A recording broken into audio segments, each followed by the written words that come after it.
Öncelikle sadece bir fotoğrafa göz atmak istiyorum. Tabii ki Türkistan diyoruz, aslında eski Türk coğrafyasının geçtiği saha 20 milyon kilometre kareden fazla.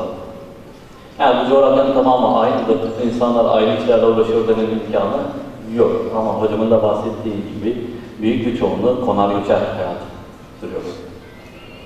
Bu da neden böyle? Çünkü coğrafyanın gereği böyledir. Resimde gördüğünüz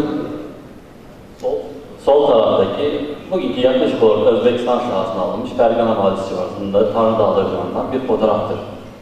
Bazen yükseltiler 7.000 metreye kadar yükselmektedir. Bazı yerlerde ise deniz seviyesinden eksi 120'ye kadar inmektedir. Yani böyle bir coğrafyada Türklerin önemli bir kısmı konar göçer hayat yaşıyor. Soldaki resimde üçgen şeklinde gördüğünüz gibi konar göçerler nerede yaşıyorlardı? Genelde dağ eteklerinde, su yataklarında ve benzerlerinde yaşıyorlardı. Bunların bazıları hem tarım hem de hayvancılıkla uğraşıyordu ya da ihtiyaçlarını Fergana Vadisi gibi tarıma elverişli yerlerde olan diğer topluluklardan ya da boylardan karşılıyorlardı. Böyle bir hayat söz konusudur.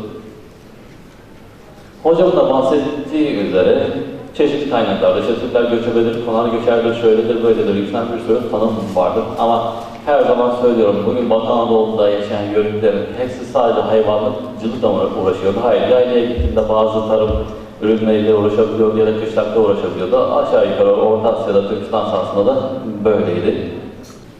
Peki Anadolu'ya nasıl geldik? Bu konuda birçok görüş var biliyorsunuz. Sadece genel hatlarıyla söylemek istiyorum. Mesela Avrupa Hunları dediğimiz dönemden itibaren Türklerin Anadolu'ya adımları bilmektedir. Hatta İskit devrine doğru gidersek daha da eskiye doğru gidebiliriz. Daha sonra çeşitli Türk boyları Anadolu'ya, yani İslamiyet'ten önce de meşhur tanımlamayla çok fazla sosyal medyada ya da medyada işte Malazgirt'ten önce ve sonra karşılaştırması yapıldığı için bu örneği veriyorum. Kısacası Türkler Malazgirt'ten çok önce Anadolu'ya akımlar yapmışlar ya da ne bileyim en altta gördüğünüz gibi Bizans içerisinde asker ve benzeri görevlerde gelip Anadolu'ya yerleşmişlerdir. Birçok örneğimiz bu konuda var. Mesela bu örneklerden bir tanesi en altta gördüğünüz yaklaşık 10.000 civarında Kuman Kıpçak Türk'ünün aşağı yukarı Denizli Muğla hattına yerleştirilmesi örneğinde olduğu gibi. Hepinizin malumu Malazgirt 1071. 1080'lere geldiğimizde Türkler nerede? İzmir'de Marmara kıyısında. Bir tarafta Türkiye Selçukluları dediğimiz yapı, diğer tarafta Menteşe, Çakan Beyliği ya da Çaka Beyliği gibisinden tabii ki aynı dönemde farklı yüzyıllarda kurulmuştur da kısacası çok kısa bir sürede Batı Anadolu'ya kadar gelmiştir. Neden? Çünkü uzun süren savaşlar nedeniyle Anadolu harap bir dal düşmüştür. Elverişli bir sürü arazi boş kalmıştır. Mesela 13. yüzyılda bir coğrafyacı, kısaca geçiyorum fazla vaktim olmadığı için, Denizli civarında 200 bin çadır Türkmen'den bahsetmektedir ki genel hesaplama şu şekilde yapılıyor, işte 5 ile çarpılıyor, daha fazla bile olabilir, mantıken fazla olması gerekir. Demek ki yaklaşık 1 milyon civarında Türkmen 13. yüzyılda bu havzaya, bu coğrafyaya yerleşmiştir. Daha sonra Selçuklular kuruldu, şehirler, köyler, kasabalar işte yerleşim oldu. Peki tekrar bir göç hareketi oldu mu? Moğol baskısı yüzünden yaklaşık olarak 13. yüzyılda yine bir göç hareketi oldu ki o hareket bizim açımızdan önemli. Birçok siyasi tarihimiz açısından birçok olaya neden olmuştur. Ve özellikle de bu coğrafyanın Türkleşmesinde, nüfus olarak Türkleşmesinde büyük bir etkisi vardır. Yandaki harita çok net görünmüyor olabilir. Aşağı yukarı Moğollarla, İlhanlarla yapılan savaştan sonra Batı Anadolu'da bu tarz Menteşeoğulları gibisinden, Aydınoğulları gibisinden beylikler kurulmuştur ki 1261'den itibaren de Muğla civarında bu beyliği görmekteyiz. Mesela yine başka bir yazar işte Menteşe Beyliği'nin 43 bin civarında askeri kuvvetinin olduğunu söylüyor. Yine bir aileden bir asker olduğunu düşünürsek yine en az 200 bin civarında nüfustan bahsedebiliriz. Menteşe Beyliği hakkında çok fazla detaya girmeyeceğim. Aşağı yukarı Muğla civarında, Antalya'dan Denizli'ye kadar olan sahada hakim olmuş bir Türk beyliğidir, Türkmen beyliğidir. Tabii ki denizcilikle de uğraşmaktadır. Yani sadece işte hayvancılık, tarım ve benzeri değil, özellikle adalara yaptığı seferlerle de malumdur. 15. yüzyıldan itibaren Osmanlı sahaya hakim olmuştur ve Osmanlı'nın bizim için önemi nedir? Bölgenin nüfusu ile ilgili tabii ki vergi toplama amacıyla kayıtlar tutmuştur. Bu açıdan nüfusları tespit edebiliyoruz. Mesela 1522'ye bakarsak herhalde. Kısaca geçiyorum. 1522 yılında tabii ki defterde her şey kaydedilmiştir gibi bir iddiamız yok. Kaydedilmeyenler, muaf olanlar ve benzerleri ve rakamlar yine klasik 5'e çarpılarak bulunmuştur. Yaklaşık nüfusun %50'sine yakın, %45'i yörük, konar göçer olarak kaydedilmiştir. Biraz önce dedik ya, Anadolu boştu, haraptı, dolayısıyla Türkler rahat yerleşti. Bunun örneklerini yer altlarında ya da defterlerdeki cemaat, aşiret, boy ya da tir olarak geçen kavramlarda da görüyoruz. Gördüğünüz üzere Muğla ve civarındaki birçok yer adı ya da cemaat adında direkt Oğuz boyunun adını görebiliyorsun. Mesela işte Bayat, Yazı, Dodurga, Bayındır, Afşar, Kınık gibi örnekleri söylemek mümkündür. Dolayısıyla Türkmenler gelip buraya yerleştiler. Aynı zamanda isimlerini de buraya verdiler. Dolayısıyla burayı bir Türk vatanı haline getirdiler. Klasik bir sürü söylem var. İşte burada şu kadar Rum vardı, bu kadar Rum vardı falan filan. 1841'e kadar Batı Anadolu'da özellikle Muğla civarı için konuşuyoruz tabii ki. Rumların nüfus oranı çok çok düşüktür ki 1800'lerden sonra adalardan yapılan göçlerle nüfus artmaya başlamıştır. Tabii ki Osmanlı sadece defterlerle burayı kaydetmemiş. Mesela Evliya Çelebi, işte bugün meşhur yörüklerin olduğu bölgelerden bir tanesi Seki'de Karakeçili aşiretinden bahsetmektedir. Burada işte şöyle yaşamaktadırlar şeklinde tanımlar yapmaktadır. Yine 19. yüzyılda Alman araştırmacılar ve İngiliz seyyahlar Muğla'nın çeşitli yerlerinde Türkmenlerin, yörüklerin hayatına ilişkin örnekler vermektedir. Vaktimiz fazla olmadığı için hızlı geçiyorum. Peki neden Menteşe, Toroslar ya da Batı bölgesi dersek, çok fazla coğrafi detaya girmeyeceğim. Hani Türkistan'da dedim ya 7000 metreye kadar yükseklikte yerler vardı. Bu bölgeye de baktığımızda Türkiye'nin ortalamasının üzerindedir genelde. 2000'den 3000'e kadar yükseltilere, yaylalara rastlamak mümkündür. Dolayısıyla konar göçer hayat için çok önemlidir. Aynı zamanda vadiler, ovalar, deniz kenarında olduğu için bataklıktır, işte çeşitli hastalıklar neden olmaktadır ki hem tarıma elverişli değildir. Bunun örneğini mesela en meşhurunu Fethiye'de görebiliriz. 1900'lerin başına kadar Fethiye ilçe merkezi aslında küçücük bir kasaba gibi bir şeydi. Çoğu yer bataklıktır ki halk arasında hala çoğu yer işte dolgu sahası ve benzeri adıyla anılır. Çünkü bataklık doldurularak yapılmıştır. Dolayısıyla Türkmenlerin burada hayvancılık yapma şansı yok. Biraz önce Özbekistan'da gösterdiğim gibi dağ eteklerinde, dağ yamaçlarında hayvancılıkla hayatlarını devam ettirdiler. Bir diğer mesele de nedir? Tabii ki sıcaklıktır. Hayvancılık için sıcaklık, iklim koşulları çok önemli ki benden daha iyi yok bildiğiniz için çok detaya girmeyeceğim. Mesela kışlarda yaşayan yörükler hayvanların ihtiyacına göre yazın, daha doğrusu bahar aylarına itibaren yaylaya doğru çıkmaya başlarlar ki haritada gördüğünüz gibi özellikle batı bölgesinin sonbahar ortalaması hatta kış ortalaması bile neredeyse 16 derecenin üstündedir. Dolayısıyla yaylaya ihtiyaç vardır. Ve bu karşılaştırmayla bitireceğim. Demek istediğim coğrafi şartlar nedeniyle Türkistan'da Türkler konar göçer bir kültürle şekillenmeye başladılar. Bu özelliklerini Muğla'ya kadar, Batı Anadolu'ya kadar taşıdılar. 4 tane fotoğraf görüyorsunuz. Biri sağdaki Kazakistan'dan, diğeri Özbekistan'dan, yukarıdakiler de Fethiye sahasındadır. Benzer coğrafi koşullar, benzer hayatı devam ettirmemize neden olmuştur. Bu yüzden de özellikle Yörükler, Türkmenler Batı bölgesini tercih etmiştir. Beni dinlediğiniz için teşekkür ediyorum. Sağ olun. Çalıştay arasında biz de ara veriyoruz kendimize. Birazcık dinlenmek istiyoruz aslında. Yolumuzu da şöyle Uşak'a doğru, Eşme'ye doğru götürdük. Hameli Harmandalı Derneği Başkanımız Rahim Kartal yanımızda. O aslında böyle doldurmuş gelmiş heybeyi. Biz de hızlıca kültür heybemizi dolduralım istiyoruz. Hoş geldiniz Sayın Başkanım.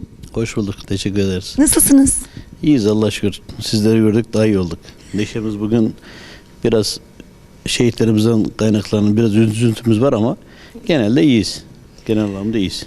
Çalıştay'a geldik. Bizler de programın 1. gününden itibaren Çalıştay'ı takip etmeye çalışıyoruz. Düşüncelerinizi alabilir miyiz bununla ilgili efendim? Biz Yörükler için Çalıştay çok önemli. Yani çok ben 2. senesine katılıyorum. Geçen sene de katıldım. Burada gerçekten Yörükler açısından bizim öğrendiğimiz profesör doktorlardan bunlardan öğrendiğimiz çok şeyler var. Biz memnun kaldık. Abdullah Duman Başkanımıza da teşekkür ederiz. Bu kadar çok büyük bir organizasyon, çok güzel bir mekanda biz Yörükleri ağırladı. Ayrıca teşekkür ederiz. Evet, heybemizi birazcık da bilgiyle, kültürle doldurduk değil mi? Evet. Eksik olan taraflarımızı tamamlamaya çalıştık. Evet. Biz öncelikle kendimizi tanıtalım. Uşak Hameli Harmandalı Yörükler Derneği'yiz biz. 2013'te kurduk. Biz de varız artık, bizim de yani dağlarda değil de bir yaylalarda, şehir merkezlerinde biz de görsünler. Yani bizi boş olduğumuzu bilmesinler diye geniş bir aile olduk. Ufakken başladık ama çok büyüdü bizim dernek şimdi çok büyüdü. Bugün buralardayız. Bugün buralarda izliyorsunuz, ne mutlu. Uşak tarlalarını getirdik sizlere.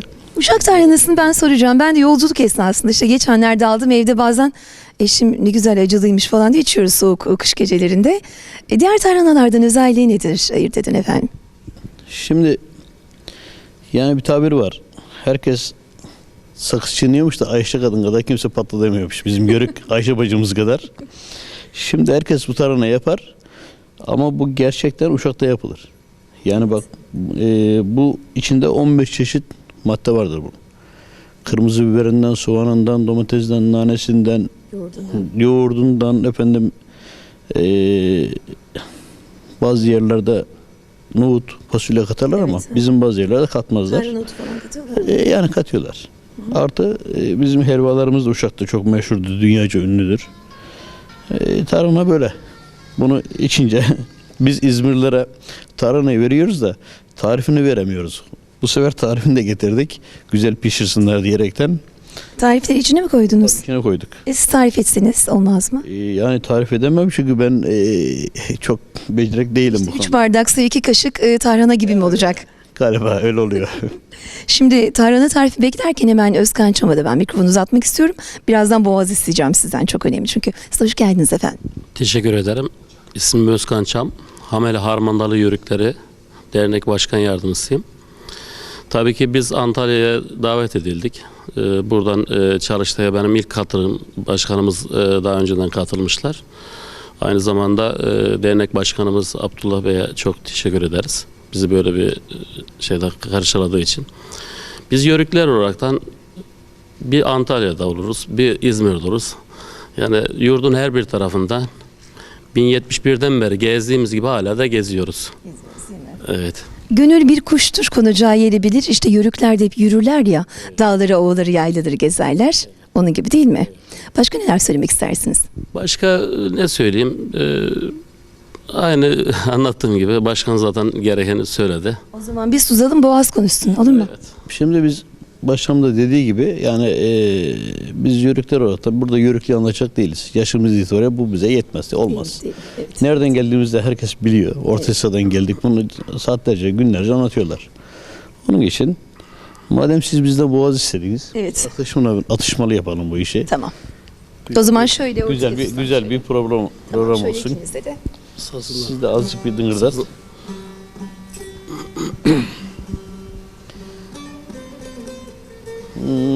Hafif de. Ver bakayım ben şey yapayım. Evlerinin önü de erik dalları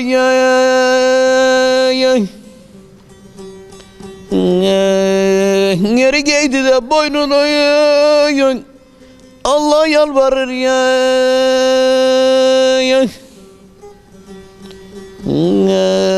Yine geldi de Yaz bahar ayları. yaz bahar ayları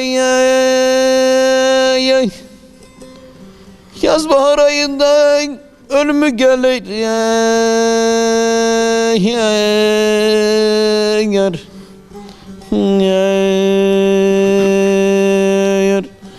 Bir taş attım dayın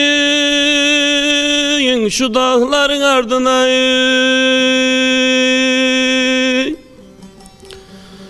dolandı vardı dayın nazlı yarın yurduna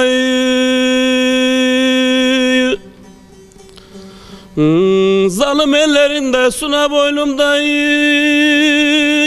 bizim ile derdine derdi üstüne yükler gezer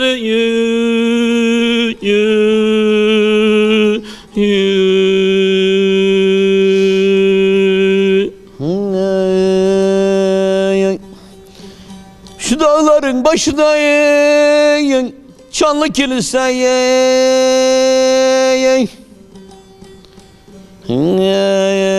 Yazın ifademi de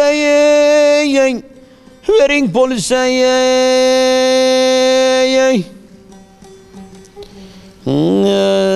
Benim nazlı yerim de gurbet elden gelirse. O zamandır benim düğünüm bayramım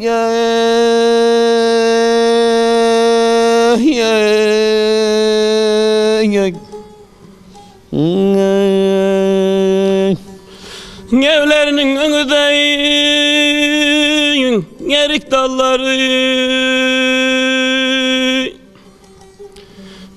erigeymiş dalındayım Allah'a yalvarayım. Önümüzden de gelendeyim yaz bahar ayları. Yaz bahar aylarında da ayrılık olmaz. Gel olsun gidelim de dağlarımıza.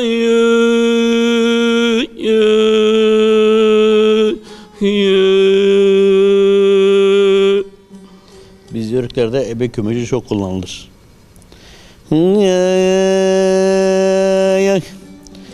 Evlerinin önündeyim ebe kömeci.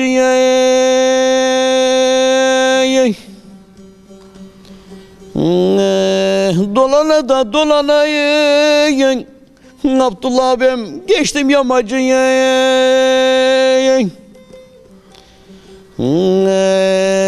Gazali'den ağayan giden imeciye. İçinizde de selvi boylum var mı olay?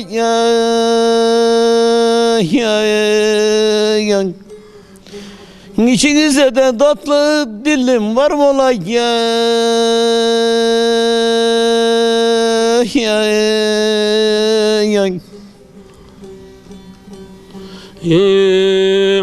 Bindim trenime deyim, bastım karaya.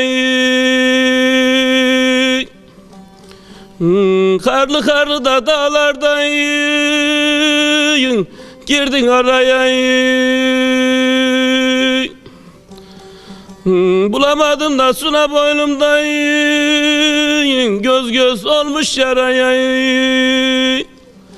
Yaralandım yaralarım var beni. Sargı tutmaz yaralarım var beni.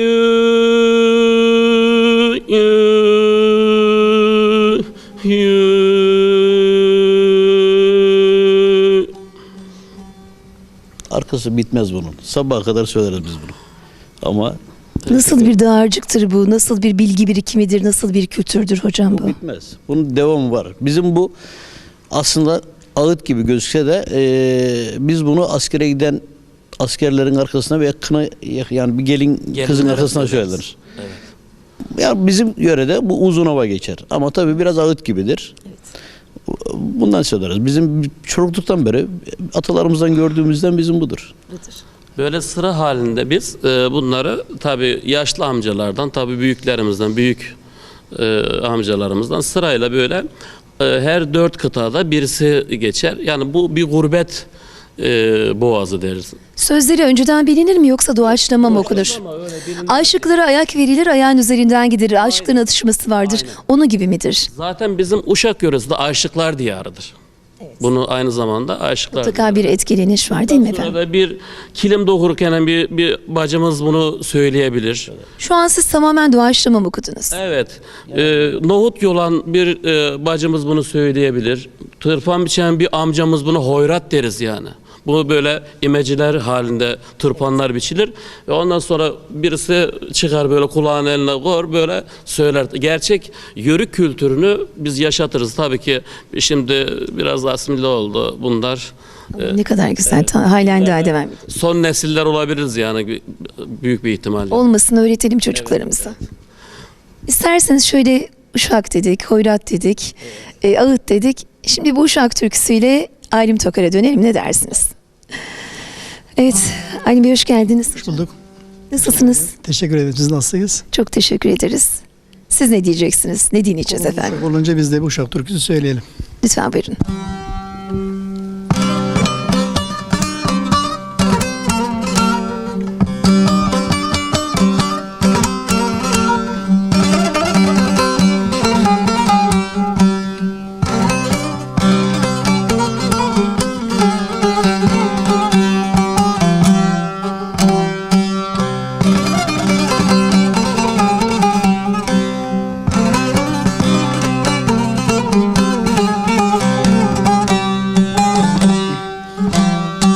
Bahçenin harımıyım, ben seni alır mıyım? Sen etinden utan, ben yarsız kalır mıyım? Sen etinden utan, ben yarsız kalır mıyım?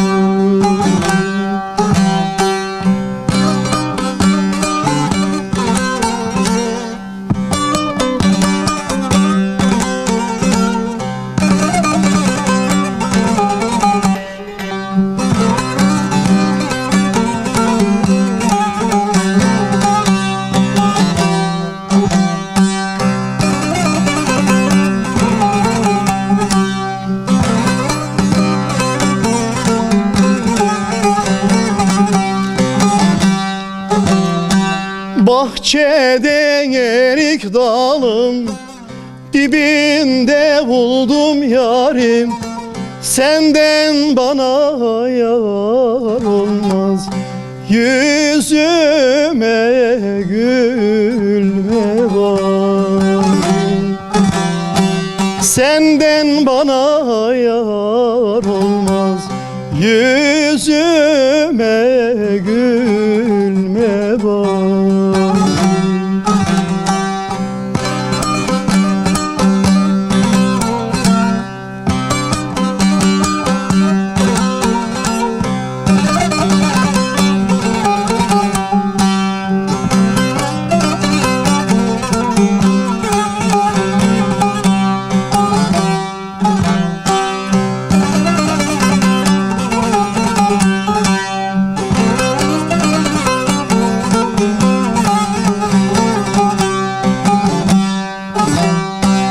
Bahçede erik mi olur, dibinde koruk mu olur?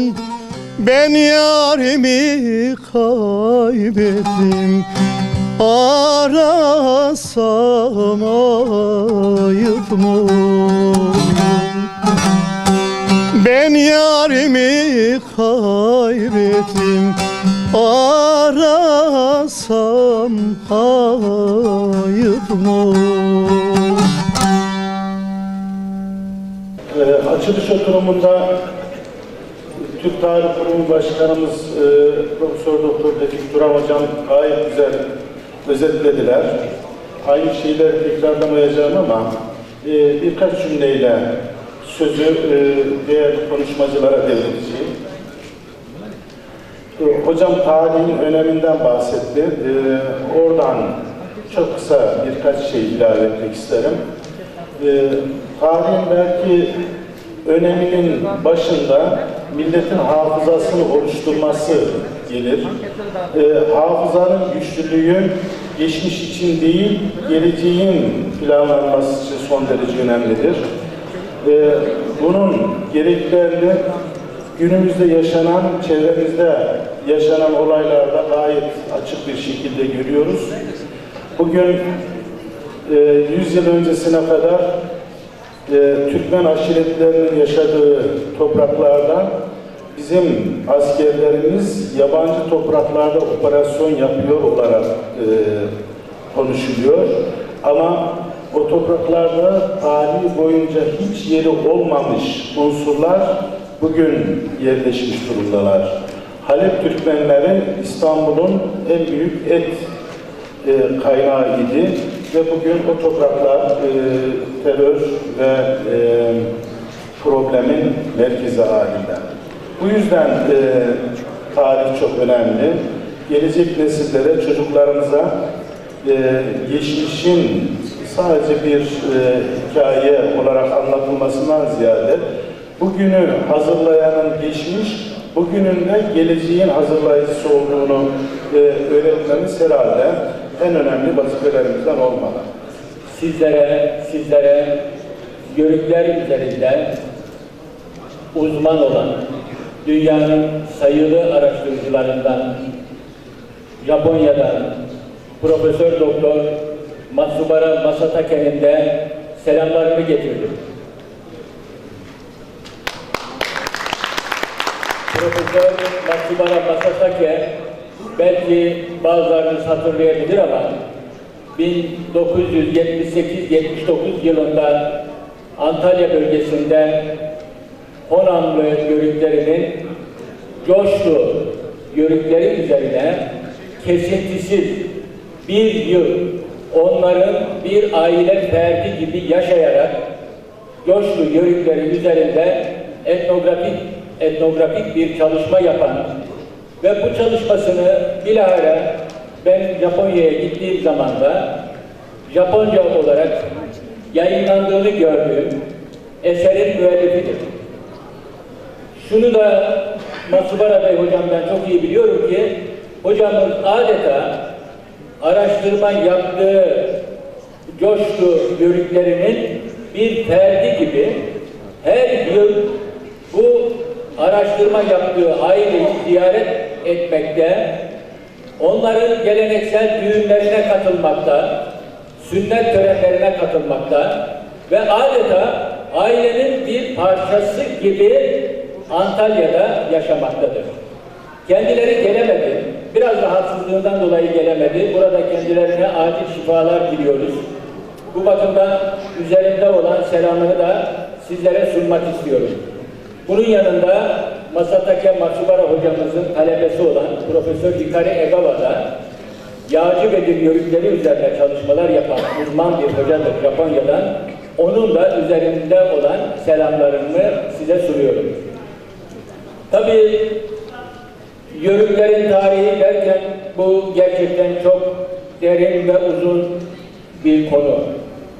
Bunu burada bir konferansın veya bir oturumun çerçevesinde anlatmak çok güç. Bu bakımdan ben sizlere müsaade ederseniz kısaca şöyle bir bilgi sunmak istiyorum. Bir defa Avrasya dediğimiz coğrafyanın oluşumunda yörüklerin veya göçebelerin çok önemli bir rolü vardır. Bundan 50.000 yıl önce yapılan araştırmalar onu gösteriyor. Bundan 50.000 yıl önce yörük hayatının veya göçebe hayatının ortaya çıktığı tahmin ediliyor.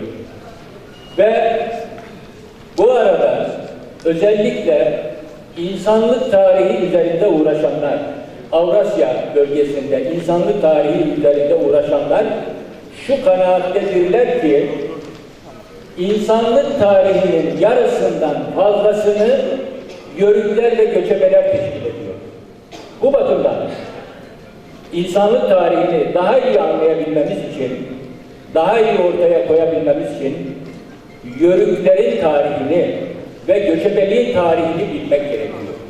Ya bu bilinmeden insanlık tarihini anlamak mümkün değildir. Tabii bu hayat tarzının başlamasında her şeyden önce insanoğlu vaktiyle Avrasya bölgesinde hayvanları izleme, hayvanları takip etme, hayvanları avlama ve bu bağlamda insanoğlunun göç etme özelliklerini kazandığı anlaşılıyor.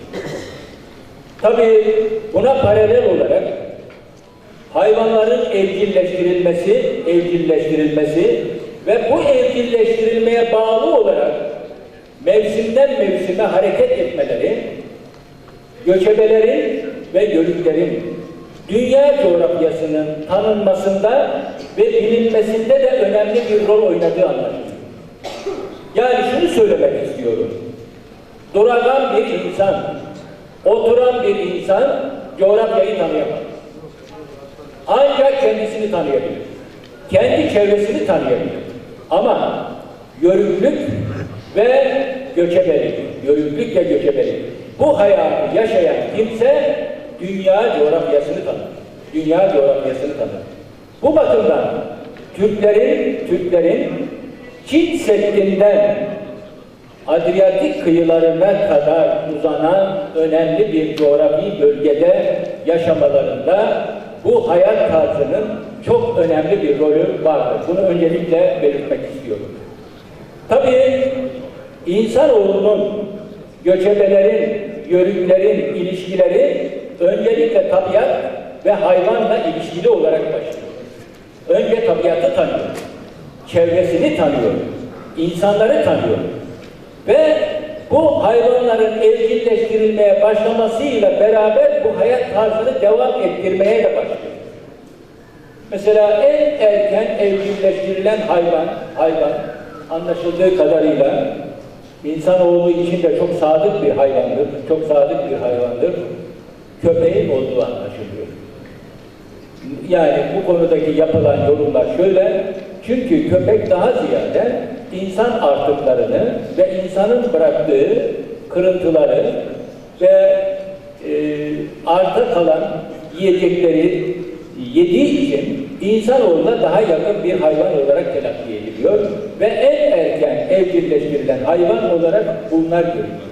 Bunu kim evcilleştiriyor? İşte yörükler ve göçebeler evcilleştiriyor.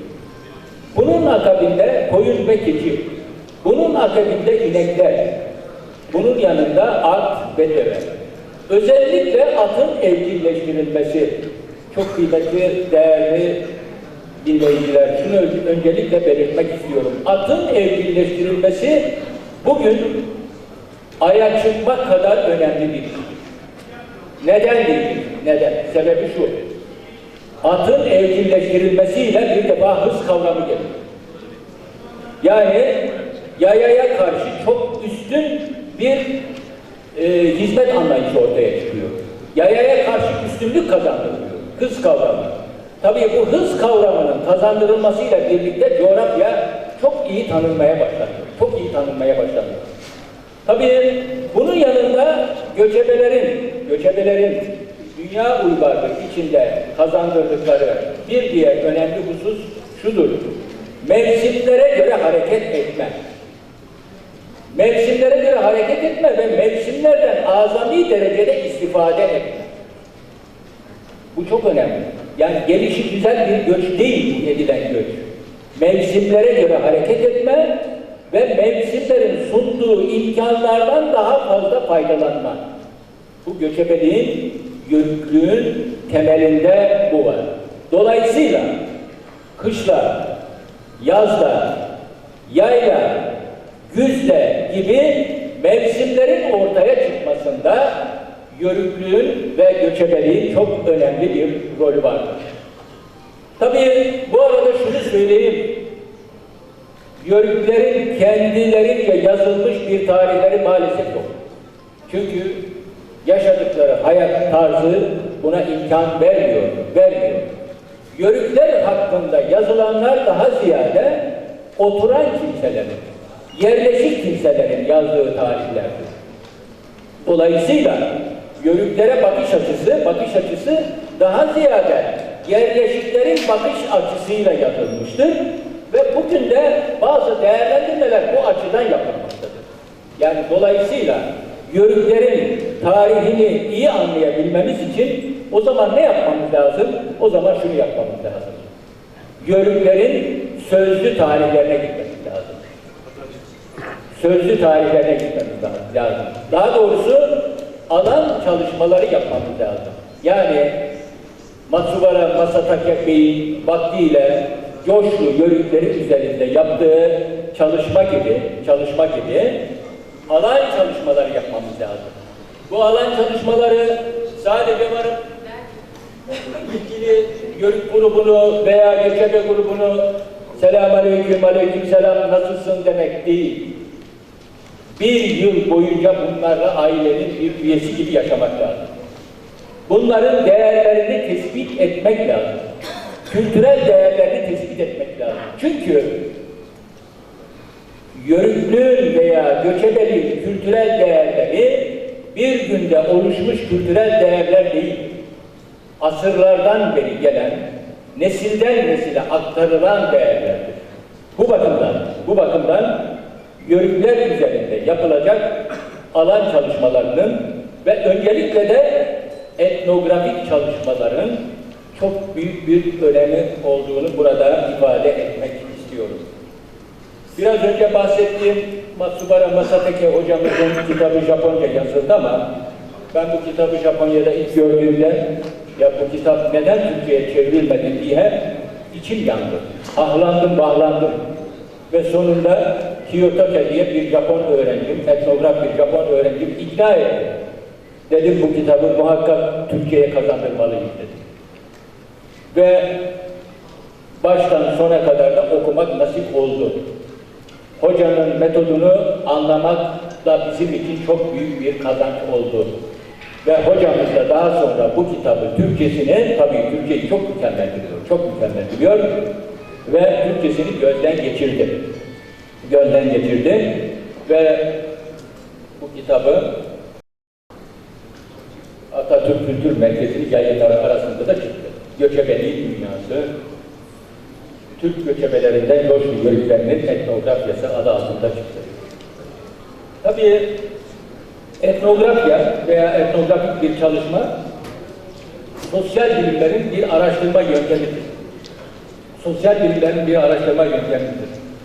Bu tür yöntemlerin asıl amacı bir topluluğu, yani bu bir göçebe topluluk da olabilir. Genelde mesela bizim boydan ziyade, boylar tabii daha büyüktür, onun alt birimleri olan tir gibi, oba gibi küçük gruplar üzerinde derinlemesine yapılacak çalışmalar, bir etnografik çalışmada daha önemli neticelerin çıkmasına sebep oluyor.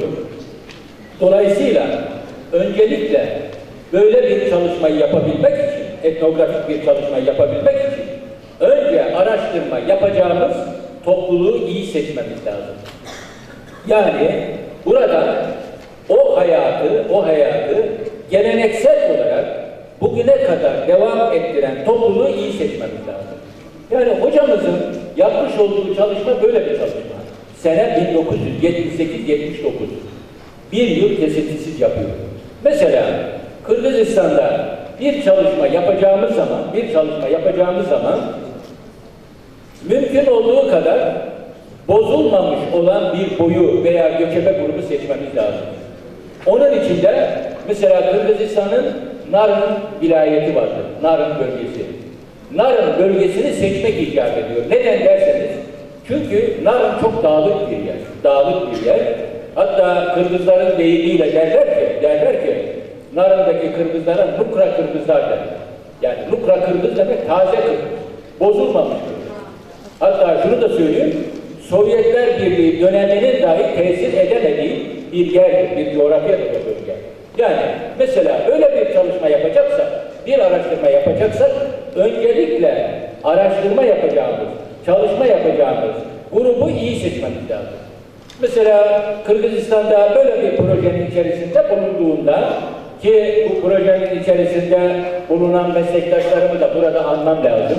Bunlardan birisi Profesör Doktor Konrad Ercirasun, bir diğeri Gülcenat Kurmangaliyeva Ercirasun, diğeri Japonya'dan Hisao Komatsu, bir diğeri Özbekistan'dan Timur Tadabayev. Bunlar bir müşterek projede çalıştığımızda dikkat ettim, baktım meslektaşlarımızın, özellikle Japonya'daki olan meslektaşlarımızın ilk dikkat ettiği husus bu olmuştur. Yani bozulmamış, taze, o geleneği fazla tesir altında kalmadan, yani çağın kültürünün tesiri altında kalmadan devam ettiren gruplar üzerinde yapmak lazım. Sonra yapılacak bir diğer önemli iş, gözlemleme çok önemli etnografyada. Hiç konuşmadan bir etnografın böyle bir konu üzerinde çalışırken gözlemlemeyi çok iyi yapması lazım. Gözlemlemeyle tespitleri çok iyi yapması lazım. Gözlemlemeyle. Ve bunları kayıt altına alması lazım. Sonra yaşanılan hayat tarzı içerisinde yaşanılan terimler neler? Bunları çok iyi tespit etmesi lazım. Mesela bizim Anadolu'da, Türkiye'de kullanılan bu hayvancılıkla ilgili genel anlamda kullanılan terimin başında mal gelir değil mi? Mal. Mal biraz daha çok geniş anlam taşımıştır bizde. Çok geniş anlam taşımıştır. Ama mal aslında Avrasya'nın ortak bir terim. Bir Kırgızlara gitseniz maldır, maldır. Özbeklere gitseniz maldır. Kazaklara gitseniz maldır. Hatta Moğollarda bilene maldır. Demek ki mal terimi evrensel bir terimdir. Evrensel bir terminolojidir. Göçebeler için. Dolayısıyla terimleri tespit ederken bunlar üzerinde çok iyi bir şekilde durmamız lazım. Yani terimi veya göçebeliğin üzerinde tespit ettiğimiz terimleri, terminolojiyi tespit ettiğimizde muhakkak ki onun mukayesesi yönüne gitmemiz lazım. Ve onun arka planına gitmemiz lazım. Mesela ilk başta söylüyorum, yörük terimi ne zaman çıktı ortaya? Hepimiz yörüküz diyoruz biz. Ama yörük terimi ne zaman ortaya çıktı? İşte o zaman biz tarihin arka planına gitmemiz lazım. Yani bir etnograf olmak yetmiyor burada. Bir tarihçi olmak icap ediyor. Bir dilci olmak icap ediyor. Bir edebiyatçı olmak icap ediyor. Diğer bir ifadeyle sosyal bilimlerin tamamıyla neredeyse donanımlı olmak icap ediyor. Bir çalışmayı yaparken. Sadece bir alanda çalışmak, bir sosyal bilim dalını hedef alarak çalışmak kafi gelmiyor. Yani mesela yörük terimiyle ilgili yörük teriminin Anadolu'da tam olarak ne zaman ortaya çıktığı belli değil ama kelimenin çok eski dönemlere dayandığı görülüyor. Burada hocamız var, Ahmet Ergürasım Bey. Onun yapmış olduğu çalışmalardan biz daha iyi anlıyoruz. Özellikle son zamanlarda abidevi bir eser olan Divan-ı Ribât-ı Türk'ü de yayınladı. Çok anlaşılabilir bir şekilde yayınlandı. İstifade edilebilir bir şekilde yayınladı. Mesela kelime öncelikle Divan-ı Ribât-ı Türk'ten önce Orhon yazıtlarında geçiyor. 8. yüzyılda. 11. yüzyılda Kaşgar ve Mahmut'ta geçiyor. Daha sonra Yusuf Has Halim'in Kutatlı Bilgi'nde geçiyor. Nasıl geçiyor? Yoru adıyla geçiyor. Yoru. Buradaki yoru adım atmak, ilerlemek, baş kaldırmak anlamlarına geliyor. Daha sonra 15. yüzyılın ikinci yarısında Dede Korkut'ta da geçiyor. Dede Korkut kitabında da geçiyor. Yani bu öyle anlaşılıyor ki yoru bunun sonuna isim yapma eki olan K'nın gelmesiyle kelime olmuş yörük dönüşmüş yöre. Dolayısıyla mesela bugün bence yürük demekten ziyade yörük demek ki öyle ifade ediyorsunuz. Bu şekilde anlatmak daha isabetlidir diye düşünüyorum. Yani etnografik bir çalışmayı yaparken sadece yörüklerdir demek bir şey ifade etmiyor. Bunun tarihi temellerine gitmek icap ediyor. Aynen mal teriminde olduğu gibi, yörük teriminde de olduğu gibi. Mesela yayla diyoruz, kışla diyoruz, güzle diyoruz. Bunlar mevsimlere göre yaşanılan yerlerdir. Ben Orta Asya'da bir yayla gördüm. Gördüğüm yayla Somköl yaylasıydı Kırgızistan'da. Ben dedim ki acaba Ergenekon burası mı dedim. Çünkü her yayla bir Ergenekon gibi. O yaylalardan şunu anlıyoruz. Yani yaylalardan sadece yaylada yaşamak değil orada önemli olan. Oraya o kadar çok çeşitli obalar geliyor ki, göçebe gruplar, yörük gruplar geliyor ki, adeta yaylalar göçebelerin kaynaştığı, birbirleriyle bütünleştiği, ortak uygarlık değerlerine sahip olmaya başladığı yerler olarak dikkat çekiyor. Hatta ben daha da ileri gidiyorum burada. Asıl milletleşmeler buralarda başlıyor. Bakın. Yani o kadar çok göçebe gruplar bir araya geliyor ki burada ortak bir maya çıkıyor. Maya çıkıyor. İşte bu bir kazanda kaynıyor. Bütün kültürel değerler. Birbirleriyle kız alıyorlar, kız veriyorlar, bütünleşiyorlar. Yani bu şekilde bu hayat tarzı, yayladaki hayat tarzı, özellikle yayladaki hayat tarzı milletleşmeye kadar giden bir hayat tarzıdır diye düşünüyorum. Yani bunu bugün için düşünmeyelim. Bugün bize bir hikaye gibi gelebilir bu. Ama 10 bin yıl öncesini düşünelim. 20 bin yıl öncesini düşünelim. Sonra bir şey daha var. Çok önemli. Orta Asya'da bunu görüyoruz. 7 nesle kadar aile bağlantısı olanlar birbirleriyle evlenmiyorlar. 7 nesle kadar olanlar. Yani sorduğum zaman şunu söylüyorlar. Niye böyledir diyorum. Diyor ki yani kan birleşiyor diyor. Uyuşmuyor diyor. Fakat bunun arka planda daha önemli bir iş vardır diye düşünüyorum. Daha önemli bir iş var. Akrabalık gelişiyor. Daha doğrusu akarsular bir yerde birleşiyor,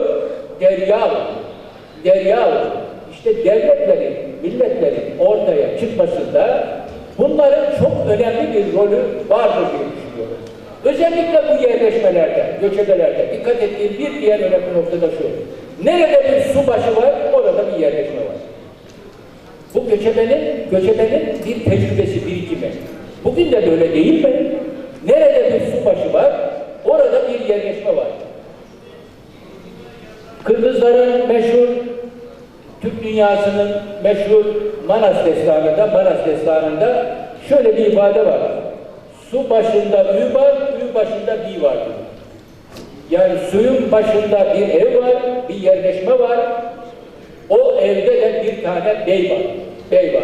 Yani bunların yerleşmedeki hayat tarzlarıdır diyorum. Hocam ben sınırı çok aştım, öyle gözüküyor.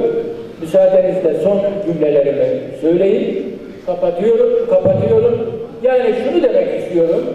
Göçebenin kendi yazılmış tarihi yok gibi gözüküyor ama göçebenin kendi uygarlık değerleri var. Sosyal bilimleri çok iyi kullanarak göçebeliğin ve yörüklüğün tarihini çok iyi bir şekilde ortaya koymak gerekir diyorum. Bu arada öncü çalışmaları, tabii Türkiye'de ilk öncü çalışmaları yapan, onu da burada rahmetle analım, Ali Rıza Yalgın'ın çalışmaları çok önemli ve değerlidir. Özellikle Çukurova bölgesindeki Yörükler, Türkmenler üzerinden çalışmalar yapmıştır. O çok önemlidir. Ondan sonraki çalışmada daha derinliğine, daha metodolojik bir çalışma Masatake Matsubara'nın çalışmasıdır. Bir konuya daha açıklık getireyim ve burada bunu kapatayım. Hem Yörük tabiri geçer, hem Türkmen tabiri geçer. Benim Osmanlı arşivlerinde rastladığım belgelerde aynı göçebe grubu için, aynı Yörük grubu için belgelerde bazen Türkmen diye geçiyor, bazen Yörük diye geçiyor. Burada Saadettin Bey kardeşimiz de andı, Halep Türkmenleri veya Suriye Türkmenlerinin Tapu Kadastro Genel Müdürlüğü'nde bir tapu tahlil defteri var. O defterin baş tarafında Yörükâr Halep diyor. İç kısmını açıyorum, bakıyorum, Türkmenâni Halep diyor. Yani Yörük ve Türkmen tabirleri Osmanlı döneminde aynı anlamda kullanılıyordu. Konar göçer aynı anlamda kullanılıyordu. Göçer aynı anlamda kullanılıyordu. Göçer evli aynı anlamda kullanılıyordu. Bu terminolojinin zenginliğini göstermesi bakımından önemlidir. Zenginlikten korkmamak lazım. Dilin de zenginliğini göstermesi bakımından önemlidir. Bugün İngilizcenin çok önemli bir dil olmasında aynı anlama gelen kelimelerin çok olması yatmaktadır. Bunu bilmemiz lazım. Dolayısıyla Yörük hayatı ve Yörük uygarlığı, Yörük sivilizasyonu bizi zenginleştirmiştir diyorum ve hepinizi saygıyla selamlıyorum. Sevgili izleyenlerimiz, çalıştayımız devam ederken ara ara bizler de yol alıyoruz Antalya'da. Şimdi yolumuz Akseki'ye düştü. Akseki türküleriyle İbrahim Akaydın bizlerle birlikte olacak efendim. Hoş geldiniz. Hoş bulduk efendim. Ben şöyle anlatayım. Okuyacağım türkü aşağı yukarı 100 yıl öncesine dayanan bir türküdür. Kurtuluş Savaşı yılları verilmeden önceki yurdumuzdaki büyük savaşlarda yokluk çeken halkımızın adına yazılmış bir türküdür. Daha önce belki duymamış olabilirsiniz. Akseki'de, İbradi yöremizde bunu çok iyi bilirler. Çöre Ağacı diye bir türkümüz var. Anlamı şuna gelir. Bu bildiğimiz çöre, çitemik dedikleri küçük, bazı yörelerde menencit falan da deniliyor. Bunların ilkbahar açtığı yıllarda şöyle gavut deriz biz ona. Bunlar toplanırmış. Una karıştırılıp işte hem unumuz çoğalsın hem de tatlı olur biraz diye böyle bir türkü ağıt yakılmış yani. Bu türküyü ben söylemeye çalışacağım kültür kervanı için. Burada bize bu fırsatı tanıyan sana, ekibimize, Mevlüt abimize, Yörükler Derneği'ne çok teşekkür ederim. O zaman dinleyelim. Söyleyelim. İbrahim Akaydın, buyurun.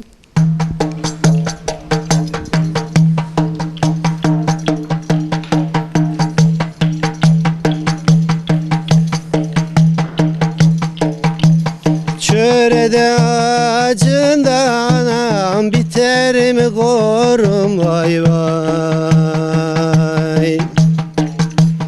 Çörede ağacından anam biter mi korum vay vay. Askere gidene gelmesin ölüm. Askere gidene gelmesin ölüm.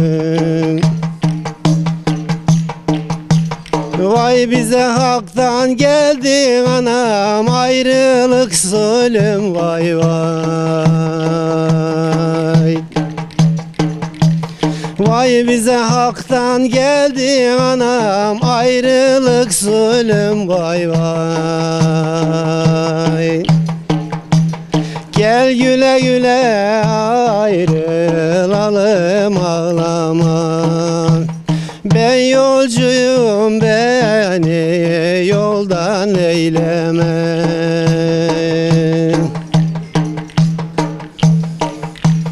Güz gelsin de sıyıralım da çöreği vay vay. Güz gelsin de sıyıralım da çöreği vay vay. Koynumda saklardım mumluda çevreyi. Koynumda saklardım mumluda çevreyi. Ne sen gelin oldun anam ne bende güveyi vay vay. Ne sen gelin oldun anam ne bende güveyi vay vay. Yar yandım göksünün düğmelerine. Anan da seni vermez değmelerine.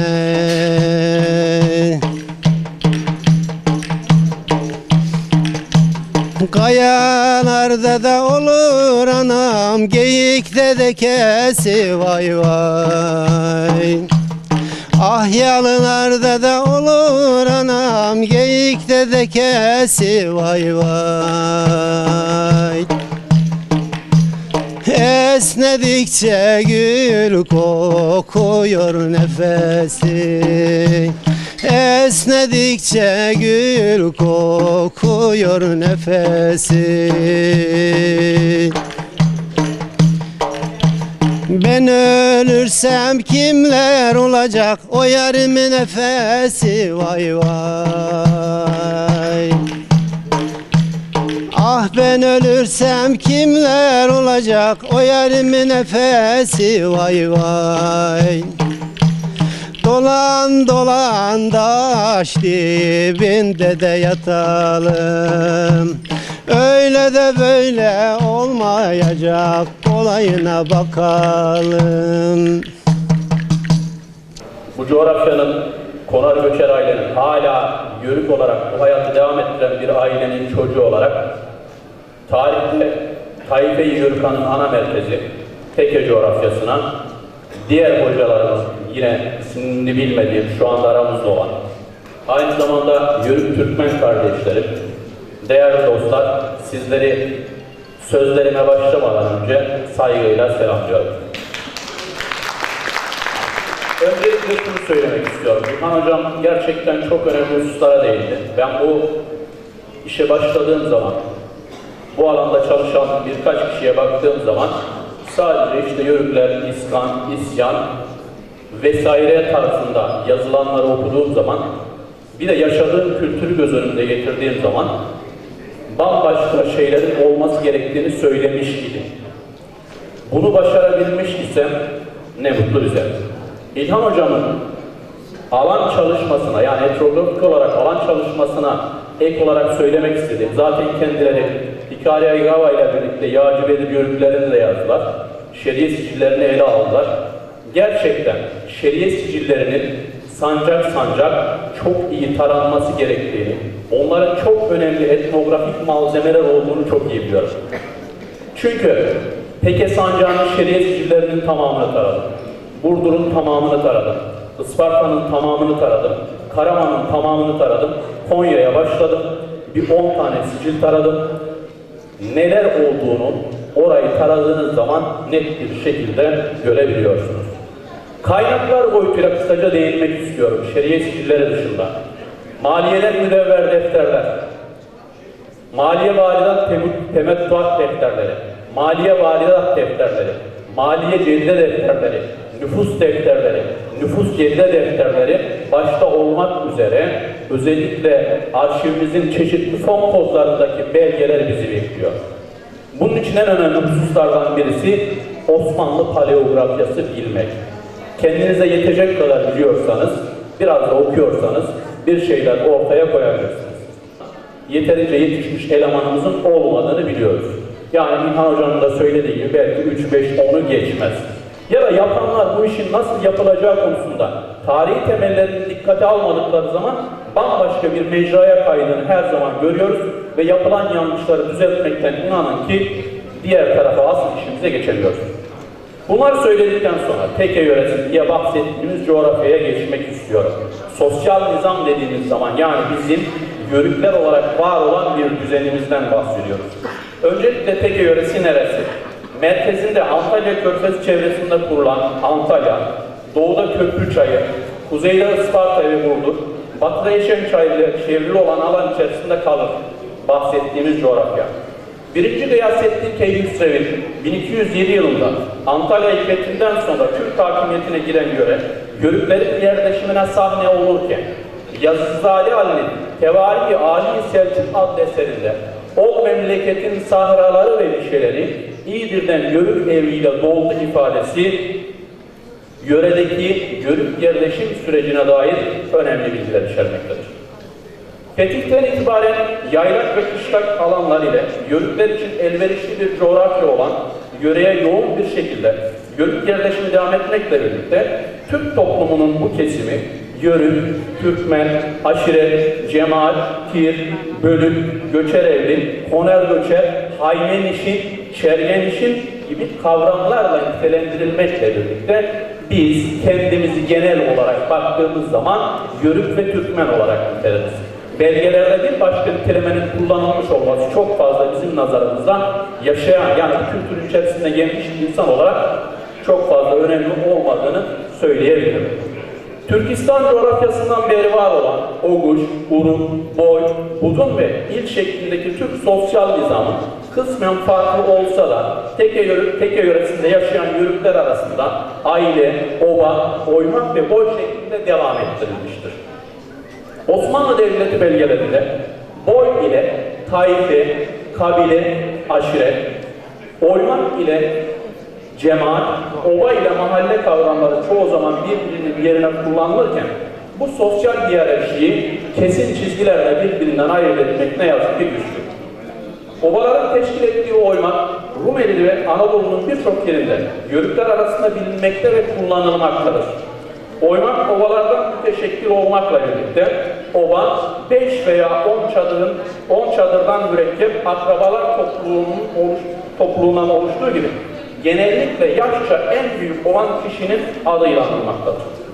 Söğüt Karakeçilileri obayı çadır manasında, Teke yöresinde yer alan Yeni Osmanlı yörükleri çadır topluluğu ve komşu anlamlarında kullanırken yine yörede yer alan yörüklerin birçoğu obayı hem topluluk hem de el yabancı anlamında kullanmaktadır ki işte obanın koyunu, obanın malı, obanın davarı şeklinde bu ifadeyi, bu nitelemeyi bölgede buluyoruz. Karaağaçlı yörüklerinde 1841 yılı nüfus sayımlarında oba ve mahalle kavramları aynı sosyal yapıyı nitelemek üzere kullanılmıştır. Bizzat defterde geçtiği şekliyle aynen size aktarmak istiyorum. Mahalle-i Sarıkavalı, der aşireti mezkur.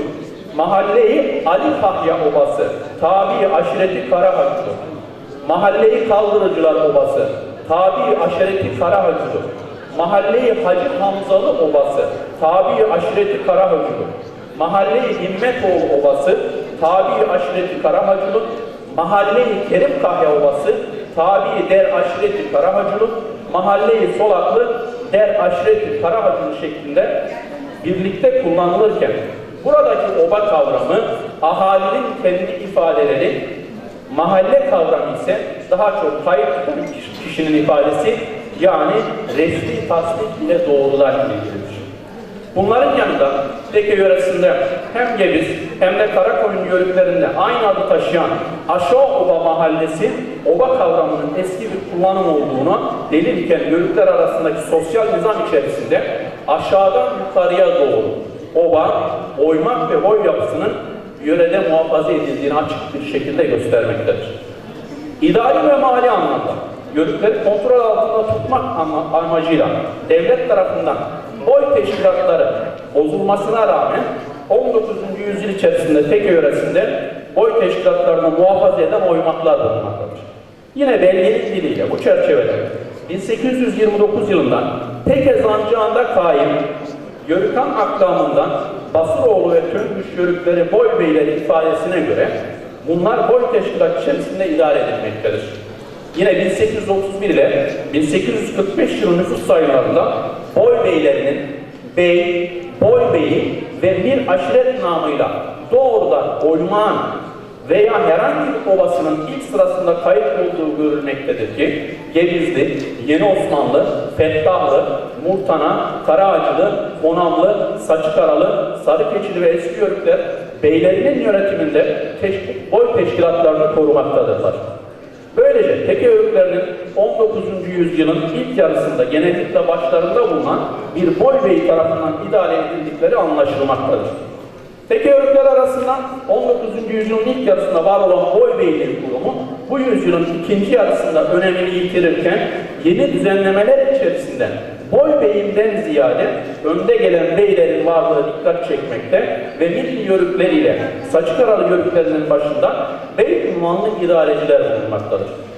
Yörük beylerinin idari yapı içerisinde varlıkları devam ettiği gibi 19. yüzyılın sonlarında Kızıllı köyü ahalisinin rızası olmadan Kızıllı hudutlar içinde ikamet edilmemesi hususu yöredeki yörük beylerine bildirilmiştir ki burada beylerin devlet idarecileriyle oymak üyeleri arasındaki oynadıkları aracılık rolü dikkat çekmektedir.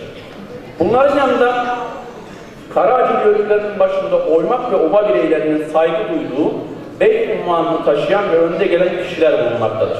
Karaağaçlılardan yaylaya göç zamanını belirleyen bey, göçü çekmeden hiç kimse yaylaya göç etmeye yeltenememekten, hatta göç yolunda en önde giden bey, konalga olarak adlandırılan konaklama merkezlerinden oymağın sevk ve idaresinden belirleyici rol oynamaktadır. Bu çerçevede 13. yüzyılın başlarından itibaren yörük yerleşimine sahne olan Teke yöresi 19. yüzyıla gelindiğinde de çok sayıda oymak ve obaya ev sahipliği yaparken yörükler sosyal nizam içerisinde yöredeki hareketli yapılarını devam ettirmektedirler. Bunlardan Alaylı, Ali Efendi, Balıkçı, Bulacalı, Çakal, Çepel, Emirler, Göçbeyli, Gündüzbeyli, Güzelbeyli, Hacı İsalı, Horzum, Kapaklı, Karaçurhan, Köşkerli, Kötekli, Kumlu, Melikler, Mevlütlü, Pehlivanlı, Hüseli, Sazkabaklı, Tavaslı, Tevfikli, Töngüşlü, Ufaklı ve Varsak yörükleri tek bir oymak şeklinde var olup yörede herhangi bir obalarına rastlanmazken bunların bir kısmı ana kütlesi başka sancak olup perakende olarak yörede bulunmaktadır. Bir oymak ve obalardan müteşekkil olanlara baktığımız zaman ise Ahatlı Yörüklerinin 19. yüzyıl içerisinde Kara Hasan adında bir obası, Ecevitli Yörüklerinin Hacı İsalı ve Dolaş adlarındaki obası, Fettahlı namı diye Manavgat eski yörüğü Fettahoğlu'nun Yağlılar veya Yağcılar adındaki obası, Karatekeli Yörüklerinin yine 19. yüzyılda yörede Topallı adında bir obası bulunmaktadır. Eski Yörüklerin 19. yüzyıldan Basırlı, Cankara ve Seyyid Ahmet obalarına 20. yüzyıldan Çıraklı, Hacı Osmanlı, Kirterlikli, Marangozlar ve Saçılmaz obalarının eklendiğini görüyoruz. Yani sayının arttığını, nüfusunda arttığını. Gevizli Yörüklerinin 18. yüzyılda var olan, ilerleyen dönemde rastlanmayan Hızır ve Mataracı Ketüda obaları yanında 19. yüzyılda var olan Akçapınar, namı diğer Akçabeyler, Kındıra, namı diğer iki başlı, Aşağı Oba, Çakallar, Dorumlar, Kırbaş, Ozan ve Macar obaları bulunmaktadır. Konamlı Yörüklerinin Hacı Mahmutlu, namı diğer Köleoğlu, Çakıcı veya Çakıcıyan, Hacı Celiller, Çoşlu, hocamın bahsetmiş olduğu Çoşlu Yörüklerinin etnografyası bizzat Konamlı Yörüklerinin, Çoşlu Konamlı Yörüklerinin ovasından birisinin adıdır. Yine Ötkünlü, Adıgüzel, Karaevli, Çölmeoğlu, Bekmezciler, Telliler, Recepler ve Akkoğullar ovaları yörede yer almaktadır. Karakoyunlu Yörüklerinin 19. yüzyılda döşeme altında bulunan Aşaoba, Camili, Ebelek, Ilıca, Kevşirler ve Kulağlık ovaları ile Serik'te Nasuoğlu Ovası ve yine 20. yüzyılda Serik'te meskun İbişli, Kuşçular, Hacalılar, Könterli, Dayılar, Balıklar, Ebişler, Zeybekler, Hasanlar, Hasancalar ve Kungurlar ovaları yer almaktadır. Milli Yörüklerinin Dağ, Hacı Hüseyinler, Gerezi, Kayı, Karacaören, Kavacı, Kızılseki, Kirlik ve Kocaaliler adında 9 ovası vardır. Murtana Yörüklerinin Abdurrahmanlar, Aşağı Taife, namı diğer Aşağı Kocayatak, Pıtılar, namı diğer Solak İsmail veya Solaklı, Gürdü ve Macun ovaları yine yörede yer alan Murtana ovaları olarak karşımıza çıkmaktadır. Saçıkaralı Yörüklerinin 19. yüzyılda Teke yöresinde Arabaliler, Bacaklar, Hacı Aliler, Hacı Nasuhlu, Küçüklü, Saçıkara ve Tüller ovalarına 20. yüzyıldan Karacaklı, Hacı Süleymanlı, Kerimli, Neneli, Hacı Karalı ve Gosatlı ovaları eklenmiştir. Sarıkeşli Yörüklerinin Hacı Hasanlar, namı diğer Dağlı, Odabaşıoğlu, İsa Velioğlu, Hacı Madenoğlu, Bayramlar, Hüsamlı, Demircioğlu, namı diğer Şeytanlar, Halil Ağa ve Sarı Musaoğlu Ali Bey adında 9 ovası vardır. Yeni Osmanlı Yörüklerinin Çıplaklı, Topallı, Çıktıraklı, Başında Yoklu, Kirişçiler, Meçikli, Araplar, Oduroğlu, Abaloğlu, Köseketüda, Kurşunlu, Hatırlar, Ekşili, Musa Bey, Meydanoğlu, Akbip ovaları gibi farklı adlarla anılan çok sayıda oymak ve bunların alt kolları olan ovalar yer almaktadır. Bu yapı ile devlet idari ve mali anlamda yörükleri kontrol altında tutarken yörüklerin kendi iç dinamikleri açısından sevk idarelerinden iç düzenlerinin sağlanmasına kadar aralarındaki sosyal dayanışma kuvvetli bir şekilde korunmuştur. Mevcut oymak ve ovaların çoğu belirli aralıklarla aynı adlarla kurdukları yerleşim alanlarına yerleşmişlerdir. Bahsetmiş olduğum bugünkü bu oymak ve ova adları bugün yörede meskul birer mahal adı olarak karşımıza çıkmaktadır. Böylece yörede bulunan yerleşim yerlerinin çoğunun adı ova ve oymak adı taşımakla birlikte bu durum Türklerde var olan ad verme geleneğinin yerleşme boyutuyla önemli bir göstergesi olarak karşımıza çıkmaktadır. Beni dinlediğiniz için sabırla teşekkür ediyorum. Türklüğümüzün baki kalması dileğiyle özellikle vurgulamak istiyorum. Evet biz Yörük ve Türkmeniz ama hiçbir zaman Yörüklüğümüz ve Türkmenliğimiz Türklüğümüzün önüne geçmesin. Teşekkür ederim. Saygılar.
Değerli izleyenlerimiz, bu yıl üçüncüsü düzenlenen Antalya'da Yörük Türkmen çalıştayımız bütün yoğunluğuyla devam ederken salonumuza çok kıymetli, aslında her zaman sırtımızı yaslandığımız güvenilir insanlar da katıldılar.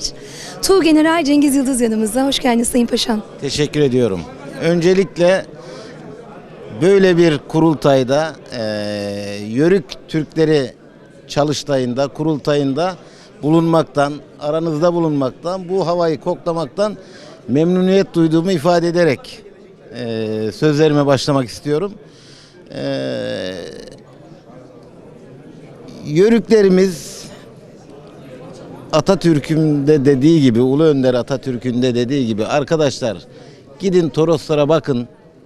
Nerede bir yörük çadırı görürseniz ve o çadırda duman tütüyorsa bil ki bu milleti hiçbir güç yenemez diye ifade ettiği insanlarla beraber olmaktan, bu ülkenin kurucu gücü olan, bu ülkenin çimentosu olan yörüklerle bir arada bulunmaktan büyük bir memnuniyet duyuyorum.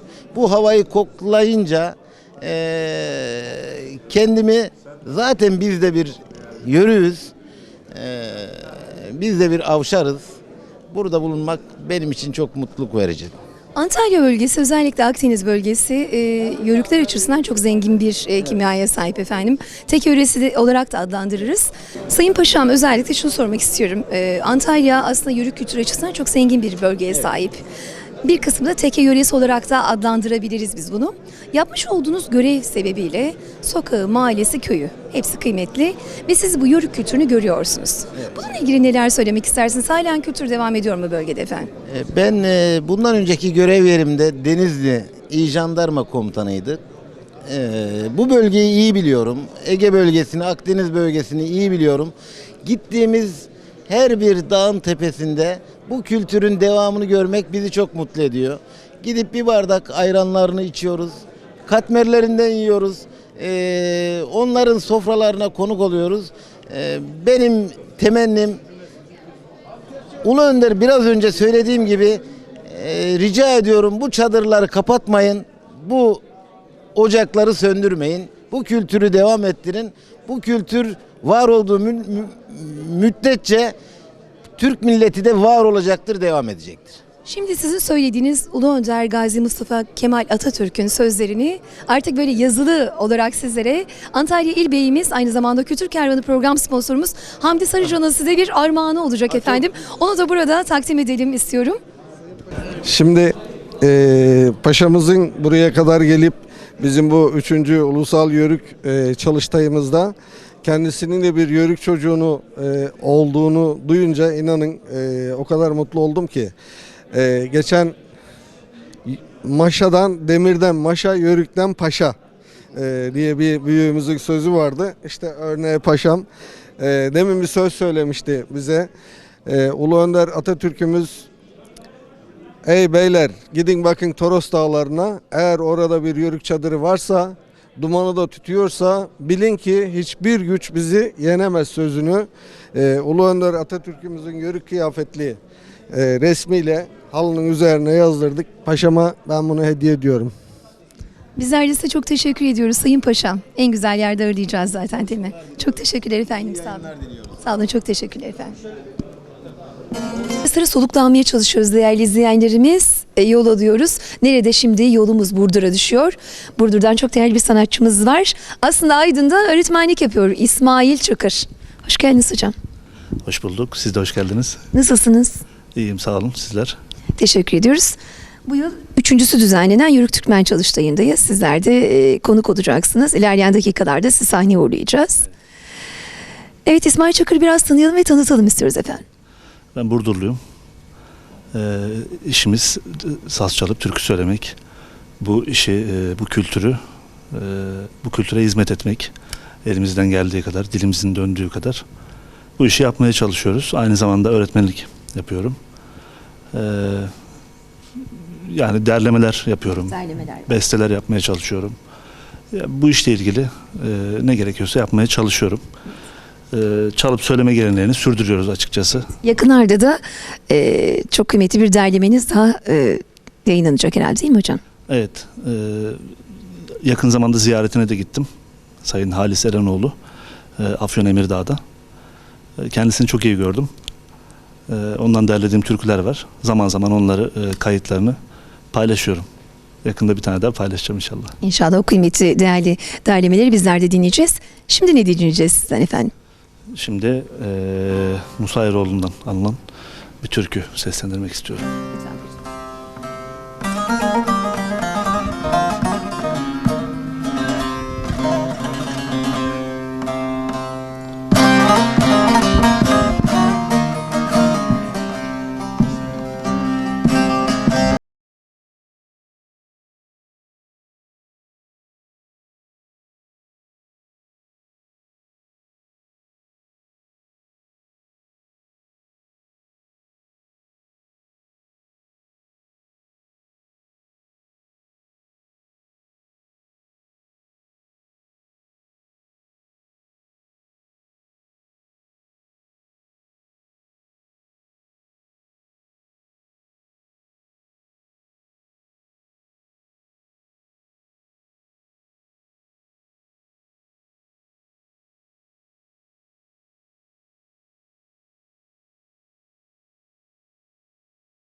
Bu yıl üçüncüsü düzenlenen Yörük Türkmen Çalıştayı'nda çok değerli bir konuğumuz var. Yakalamışken aslında bırakmak istemedik. İşte Çayla Sohbet adında bir söyleşiyle sizlerle birlikteyiz efendim. Eskişehir Osman Gazi Üniversitesi Tıp Fakültesi Beyin Cerrahi Anabilim Dalı da görevli hocamız var. Profesör Doktor Ramazan Durmaz. Hoş geldiniz Sayın Hocam. Hoş bulduk, merhabalar. Nasılsınız? Çok teşekkür ediyorum. Bu pırıl pırıl güneşli Akdeniz sahilinde sizinle olmaktan ve çalıştaya katılmaktan çok onur duydum. Güzel bir etkinliktir diye düşünüyorum. Yarın benim de bir kısa konuşmam olacak. İnşallah iyi geçer diye umut ediyorum. Dokumalarda tespit edilmiş damgalar. Dokumalar üzerinde tespit edilmiş damgalar üzerine konuşacağım. Kısaca o konuda bilgi verebilirim. Gerçi herhangi bir görselim yok ama şu anda. Şimdi eski Türk inancında artı işareti şeklinde işaretler vardır. Artı Evet. işaretler şeklinde. Yani bir çapraz 4 tane ok vardır. Evet.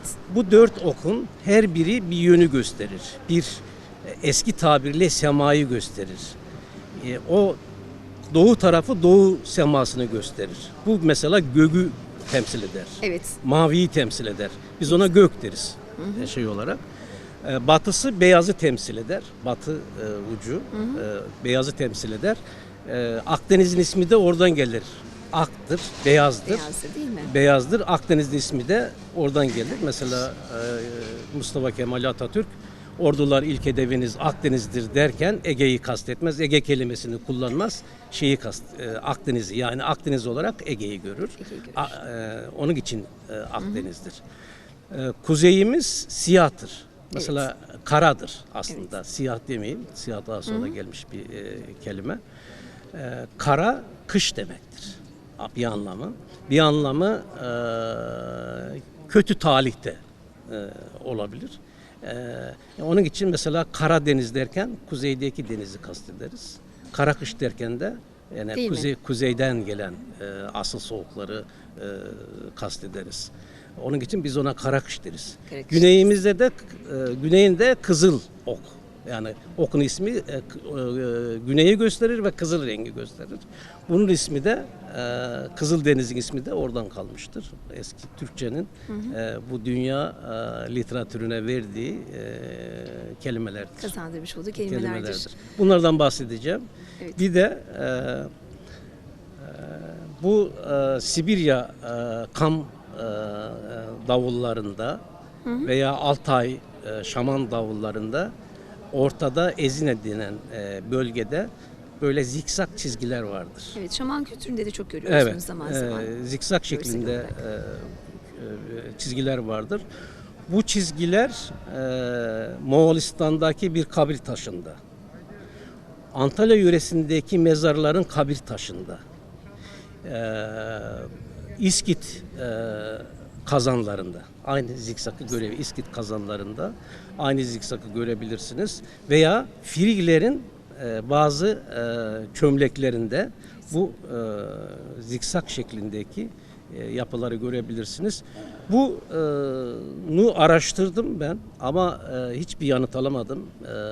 Ne mitolojide böyle bir anlatım var. Bir medeniyetlerden bu günümüze kadar gelen tabii çok uzun bir zaman var aslında. Kültürel bir DNA'nın uzantısı bunlar. Tabii günümüze kadar ulaşmış kültürel bir DNA'nın uzantısı. Mutlaka bunun bir anlatmak istediği bir ikinografi yani. Bir sembol. Evet. Bir remz. Bunu mutlaka bir anlatmak istediği bir şey var. Ben bunu şeye bağladım. İsmini de söyleyeyim. Karakoyunlu yörük dokumalarındaki ismi aynı çizgiler yörük dokumalarında da var. İsmi de affedersiniz Sığır Sidiği diye geçiyor. Tarif ediliyor. Şimdi bunun üzerine su. Şimdi ben çok özel bir şey söyleyeceğim bununla ilgili değerli izleyenlerimiz.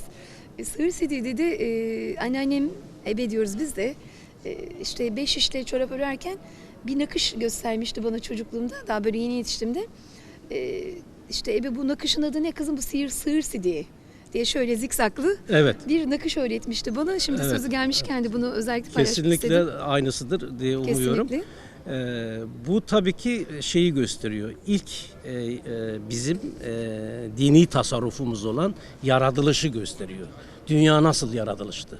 Biz ön Türkler dünyanın yaratılışını işte Kayrahan'ın veya Tanrı Ülgen'in dünyanın tamamen su olduğu bir ortamda yüzerken, geçerken, bu denizin üstünde yüzerken işte öksürmesiyle bir toprak olduğu, topraktan da bir Adem yaratıldığı, insan yaratıldığı, bu Adem de Tanrı Ülgen'e ihanet ettiği için yerin altına gönderildiği ve Erlik ismini aldığı söylenir. Altay destanlarında anlatılır bu.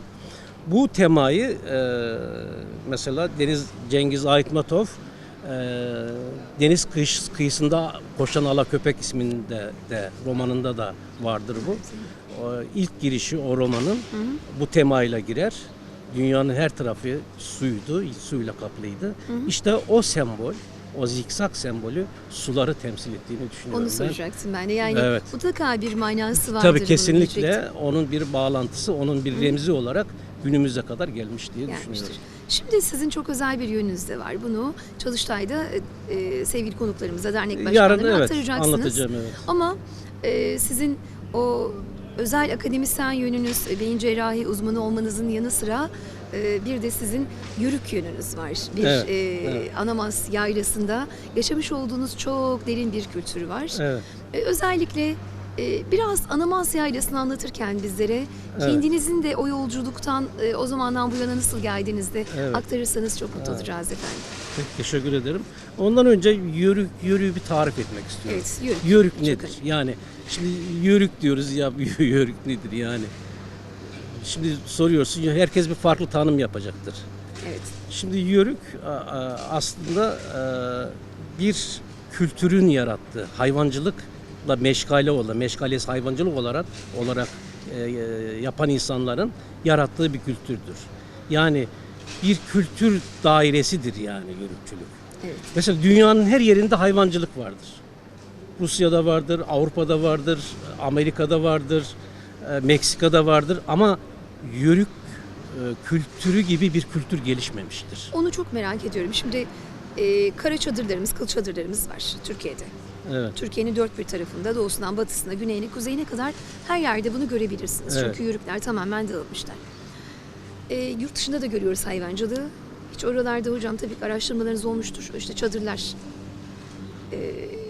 tespit edilmemiş değil mi? Şu an resmi literatüre Evet. geçen bir şey var mı? Elinizde bir belge var mı şu an? Ya tabii barınakları var. Yani insanların herhangi bir dağda kalacakları barınakları var. Ama dediğim gibi bu hayvanla uğraşarak geçinen insanların, ekonomisi bu olan insanların yarattığı bir kültür yok. Evet. Yörük kültürü gibi bir kültür yok dünyada. Evet, evet. Böyle bir kültür yok. Çünkü bu kültür aynı zamanda dilini de yaratmış. Mesela size bir örnek vereyim. Biz bağcak deriz değil mi? Bağcak nedir? Ayakkabı bağladığımız şeylere bağcık derler. Bağcak deriz. Bugün onu söylüyoruz. Değil mi? Bağcak aslında hayvana ve insana zarar vermeyecek şekilde ipin evrimleştirilmiş halidir. Onu şerit haline getirerek insana ve hayvana zarar vermeyecek hale sokuyorsunuz. Çünkü onunla kadın çocuğu arkasında gezdiriyor. Tabii golon dedikleri şeyi yapıyorlar, kolonlar yapıyorlar. Kolonlar daha kabasıdır Tabii, onların. evet. O deve kervanları için kullanılır. Evet. Kullanılır o. Bağcaklar daha ince dokumadır ve bunların bazı da silk dokumadır. İpek dokumadır. dokuma. İpek dokumadır ve bunu kadınlar süs aksesuar olarak da kullanırlar. Bellerine dolarlar. Evet. Yandan boncukla tokalı olarak sarkıtırlar. Püsküller yaparlar. Püsküller yaparlar ve buna aslında gaytan denir. Asli Hocam, daha neleri vereceğiz? ismi gaytandır bunun. Ve Güzel ve güzel hazırlandığı için. Yani Değil mi? böyle bir aksesuar olarak kullanımı da vardır. Yörüğü tarif etmek istiyorum önce. Evet. Yörük ekonomisi için sürüsü olacak. Evet, Yaşayabilmek ondan sonra da. için. Ya keçi sürüsü olacak, ya koyun sürüsü olacak, ya deve sürüsü olacak, ya at sürüsü olacak. Evet. Bu bir. Birinci şart bu. İkinci şart nedir? İkinci şart mevsimlik göçler yapacak. Bunlara otlak bulmak için. Evet. Bu uzaklık bir 30 kilometre belki 50 kilometre olabildiği gibi 300-400 kilometreye kadar olabilir. Farklı bir bölgeden farklı bölgeye geçiyoruz Farklı tabii. bir bölgeden farklı bir bölgeye kadar geçecek şekilde olabilir. Mesela Anamas yaylasına göçler ancak 7-8 günde tamamlanıyor. Antalya sahilinden Anamas yaylasına çıkmak için geçmesi gereken süre minimum bir hafta. Bir hafta. Bir hafta konarak, göçerek. Her konalganın ismi var. Bunlara 15-17 kilometre gittikten sonra insanlar bir yere konuyorlar. Geceyi geçirmek için ona konalga deniyor. Evet. Konuş deniyor, konak deniyor. Konak deniyor. 3 tane tabir var. Hep konmak sözcüğünden, kondan, Tabii, konmak kökü söz- kon olarak alınmış kondan değil mi? Sonra geliyor. eklerle devam etmiş. Tabii konuş, konak Evet. ve konalga. Konalga. Aynı şekilde bu geceleme bir günlük bir gecelik kalma süresi olarak alınıyor. Bu yörük bugün konferansta da verildi.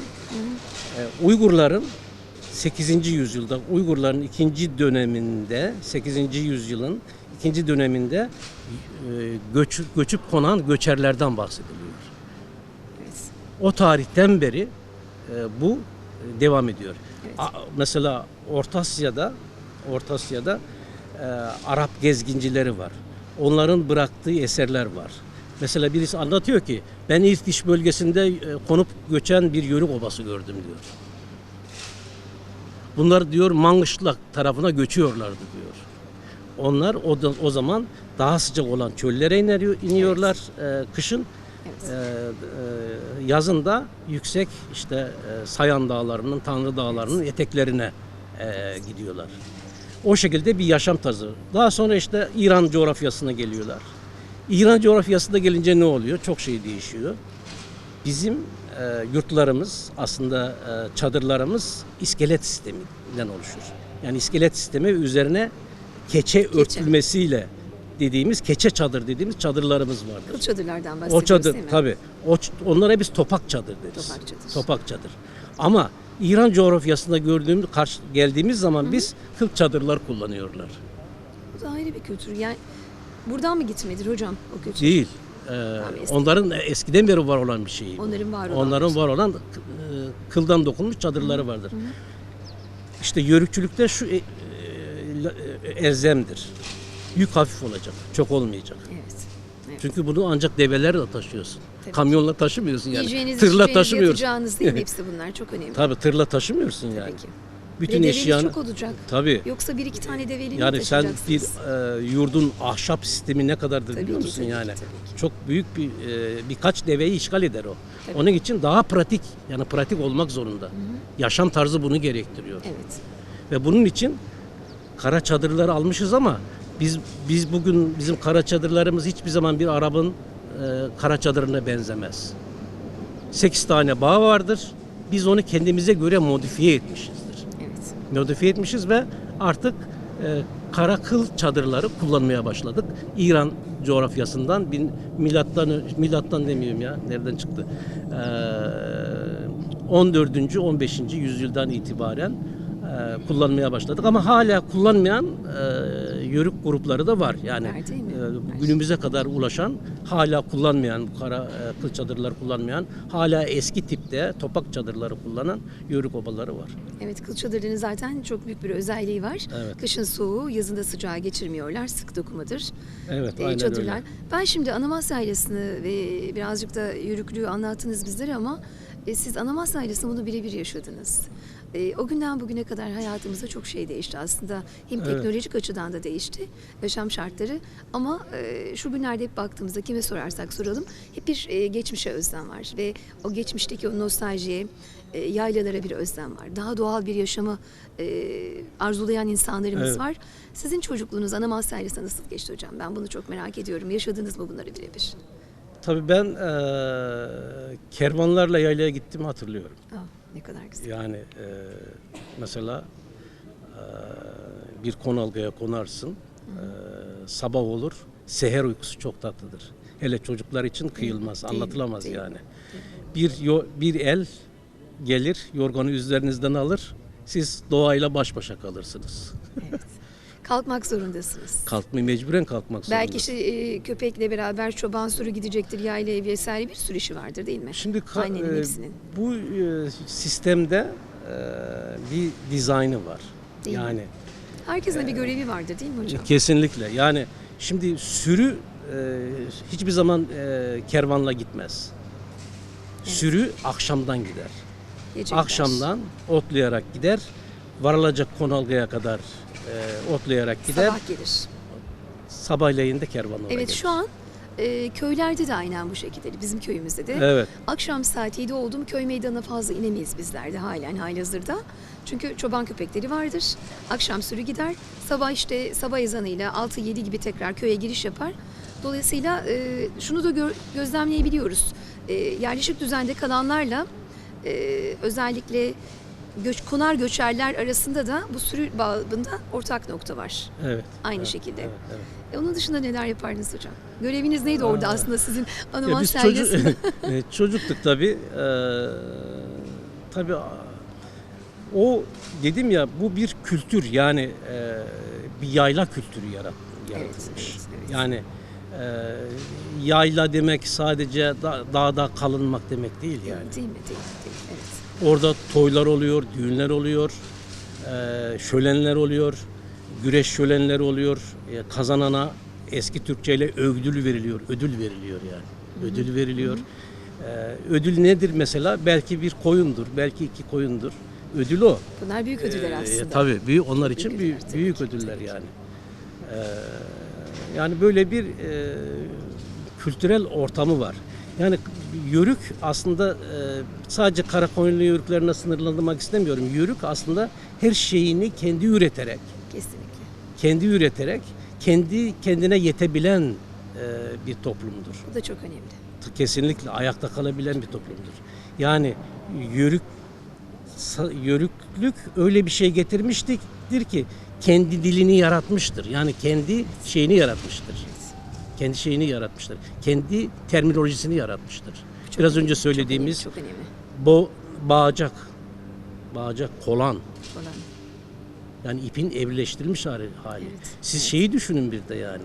Yoğurdun ilk nasıl yapıldığını düşünün.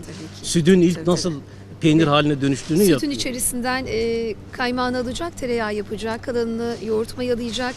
Bir de ilkinde tabii ki maya yokken bunu nasıl tuttururlar? Yani ilk şeyi. Korumak lazım onu da. Şimdi benim anam derdi ki bana mesela Hıdrellez'de yağmur suyunu maya olarak kullanıp yoğurdu çalarsan, sütü çalarsan o yoğurt tutar derdi. Çok ilginç. Belli bir dönemde. Yoğurdu ilk defa şu şekilde yapmışlar. Sabahleyin erkenden otların üzerine birikmiş çiğleri topluyorlar. Çiğ tanelerini topluyorlar. Onun içinde bulunan saprofit bakteriler, yani zararsız bakterilerle süt fermentasyona uğruyor. Evet. Süt fermentasyona uğradıktan sonra yoğurt meydana geliyor. Ve bu göçebe kültürün yani yörük kültürünün dünya mutfağına verdiği büyük bir katkıdır. Çok önemli bilgiler verdiniz. Son olarak ben bir şey sormak istiyorum Sayın Hocam. Bir de peynir anlatayım. Tabii lütfen buyurun. Peynir anlatmadan. Buyurun. Ve çok önemli, soframızın kıymetlisi peynir aslında. Peynirin ilk yapılışı da şudur yani.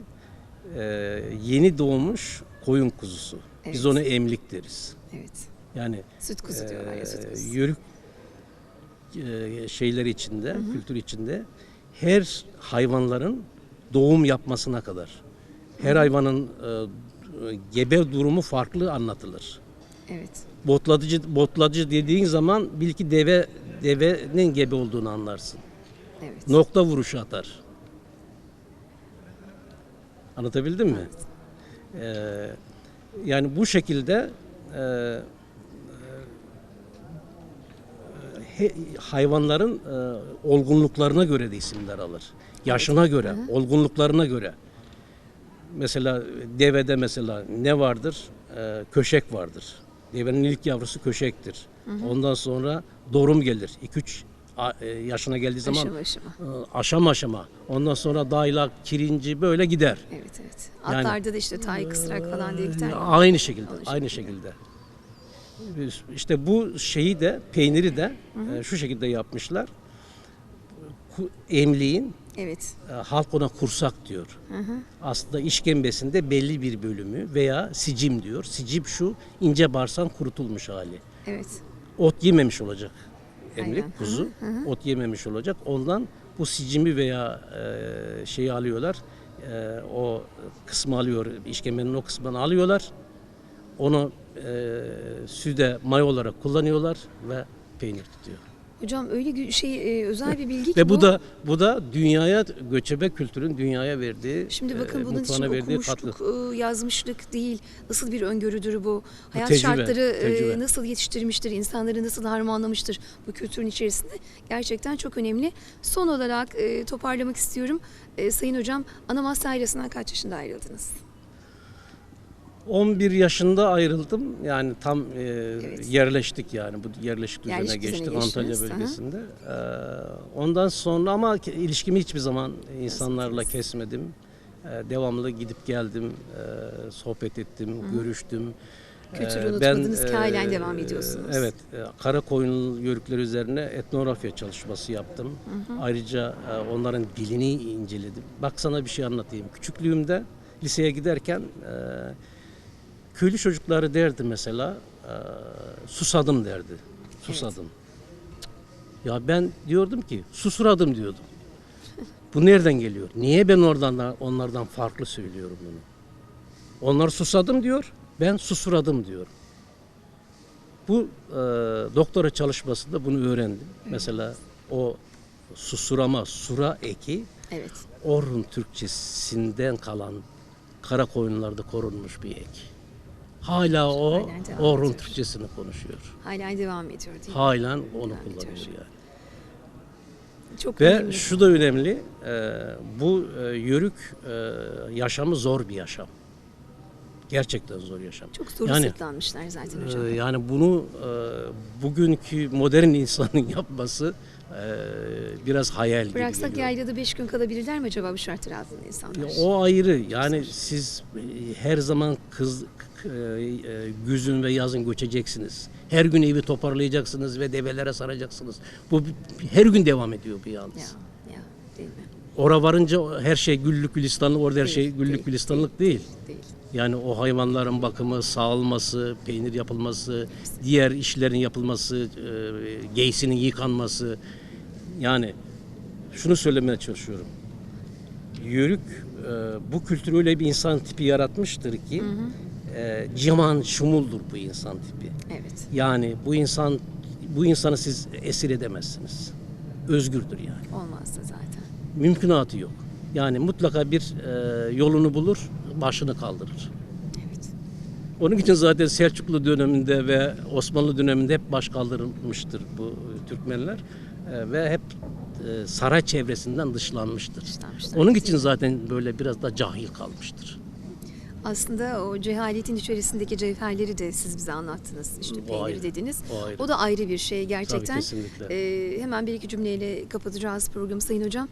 Özellikle sizin üniversitedeki akademik kariyeriniz, beyin cerrahi uzmanısınız. Bu bağlamda bizim Kültür Kervanı program yapımcımız Mevlüt Öncel'in de bir ameliyatını yaptınız. Sizin aslında hem kültüre hem de biz Kültür Kervanı programını yaparken bu yolda yürürken bizim işimizi de kolaylaştırdınız. Sağlık her şeyden çok kıymetli. Elbette. Hem akıl sağlığımız hem vücut sağlığımız. Evet. Ne kadar sağlıklı olursak o kültürü de o kadar iyi taşıyabiliyoruz. Sizlerin aracılığıyla tabii ki. Elbette. Ben size bu değerli bilgilerinizden dolayı çok teşekkür ediyorum. Estağfurullah. Ben teşekkür ederim. Yolumuz inşallah bir gün Anamasya Yaylası'na düşerdi. İnşallah beklerim. Öyle o boz bulanık dağlardan, sellerden yıkanarak ineriz efendim. Anlatırız. Çok teşekkür ederim.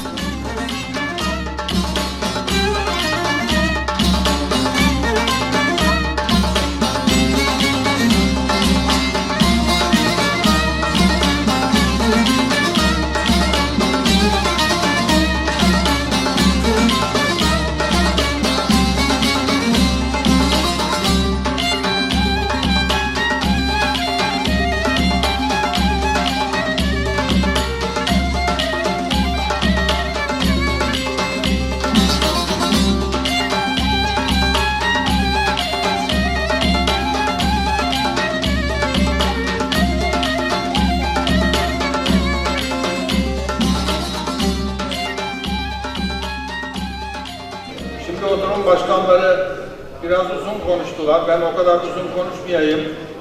Ama Orta Asya'dayken konar göçerler çoğunlukta olduğu için yerleşmiş olanlara biraz aşağılayıcı olarak yatuk demişler. Yani tembel. Yatuk demişler. Ama sonra Anadolu'ya gelip de yerleşikler fazlalaşınca bu defa da yerleşik olmayanlara aşağılayıcı olarak yörükler demişler sanki. Bana öyle geliyor. Ama onlar bizim kültürümüzün hası. Zaten Türkmen de tam Türk demek, has Türk demek oradaki men. Oradaki men mübalağa, abartma eki. Nasıl kocaman dediğimiz zaman daha büyük, şişman dediğimiz zaman daha şişse, Türkmen dediğimiz zaman da daha Türk, yani Türk'ün hası demektir. Dolayısıyla bu Türkmenler, Yörükler Türk'ün hasıdır. Türk'ün hasının diliyle ilgili şimdi konuşmalar dinleyeceğiz.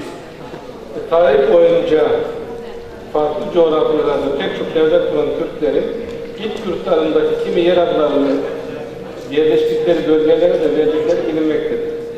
İnsanoğlunun bildiklerinden hareketle bilmediklerini ya da yeni öğrendiklerini adlandırması olağandır.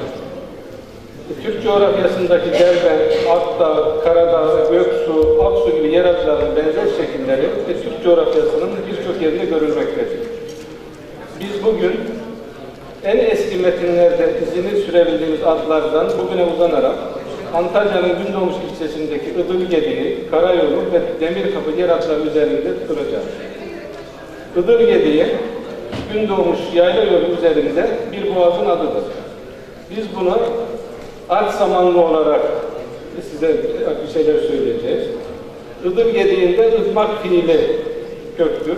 Bu ıtmak fiili sabahki oturumda 11. yüzyılın çok önemli bir yüzyıl olduğunu Tarih Cumhurbaşkanı hocamız söyledi. Biz 11. yüzyıldan 4-5 yüzyıl daha önceki metinlerden hareketle bugün hala yaşayan yer adları üzerinde duracağız. Orhun yazıtlarında biz ıtmak fiilini görüyoruz. Thomsen, Clauson, Marcel Erdal gibi Türkologlar ıtmak fiilinin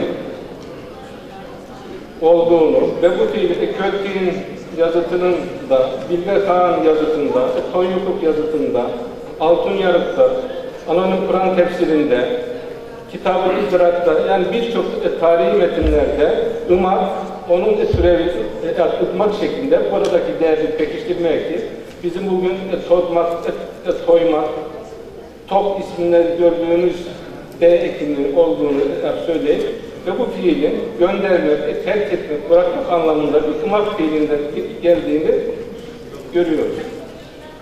Irmak fiili Altay dilleri etimoloji sözlüğünde de İngilizce to send, göndermek anlamında kullanılıyor.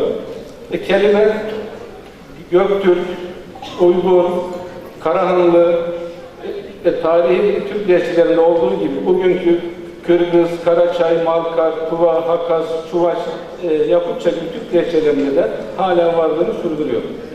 Yine tarihi metinlerdeki yani Divan ve Türk'te gördüğümüz ıdık da kutlu ve mübarek olan mukaddes aziz anlamlarındadır.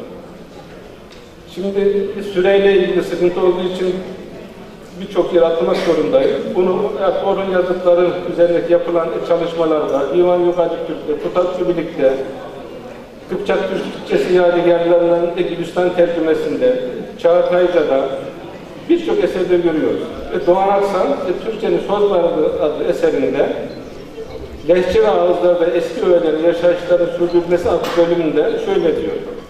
Sir Gerard Clauson ve Fransız'dan alıntılar yaparak Türkçe dile dönüşmüş lehçeleri, değişik lehçeler içindeki çeşitli ağızlarıyla çok geniş bir alana yayılmış eski ve yerleşik bir dildir.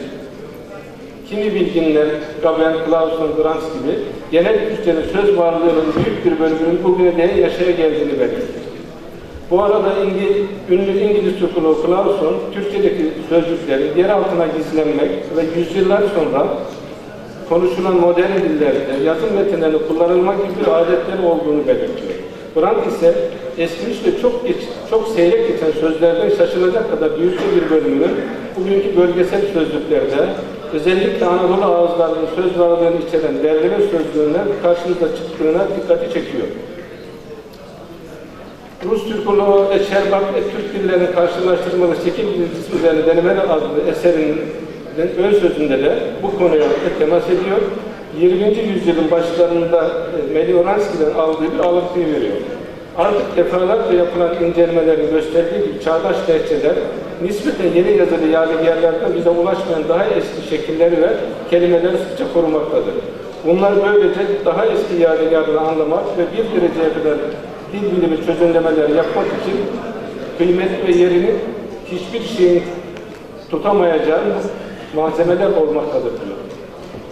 Divan-ı Lügat Türk'ün son yayını yapan hocamız da problemli kelimelerde ve tanık olarak sık sık Anadolu ağızlarına başvurmuştur. Tarihi metinlerde gördüğümüz ıdmak fiilinin ıdgu, ıdılmak, ıdıklı, ıdıkmak, ıdılmak, ıdılmış, ıdık gibi, ıdıktar gibi birçok türevinde görüyoruz. Bugünkü Türk lehçelerinde de kelime, Türkmence'de, Kırgızca'da, Balkarca'da, Hakkaçça'da ıymak, ıtmak, ıtmak, jarmak gibi şekillerini görüyoruz. Bizim asıl konumuz ıtmak fiilinin bugün gündoğmuşta niye karşımıza çıkıyor? Bugün de Türkiye Türkçesinde ıtmak fiili yok. Ancak gündoğmuşta ıdık diye bir yer adı var. Gündoğmuş yöresinde Kılavuzon'un Türkçe kelimeler için kullandığı yer altına gizlenmek ve yüzyıllar sonra konuşulan modern dillerde, metinlerde kullanılmak adeti ortaya koyan birçok yer adı var. Suuşlu, Badırıklı Boyak, İnönü, Akıncıbeli, Mağarbaşı, Şirlevik, Şarlavuk, Karayolu, Korunbaşı, Ulualan, Kızıldönme, Demirkapı, Tana Yazısı, Iparlı, Giydağ gibi. Irmak fiili bugün Batı Türk lehçelerinin hemen hiçbirinde değerli olarak yaşamıyor. Buradaki de lehçelerin birçoğunda Y'ye dönüşmüş. Yalnızca Tuva Türkçesinde değerli örnekleri görebiliyoruz.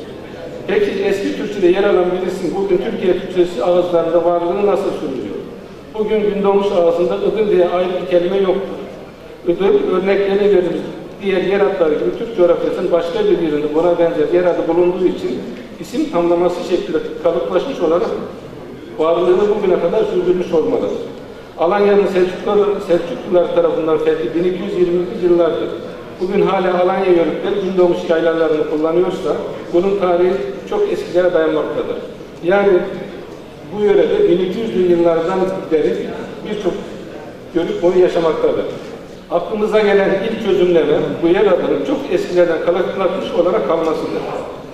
Bugün Anadolu ağızlarında eski Türkçe döneminden kalma ses özellikleri ve yapı özelliklerinin olduğu bilinmektedir. Söz konusu bu D ise hep Y olmuştur. Ancak Anadolu ağızlarında küçük çocuğun yeni yürümeye başlaması alanında kullanılan adaklama kelimesinde de D'nin yaşadığını görüyoruz. Bu kelimenin Eğirdir, Bucak, Silifke, Ermenek, Yelkesi gibi yörüklerin yaygın olarak yaşadığı bölgeleri görülmesi de dikkate değerli. Yine bir benzerlik kullanım olarak Ankara'nın Ayaş ilçesinin Feriş köyünde de yakın zamanlara kadar hala adak kesmek adetinin yaşadığı belirtilmiştir. Buna göre yeni yürümeye başlayan çocuğun iki ayağı birbirine bağlanır, sonra o ip kesilir ve çocuk yürütülür. Bu törene eşlik eden misafirleri çeşitli ikramlarda bulunur. Bu adetin adak kurbanıyla alakası yoktur. Kurbanlık bir hayvan kesilmez. Aynı geleneğin Ankara'nın Çamlıdere ilçesinde köstek kesmek olarak yaşaması, adak kesmekteki adak kelimesinin nezir yani kurban anlamında değil, ayak anlamında olduğunu göstermektedir. Burada kesilen ayakları birbirine bağlayan iptir, kurban değildir. Gündoğmuş, Manavgat ve Alanya yörüklerinin yaylaları Geyik Dağı etrafında bulunan ova ve yurtlardan oluşuyor. 2960 metre yükseklikteki Geyik Dağı civarında denizden yüksek 2000 metrenin üzerinde birçok yayla vardır. Deniz kenarından yola çıkan yörük kervanları alternatif yollar bulunsa bile Gündoğmuş'a 500 metre yakınlıktaki Iğdır Gediği'nden geçmek zorundadırlar. Bu mekan bugün Gündoğmuş mezarlığıdır. V harfini andıran Iğdır Gediği'nin bir tarafı 1800 metre yükseklikteki Dernek Dağı'na, diğer tarafı ise 30-40 metrelik bir yükseklikten sonra Derebağ Deresi'ne doğru 300-400 metre inmektedir. V harfinin bir tarafı çok kısa ve altı ucunca, diğer tarafı ise oldukça uzun ve yüksektedir. Yaylaya varmak için buradan sağ salim geçebilmek gereklidir. Şimdi bu Iğdır Gediği isminin kökeniyle nasıl açıklayacağız? Yukarıda bahsettiğimiz gibi ıtmak göndermek demektir. Buradan hareketle mezarlık bölgesi olduğu için öteki dünyaya gönderilen yer anlamı aklına gelebilir. Ancak buradaki mezarlık oldukça yenidir. Irmak fiilinin kökeni ve tarihi çağdaş Türk lehçeleri örneklerini gördükten sonra buradaki L ekinin fiilden adlar ve sıfatlar yaptığını biliyoruz. Bunları atlıyorum.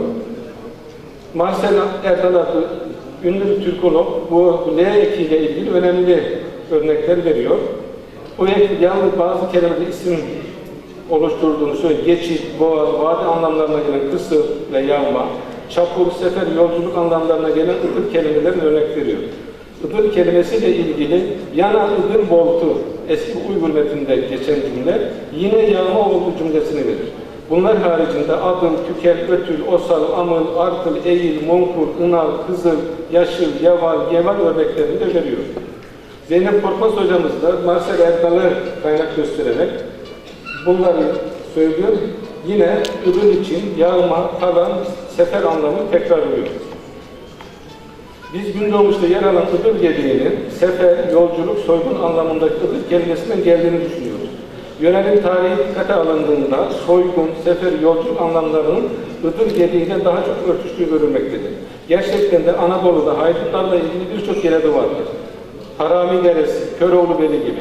Ayrıca Almanca münasebetli görülen Üsküdar'ın Doğancılar semtindeki ve Tunus Bağı adı da Tonozu Bağı, Haydut Boğazı'ndan gelmiş olmalıdır.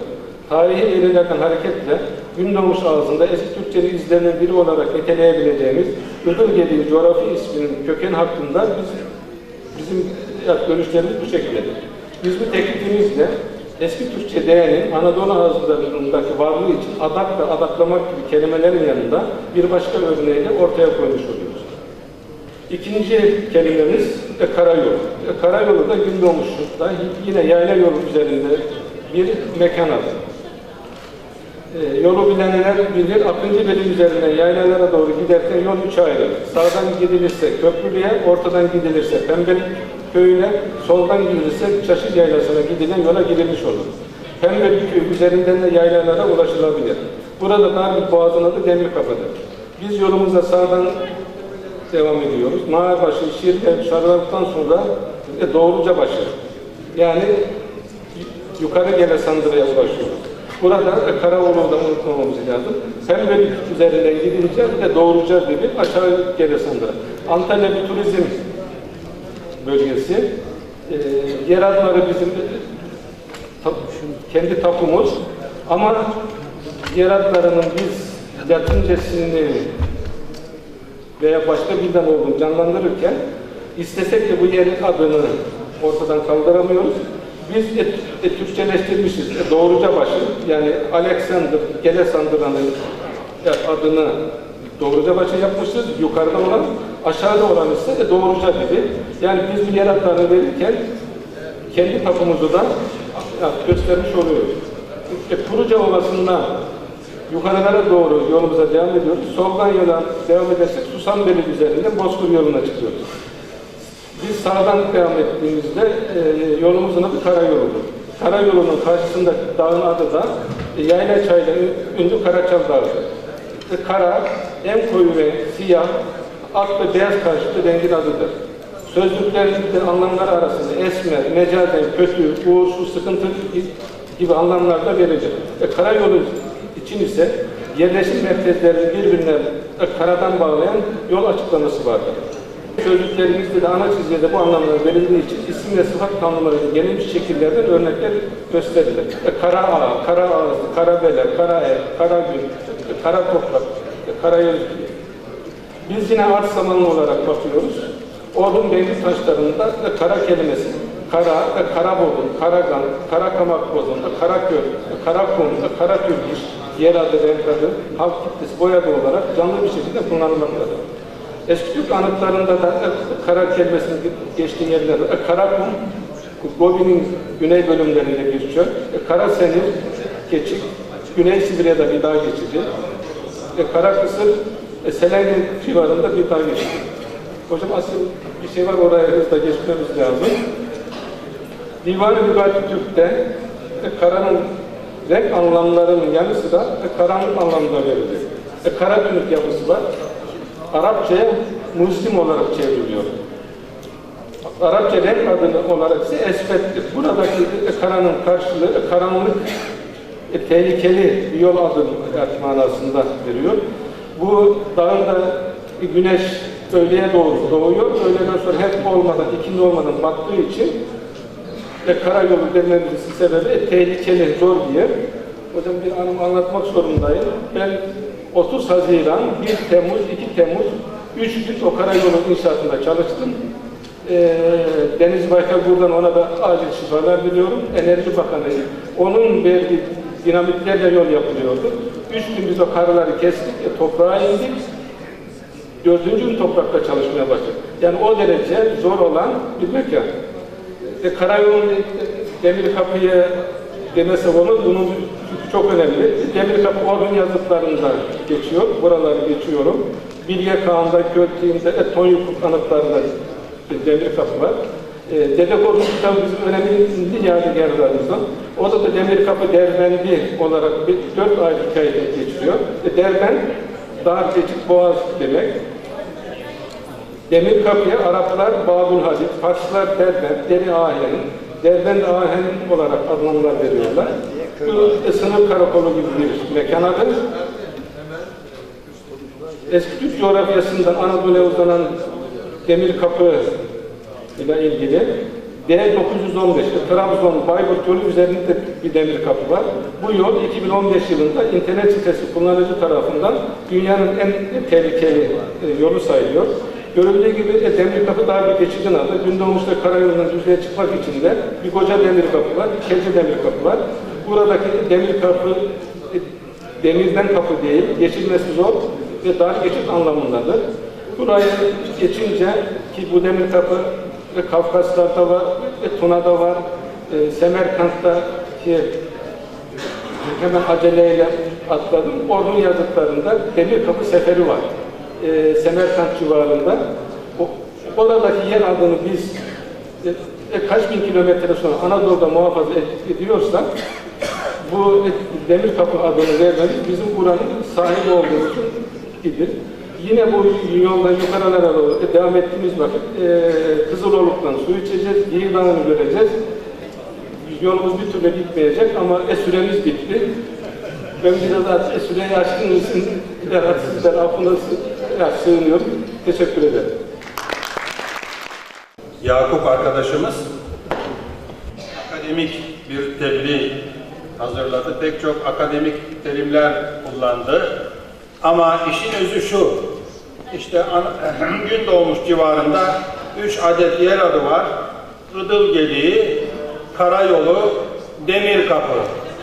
Bunları art zamanlı olarak, ne demek art zamanlı? Yani tarihi metinlere bakarak bunların ta Orta Asya'ya dayanan kelimeler olduğunu bize bence ispat etti. İşin özü bu efendim. Yani böylece şu anda yerleştiğiniz yer adları ta Türkistan coğrafyasına kadar, hatta Orhun coğrafyasına kadar gidiyor. Yer adları Türkolojide özel bir bilimdir. Yer adları bilimi, hatta genel olarak ad bilimi özel bir bilimdir. Arkadaşımız bu konuda bize güzel bir bildiri sunmuş, güzel bir örnek vermiş oldu. Bakalım şimdi ikinci arkadaşımız ne yapacak? Efendim, Jale Hanım bize Alanya ağzı söz varlığı üzerine düşünceler. Bakalım o da tarihlere, gerilere doğru gidecek mi? Yoksa işte Alanya ağzında bugün hangi sözler var? Bir göreceğiz, dinleyeceğiz kendisini. Evet Jale Hanım. Standart dilden küçük bazı fonetik farklılıklarla ayrılan kollara ağız adı verilir. Her ülkenin bir yazı dili, ortak dili, standart dili vardır. Bir de ortak dilden küçük bazı farklılıklarla ayrılan ağız adını verdiğimiz kolları vardır. Ortak dil o toplumu birbirine bağlayan, toplumu millet yapan unsurların başında gelir. Bu ağızlar standart dilden ayrı olarak varlıklarını konuşma dili olarak sürdürürler ve içlerinde de çok kıymetli hazineler saklarlar. Ağızlarda saklanan bu değerli özellikler, araştırmacıların birçok dil problemini halletmelerinde onlara yardım eder ki bu ağızlarda saklanan unsurların bir kısmını da bir önceki konuşmacı hocamız, Yakup hocamızdan dinledik biraz önce. Bu özellikler bizim o ağzın konuşulduğu bölgeyi daha iyi tanımamızı sağlar. Bir bölgenin ağız özelliklerinin birçok konuda tarihe de ışık tuttuğu görülür. İşte Alanya ağzı da bu coğrafyada yaşayan insanların hayat tarzları tarih boyunca kimlerle ya da hangi bölgelerle ilişki halinde oldukları gibi pek çok konuda bize bilgi verir. Ağız araştırmaları son derece önemli araştırmalar. Dil araştırmaları içerisinde çok önemli bir yeri tutuyor. Ve her gün biraz daha yok olmakta, kaybolmakta. Sabah oturumunda tarihçi hocalarımız da söz ettiler. Diğer hocalarımız da söz ettiler. Bu araştırmaların bir an önce yapılması, derlenmesi, bu malzemenin derlenmesi konularında görüşlerini bildirdiler. Özellikle yeni nesil televizyon, internet ve benzeri kullanım sebebiyle ağızlardan tamamen uzaklaşmıştır. Bu kaçınılmaz bir durumdur. Elbette herkes standart dili kullanacak, ancak bu dedelerinden kalan bazı özelliklerin de unutulmasını gerektirmez tabii ki. Dilde bir zorlama söz konusu değildir. Vurgulamak gerekirse bu ağız özelliklerinin derlenmesi, bir araya getirilmesi her geçen gün biraz daha zorlaşmıştır. Bugün bu derlemeler hala yapılmaya devam ediyor. Her çalışma, emek verilmiş, her iş çok değerlidir. Fakat emin olun bugünkü şartlarda derlenmese de çok önceden yapılan, Türk Dil Kurumu'nun önderliğinde yapılan derleme çalışmaları ağız araştırmalarımız için birer hazine niteliği taşıyor bugün. Vaktiyle yörükler üzerinde araştırma yapan bir hocamızın bir anısını sizinle paylaşmak istiyorum. Kendisi Mersinli olan bir hocamız, Mersin'de yörükler üzerinde yaylaya çıkıyor ve dil derlemesi yapıyor onlardan. Derlemeyi bitirdikten sonra teyibini kapatıyor o günün şartlarında. Bundan 40-45 yıl öncesinden söz ediyorum. Teybi kapatıyor. Derleme yaptığı yörük teyzemiz diyor ki, hocam diyor siz Ankara'dan geldiniz. Bu konuları bilirsiniz. Bu sorunlar nasıl çözülecek diyor. Orada diyor hoca elimdeki teybi de, kağıdı, kalemi de bıraktım. Çünkü sorun kelimesini birkaç ay önce biz türetmiştik diyor Türk Dil Kurumu'nda. Kendi türettiğimiz kelimenin yaylada bir yörük annesi tarafından kullanılması hocayı tabii epeyce şaşırtmış. Ama yine de o gün için iyi ki o derlemeler yapılmış diyoruz. Bugün bu çok daha imkansız hale geldi.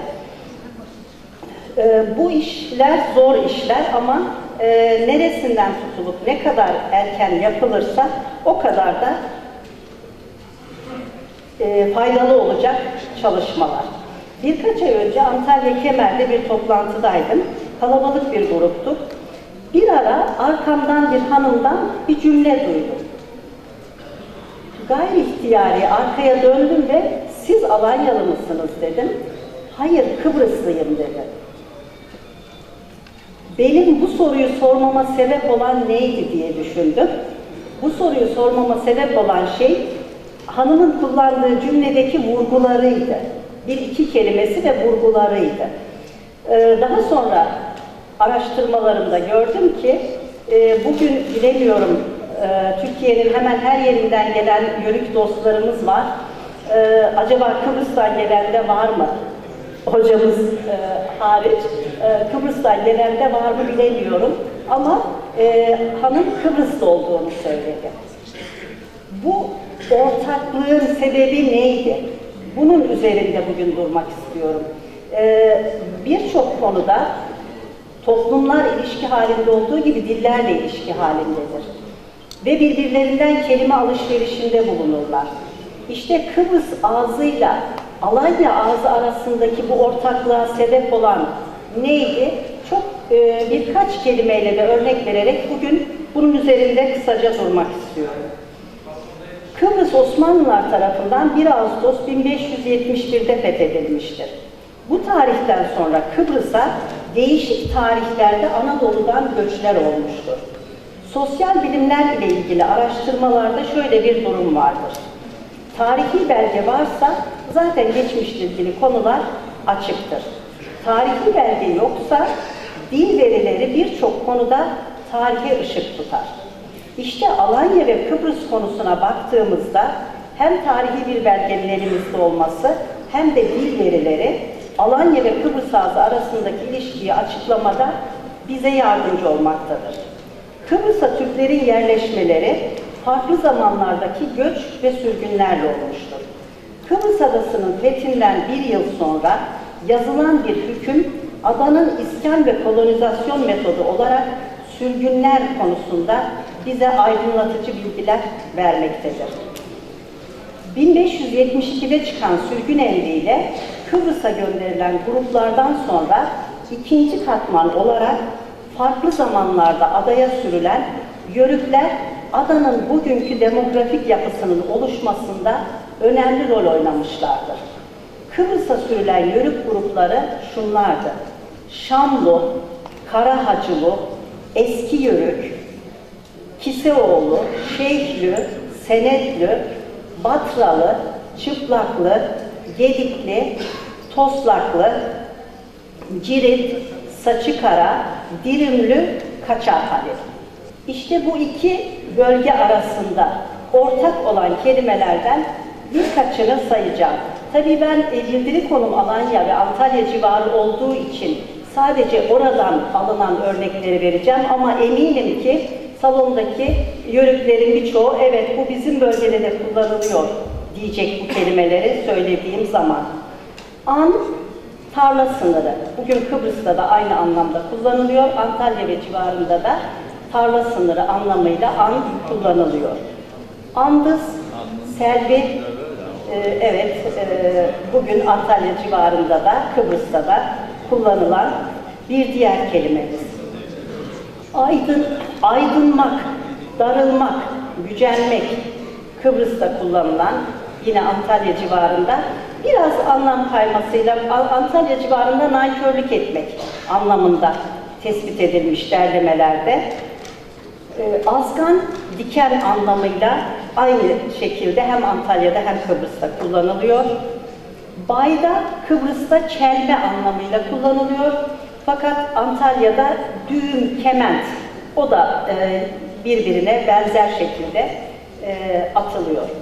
Çelengi, el saçağı, Kıbrıs'ta kullanılan ve evlerin dışında bulunan saçak anlamıyla Antalya'da da kullanılan kelimelerden birisi. Garacocco, çörek otu, bildiğimiz gibi karacücem biçiminde Antalya'da kullanılıyor ama Kıbrıs'ta daha çok karacocco biçiminde kullanılıyor. Göver, arpacık soğanı Kıbrıs'ta ama Antalya'da göğer biçiminde kullanılıyor. Barkıt, köy evlerinde kapıların arkasına konulan kuşak.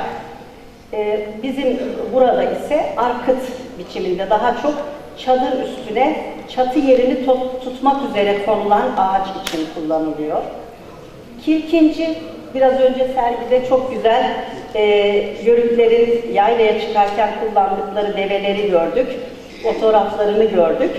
Onların yavrusu için kullanılan kirkinci Antalya'da, özellikle de Alanya'da tespit edilmiş bir kelime.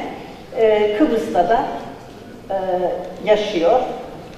Küp düşen, Tatarcık, yine aynı şekilde ortak kullanılan kelimelerden birisi. Senit, Yörük analarımız hemen diyecekler hamur tahtası açarken kullandığımız, hamur açarken kullandığımız, ekmek bazlama, yufka, şebit açarken kullandığımız o tahta Kıbrıs'ta da kullanılmaya devam ediyor. Seyrek peynir kurdu, seyrik olarak daha çok Antalya, Alanya civarında kullanılıyor. Tey, asma filizi, kavun veya karpuzun dalı için kullanılıyor. Antalya civarında ise üzüm kütüğü, çubuğu için daha çok kullanılıyor. Tal var, çardak, asma çardağı. Antalya civarında ise üzeri otla örtülü bostan çardağı veya kulübesi için kullanılıyor. Tabii aradan çok uzun zaman geçtiği için bazı kelimeler anlam kaymasına uğramış, anlamlarda farklılıklar olmuş ama büyük ölçüde aynı devam ediyor. Toru, küçük çam ağacı Kıbrıs'ta, Antalya civarında ise insan veya ağacın genci için kullanılıyor. Ucumak, bir şeyden soğumak, usanmak. Antalya civarında ise nefret etmek, soğumak, bıkmak anlamında kullanılıyor. Uğra, yufka açarken hamurun tahtaya yapışmaması için kullanılan kalın un. Burada ise biz uğra, ufra daha çok Alanya civarında kullanıyoruz. Ufrayı yine yufka açarken hamurun tahtaya yapışmaması için kullandığımız iri un için kullanıyoruz. Utaşmak, yetişmek, ulaşmak, vasıl olmak aynı anlamda kullanılıyor. Ülemez, çalıya benzer bir çeşit bitki diye verilmiş derlemelerde Kıbrıs'ta. Öleyez, kökü pişirilip yenilen patates cinsinden bir bitki denmiş Antalya'da. Ama ben bu öleyezden daha çok aynı bitki için kullanılan ve derlemelerde de çok fazla rastlamadığım göleviz kelimesine, bu aynı kelimeyle alakalı. Çünkü ölmez, öleyez gibi biçimleri verilmiş ama yaygın olarak kullanılan hemen hemen herhalde bu yöredeki herkesin bildiği o geniş yapraklı, patatese benzeyen, kökünü pişirip yediğimiz göleviz kelimesi.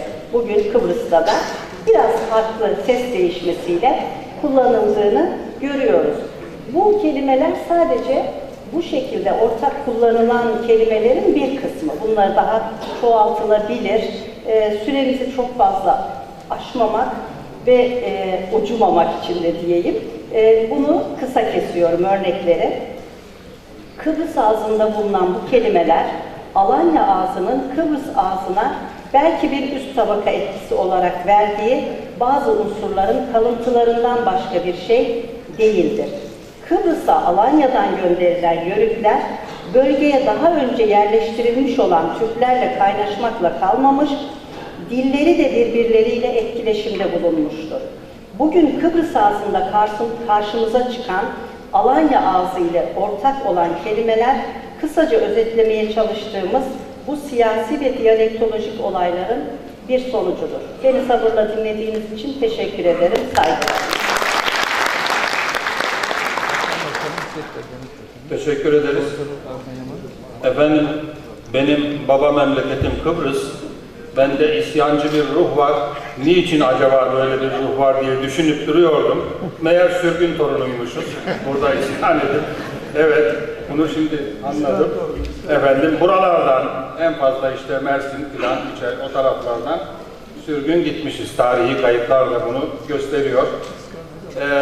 Gördük bu defa efendim Yakup Bey geriden bugüne doğru bir karşılaştırma yapmıştı. Şimdi coğrafi bir karşılaştırma yaptı Jale Hanım. Alanya, Kıbrıs, böylece efendim Yörük Türkmen'in bir yandan tarihi boyutunu, bir yandan coğrafi boyutunu görmüş olduk. Değerli izleyenlerimiz, Antalya'da Çalıştay devam ederken bizler de çok kıymetli bir abimizi, hocamızı bulduk Çalıştay'da. Dedik ki hocam buralara kadar gelmişsiniz. Biz de kırmayın. TRT İzmir Radyosu bağlama sanatçısı Sayın Mahir Tokdemir'e rastladık. O da dedi tamam sizi kırmayalım. Sazımız var, sözümüz var. Belki de bir kelamımız olur dedi. Hoş geldiniz hocam. Merhabalar. Nasılsınız? Çok teşekkür ederim. Çok iyiyim. Sizler nasılsınız? Teşekkür ediyoruz. İlk defa katılıyorsunuz herhalde Çalıştay'a. Evet, ilk defa katılıyorum. Çok keyifli oldu. Benim için iyi bir deneyim oldu, iyi bir birikim oldu. Birçok şey biriktirmiş. Zaman içinde derin, mekan üzerinde geniş, koca bir kültürün izlerini bir kez daha insanların sözleriyle ve birikimleriyle, aktardıklarıyla, paylaştıklarıyla yaşadık. Çok keyifli oldu. Tabii gönül diler ki gerçek de odur. daha sonsuza kadar bu kültür yaşayacaktır elbette. Evet. Keyfimiz var, keyfiyemiz var, sazımız var, sözümüz var. Bir kelam da sizden alalım hocam, ne dersiniz? Elimizden geldiği kadar diyelim. Lütfen buyurun hocam, lütfen.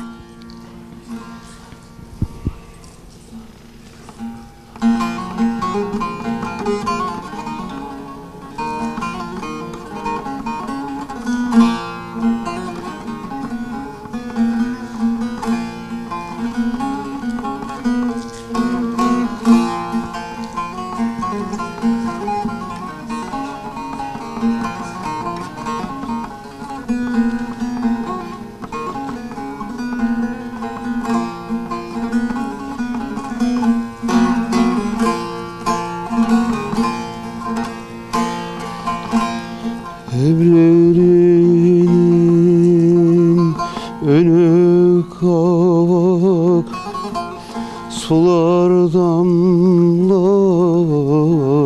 ufak ufak, eli kına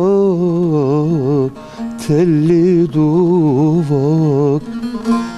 Kalk gidelim sarı gelin, eli kına telli duvak.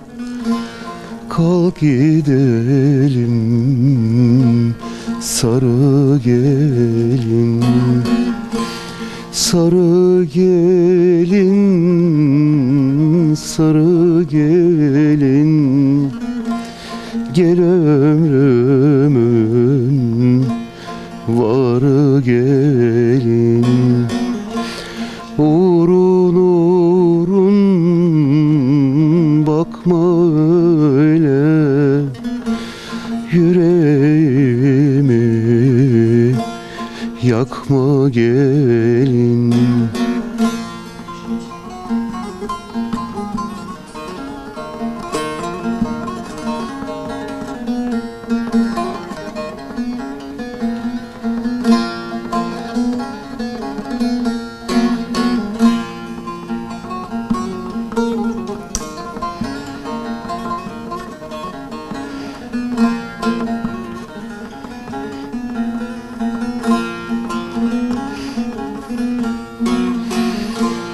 Gelinlerden az olmaz mı? Yanında al olmaz mı? Sana yandım sarı gelin, seni seven del olmaz mı? Sana yandım sarı gelin, seni seven del olmaz mı? Sarı gelin, sarı gelin. Gel ömrümün varı gelin, uğrun uğrun bakma öyle, yüreğimi yakma gelin. Şimdi sözü Emine Hanım'a bırakacağım. O diyor ki ben kürsüden konuşurum. Efendim ben de bir Yörük çocuğuyum. Kürsüden konuşurum, kürsüden konuştum.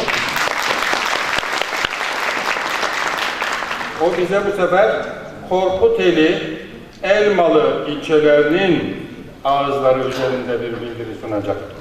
Benim bildiri konum Korkuteli ve Elmalı ilçelerinin standart Türkiye Türkçesinden farklı ses ve şekil bilgisi özellikleri. Korkuteli'de olmam münasebetiyle önce Korkuteli'den başlamak istiyorum. Korkuteli, Akdeniz bölgesinde, Antalya'nın kuzeybatısında, Antalya'ya 60 kilometre uzaklıkta bulunan Antalya'nın yayla ilçelerinden birisidir. ilçenin temelini teşkil eden Alaaddin Mahallesi, ilçenin ilk yerleşim merkezidir. Korkuteli, Evliya Çelebi'nin Istanoğuz hakkında yazdığı bilgiye göre bu bölgede İstinda adında bir kasaba vardı ve bu kasaba Pisityalılar zamanında kurulmuştu.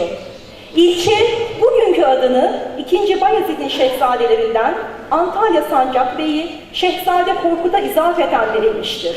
Şöyle ki, Osmanlı Devleti'nde Sultan II. Bayezid'in son zamanlarında 2. Bayezid'in şehzadeleri Selim, Ahmet ve Korkut arasında yaşanan taht mücadelesinde Korkuteli o sırada Antalya Sancakbeyi Şehzade Korkut'a merkezlik yapmıştır. Şehzade Selim ve yanındaki idareciler saltanat makamı için Korkut'un varlığını çok tehlikeli görüyorlardı.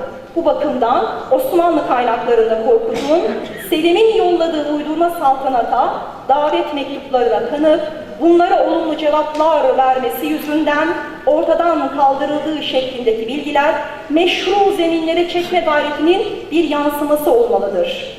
Kardeşinin 10.000 kişiyle üzerine yürüdüğünü öğrenen Korkut, sadık adamı Piyale yanında olduğu halde Manisa'dan gizlice kaçıp Mısır'a gitmek için Tete ile yöresine doğru yola çıkmıştır. Ancak İstanbul'a geldiğinde yani Korkuteli'de bir mağarada yakalanıp öldürülmüştür. Peki bugün Korkuteli'ndeki el ne demektir? Korkuteli demek Korkut'un ili, memleketi demektir. Ses bilgisinde kapalı e'nin anlam ayırt edici bir özelliği vardır. Yani bu ünlü fonemik bir ünlüdür. Bugün bu elin Rumeli, Oğuzeli gibi yerleşim adlarında da vardır. Bilindiği üzere bu el bildiğimiz insan uzvu olan el ile ilgili değildir. Bugün standart Türkiye Türkçesinde hem il anlamında kullanılan el ile hem de insan uzvu anlamında kullanılan el kelimelerinin her ikisinin de yazılışı aynı olduğu için eş adlı iki kelime olmuştur. Korkuteli ilçesinin ilçe merkezi dışında Çomaklı, Bozova, Küçükköy, Yelken, Yeşilyayla, Büyükkasaba olmak üzere toplam 6 kasaba belediyesi 45 köyü bulunmaktadır. Yalnız 6360 sayılı kanunla bu 6 kasaba ve 45 köy bugün mahalleye dönüştürülmüştür. Korkuteli ve Elmalı'da kentleşme ve geçici göç yoğun olarak görülmektedir. Şehirden kırsal alana yani yaylalara, kırsal alandan şehre ilkbahar ve sonbahar mevsimlerinde göçlerin olduğu görülmektedir. Ve bu göçlerin neticesinde de köylerdeki nüfuslar her geçen gün azalmaktadır. Mesela Elmalı ilçesinin Çaybaşı köyünün nüfusu bugün çok azalmıştır.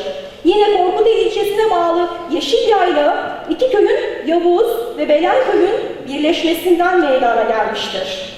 Şöyle Korkuteli haritasını gösteriyorum sizlere. Elmalı Antalya bölgesinde Antalya'ya 120 kilometre uzaklıkta Tete pilotosu üzerine kurulmuş yayla yerleşim merkezlerinden birisidir.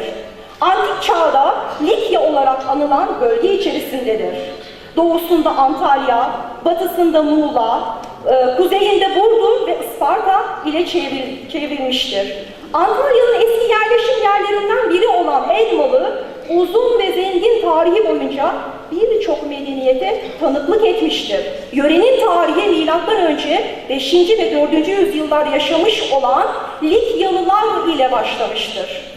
Selçuklular ve Osmanlılara da ev sahipliği yapan Elmalı ilçesi, 100 yıl öncesine kadar birçok Ermeni ve Rum ailesine de ev sahipliği yapmıştır. İlçe sırası ile Kabalı, Amelas, Elmalı gibi adlar almıştır.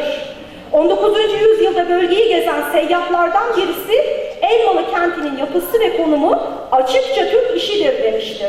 Ve Elmalı adı kesinlikle Likya'nın bu bölümünde olduğunu düşündüğü Amelas ismindeki kentten gelmektedir.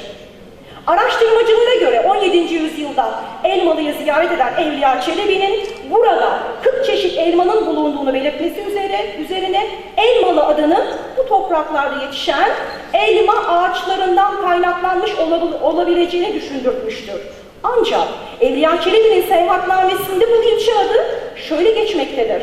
Bu şehrin kuzey tarafından göklere yükselmiş bir tepe vardır. Orada hala görünen mağaralar vardır. Tekebay oğulları arasında ol mağaranın birinden almalı, birinden almamalı sesi duyulup nice yıl bu hal üzere geçer. Pek çok insan define çıkarmak ister ama kimse başarılı olamaz. Hala herkes mağara içindeki defineyi görürler. Sonunda Germiyanoğullarından Yakup Germiyan'ın İshak Fakih adlı bir hocası gelip bu define dibinden bir erbayı çıkarıp Kadir gecesinde altın ve buruş ırmak gibi dışarı akar. Tekebai oğluna öşrünü verip ve almalı diye tüm Elmalı halkı Tekebai iken ne olmuştur? Elmalı Bay olup bu şehre Elmalı demenin sebebi olur diye açıklamıştır eserinde. Atina'ya göç eden Elmalılı bir mübadil de Elmalılı isminin kökenini şu şekilde açıklamaktadır. Köyümüze Elmalı derlerdi. Türkçe'de elmalı, elmanın yurdu, yeri, memleketi anlamına gelirdi. Elmalı'da çok elma ağacımız vardı. Elma kile ile satılırdı. Bir kile 7-8 okka ederdi. Elmalı'nın başka adı yoktu. Türkçe'de de metropoldeki kitaplarda da adı Elmalı diye geçerdi. Bize nereye gidiyorsunuz diye sorduklarında Elmalı'ya gidiyoruz cevabını verirdik. Bilindiği üzere Türklerin yer adı vermede kişi, soy, boy, oymak ve cemaat ve aşiret reislerinin adlarından yararlandıkları bilinmektedir. Elmalı yöresinin köy adlarına şöyle bir bakıldığında Avşar, Ahatlı, Bayındır, Eymir, Yuva ve Salur gibi köy adlarının olması Elmalı'ya bu Oğuz boylarının gelip yerleştiğinin ve adını verdiğinin bir kanıtıdır. 16. yüzyılda Teke sancağında 2 Bayat, 2 Bayındır, 2 Büyüdüz, 2 Çalundur, 1 Dodurga, 2 Eymir, 7 İğdir, 3 Kargan, 2 Kınır, 2 Salur, 1 Yazı, 2 Yıla ve 4 Yüreğir olmak üzere çok sayıda Oğuz boyada taşıyan yerleşim yeri bulunmaktadır. Elmalı'da, Alaca'da, Çardiyil, Çaylı, Doğancıyan oymakları da gelip yerleşmiştir. Yine bugün Elmalı ilçesinin Çoban İsa köyü. Köyden yapılan derlemeye göre köylüler demekteler ki burada işte Çoban İsa isminde birisi gelmiş, yerleşmiş. Ama yaptığımız araştırmalara göre bu köye adını veren Yörükhanlı Çobansa cemaatidir. Bugün Elmalı ilçesinin ilçe merkezi dışında şöyle bir baktığımızda toplam 50 köyü vardır. Akçay ve Yuva adlı 2 kasaba belediyesi vardır. Korkuteli'nde olduğu gibi Elmalı'da da bu 50 köy ve 2 belde bugün mahalleye dönüştürülmüştür. Elmalı haritası. Evet, şimdi ağız özelliklerine bakacak olursak önce Korkuteli'den başlıyoruz. Bugün kitle eğitim araçlarının gelişip yaygınlaşması, ekonomik nedenlerle yaşanan iç ve dış göçler, ulaşım, sanayileşme, okullaşma ve benzeri gibi sebepler dolayısıyla Türkiye Türkçesi ağızları her geçen gün yok olmaktadır. Türk milletinin tarihi ve etnik yapısının belirlenmesinde ses, şekil ve kelime hazinesi bakımından Türkçenin zenginliğinin ortaya çıkarılmasında bu ağızlar son derece önemlidir. Korkuteli ağzından derleme yaparken, derleme esnasında destan biliyor musunuz? Halk hikayesi biliyor musunuz diye sorduğumuzda sıklıkla şu cevabı aldık. Eskiden biliyorduk emme şimdi unuttuk kızım. Eskiler iyi bilirdi. Köyde hiç kimse kalmadı. Herkes öldü cevabını aldık. İlk derleme çalışmalarına şöyle bir baktığımızda Korkuteli ile alakalı Hasan Eren tarafından bir derleme çalışması yapıldığını görmekteyiz. Dil Tarih Coğrafya Fakültesinden. Tabii ki bu derleme çalışmasından sonra İstanbul Üniversitesi'nde Ahmet Caferoğlu Hoca'nın başlattığı derleme faaliyetleri var. Ve Ahmet Caferoğlu da öğrencilerine Korkuteli ve özellikle Antalya ile ilgili derlemeler yaptırmıştır. Bizim bulabildiğimiz diğer bir eser ise Mehmet Balcı'nın eseridir. Mehmet Balcı'nın eserinde Finike, Kaş, Elmalı, Korkuteli, Antalya Merkez, Akseki ve Manavgat olmak üzere toplam 3 ağız bölgesine işaret etmiştir. Ama bu 3 ağız bölgesi tarafımızdan yapılan çalışmalarda 3 değil de daha fazla olduğu sonucuna ulaşılmıştır. Antalya ili Korkuteli ilçesinin ses bilgisine şöyle bir bakacak olursak, bu ilçenin en önemli fonetik özelliği kapalı E ünlüsüdür. Yani geymişin, demenin, vermeden, deye, nere, ver gibi. Açık E ünlüsü de Korkuteli ağzının karakteristik ünlülerinden birisidir. Mesela gelmiş, genç, mezunuyum, gençler, yani standart Türkçe'de gençler, gençler. Yine bu Korkuteli ağzının en önemli özelliklerinden birisi de ötümsüz ünsüzlerin ötümlüleşmesidir. Mesela standart Türkiye Türkçesinde tuz deriz ama Korkuteliler duz. Tırmandım, dırmandım. Takılıyor, takılıyor. Genizdamak dişnesi Korkuteli ağzının en önemli ünsüzlerinden birisidir. Kimisinin, denizin, benizin. Asli ünlü uzunlukları bu ağzın en önemli uzunluklarıdır. Kalmak, yazmak, gelmek, almak, ağmak, mesela yükselmek anlamındaki ağmak. Yine Korkuteli ağzında ön, iç ve son seslerde ç, ş ünsüz değişimi karakteristiktir. Çam yerine şam denmesi. Mesela geçti yerine geçti, geçti kızım. Mesela suçsuz yerine suçsuz. Yine güç yerine güç denmesi. Morfolojik özelliklere bakacak olursak, bunlar belki en önemlisi Korkuteli ağzında bildirme ekiplerinin fiil çekimlerinde birinci teknik kişi için M yerine N'nin kullanılması, yapmışım yerine yapmışım yerine yapmışım gibi ifadeler. Yine bu ağzın en önemli özelliklerinden birisi yor, şimdiki ağzının farklı kullanımlarıdır. Yani geliyor, gidiyor, yapıyor gibi kullanımların yanında çalıp batırır, bağırışıp batırırlar, deyip batırırlar, gelip batırırlar gibi kullanımlardır. Fiillerin ve ek fiillerin geçmiş zaman üçün teknik şahıs çekimlerinde son sesle bir ne türemesi görülür. Vardı yerine vardım, adamdı yerine adamdım gibi. Yine ne türemesine bakıyoruz ki istek tipinde de karşımıza çıkar. Gidelim yerine gidelimin, bulalım yerine bulalımın gibi. Korkuteli ağızda ki bağlama edatı kine şeklinde kullanılmaktadır. Dedi kine, dedim kine, dediler kine, sevdiler kine. Yine zarf fiil ekinin ise P'li kullanımı çok sık görülür. Mesela ağlayıp yerine ağlap, koyup yerine doğ, mesela kavruklayıp haşlamak demek standart Türkiye Türkçesinde gavrukla gibi. Yine arayıp yerine ereyip gibi. Antalya ili Elmalı ilçesine baktığımızda ise yine Korkuteli ağzında olduğu gibi Ahmet Caferoğlu'nun yaptırmış olduğu bitirme tezlerini görmekteyiz. Ama Elmalı ağzı ile ilgili yapılmış bugün günümüzde bir tezin olduğunu bilmekteyiz. Bu tezde Denizli Üniversitesi, yani daha doğrusu Pamukkale Üniversitesi'nde Turgut Tok danışmanlığında yapılmıştır. Esra Kulli Çoban 2012 yılında yapılmış. Ancak bu tezde de bazı ünlü ve ünsüzlerin gözden kaçırıldığı tespit edilmiştir. Çünkü ilçe ile ilgili bir etnotoponim çalışması yapmaktayız. Bunun içinde yaklaşık 13 köyü ziyaret ettiğimizde köylülerden yaptığımız derlemelerde bazı tezde gösterilen ünlülerin ve ünsüzlerin dışında başka ünlü ve ünsüzlerin olduğu da tespit edilmiştir. Yine bu ilçenin de en önemli karakteristik ünlülerinden birisi kapalı E ünlüsüdür.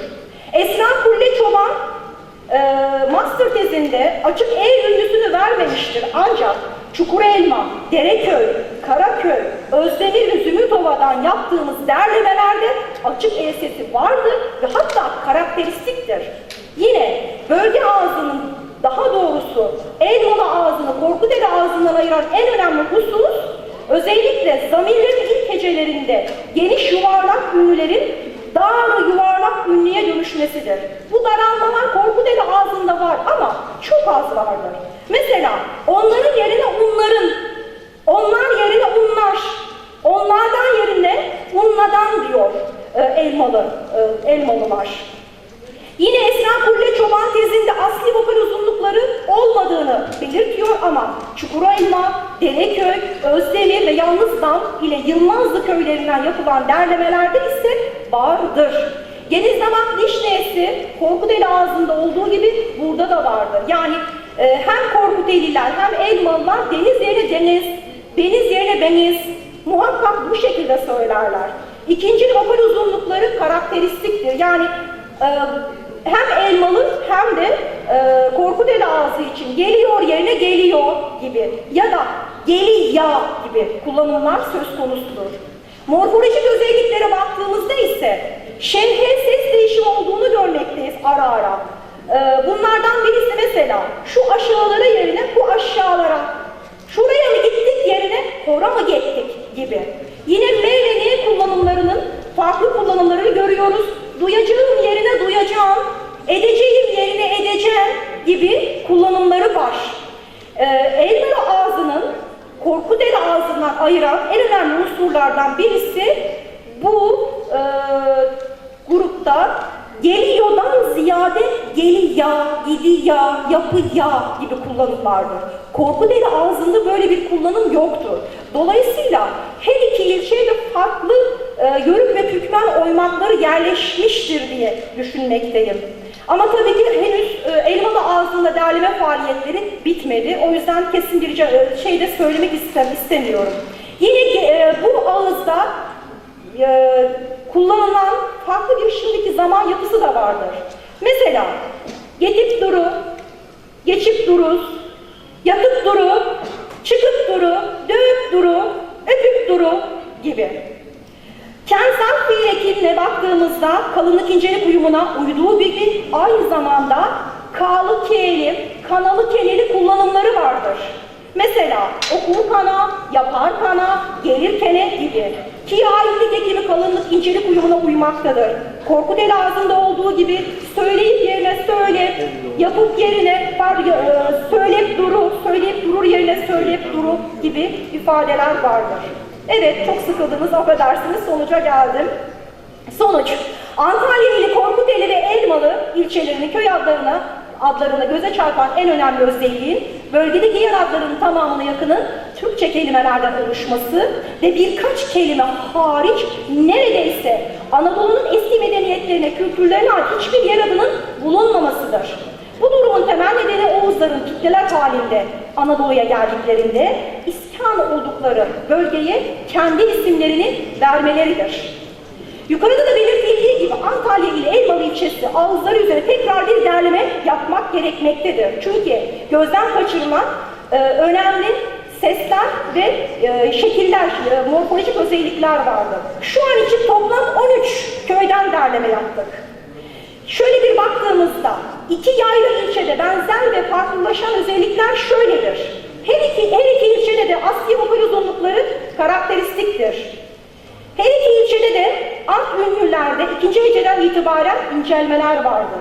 Alacağım yerine alacağım, yapacağım yerine yapacağım, yollayacağım yerine yollayacağım gibi.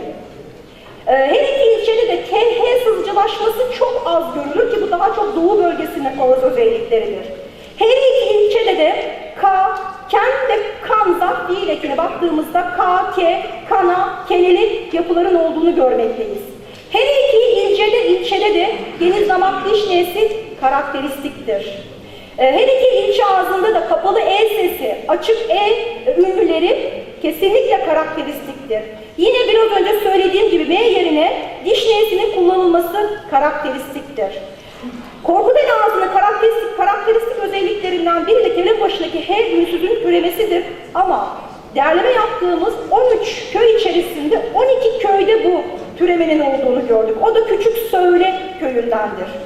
Kıpçak dil hususiyetleri görülüyor ama minimum seviyede. İkinci uzunluklar karakteristiktir. Her iki ilçeyi de birbirinden ayıran en önemli özellik yor şimdiki zaman ekidir. Yani standart Türkiye Türkçesinde Korkuteli geliyor yerine geliyor derken Elmalılar daha çok geliya, gidiya, yapıya diyorlar.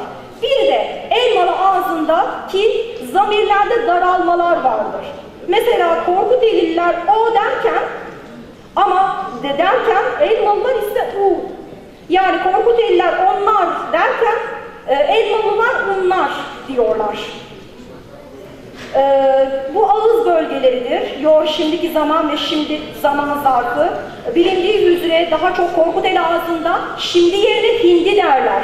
Hindi, şincik, şindicik, hindicik ifadeleri vardır. Korkuteli ağız bölgesi, mor bölge en büyük bölgedir. Yeşil ikinci bölge, üçüncüsü ise daha küçük bir bölgedir. Korkuteli ağzından ben küçük örnek vereceğim hocam konuşmayla ilgili. Korkuteli ağzıyla şimdi elimden geldiğince konuşacağız. Eski birisi eşiyle beraber oraya ekin yolmaya gitmişler. Öğlen yemeğinde bir karpuz kesmişler.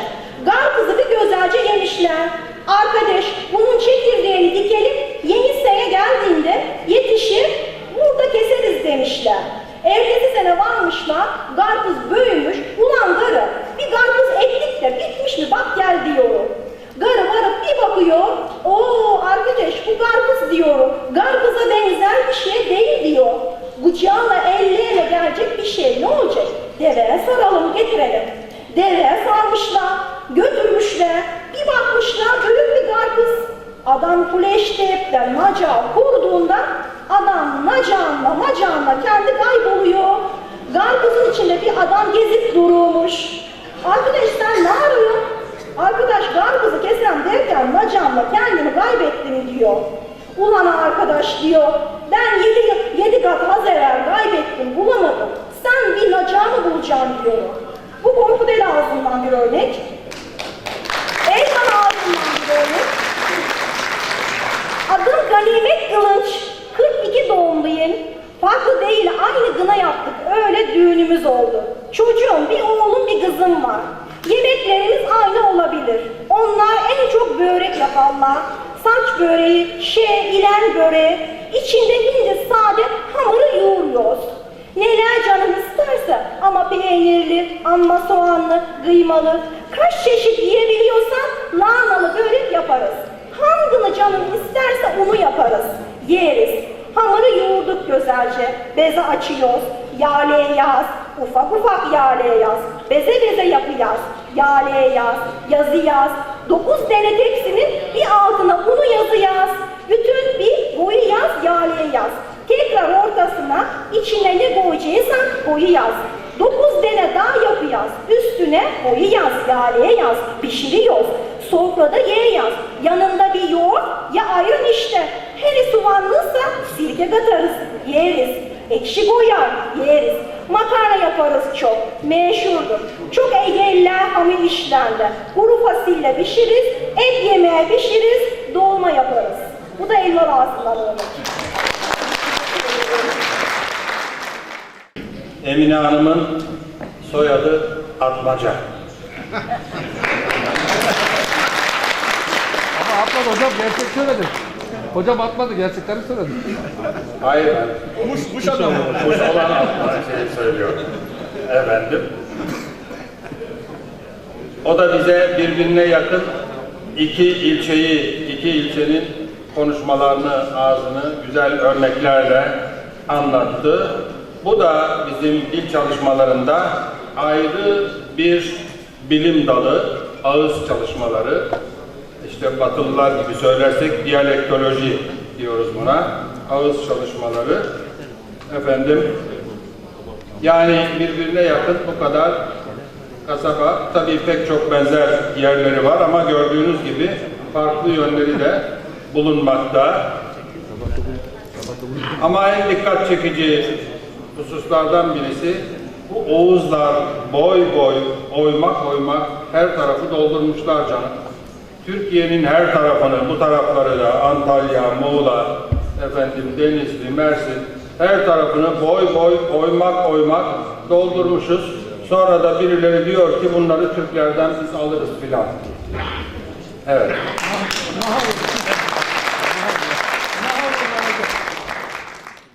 Değerli izleyenlerimiz, Çalıştay'ı devam ederken Feyza Gedikli'yi yakalamak çok zor. O emekçi bir kardeşimiz, emekli bacımız. Bu koşuşturmanın arasında yakaladık, hemen bir mikrofon uzatacağız. Duygu düşüncelerinizi alalım Feyza Gedikli. Çok yoruluyoruz, doğru.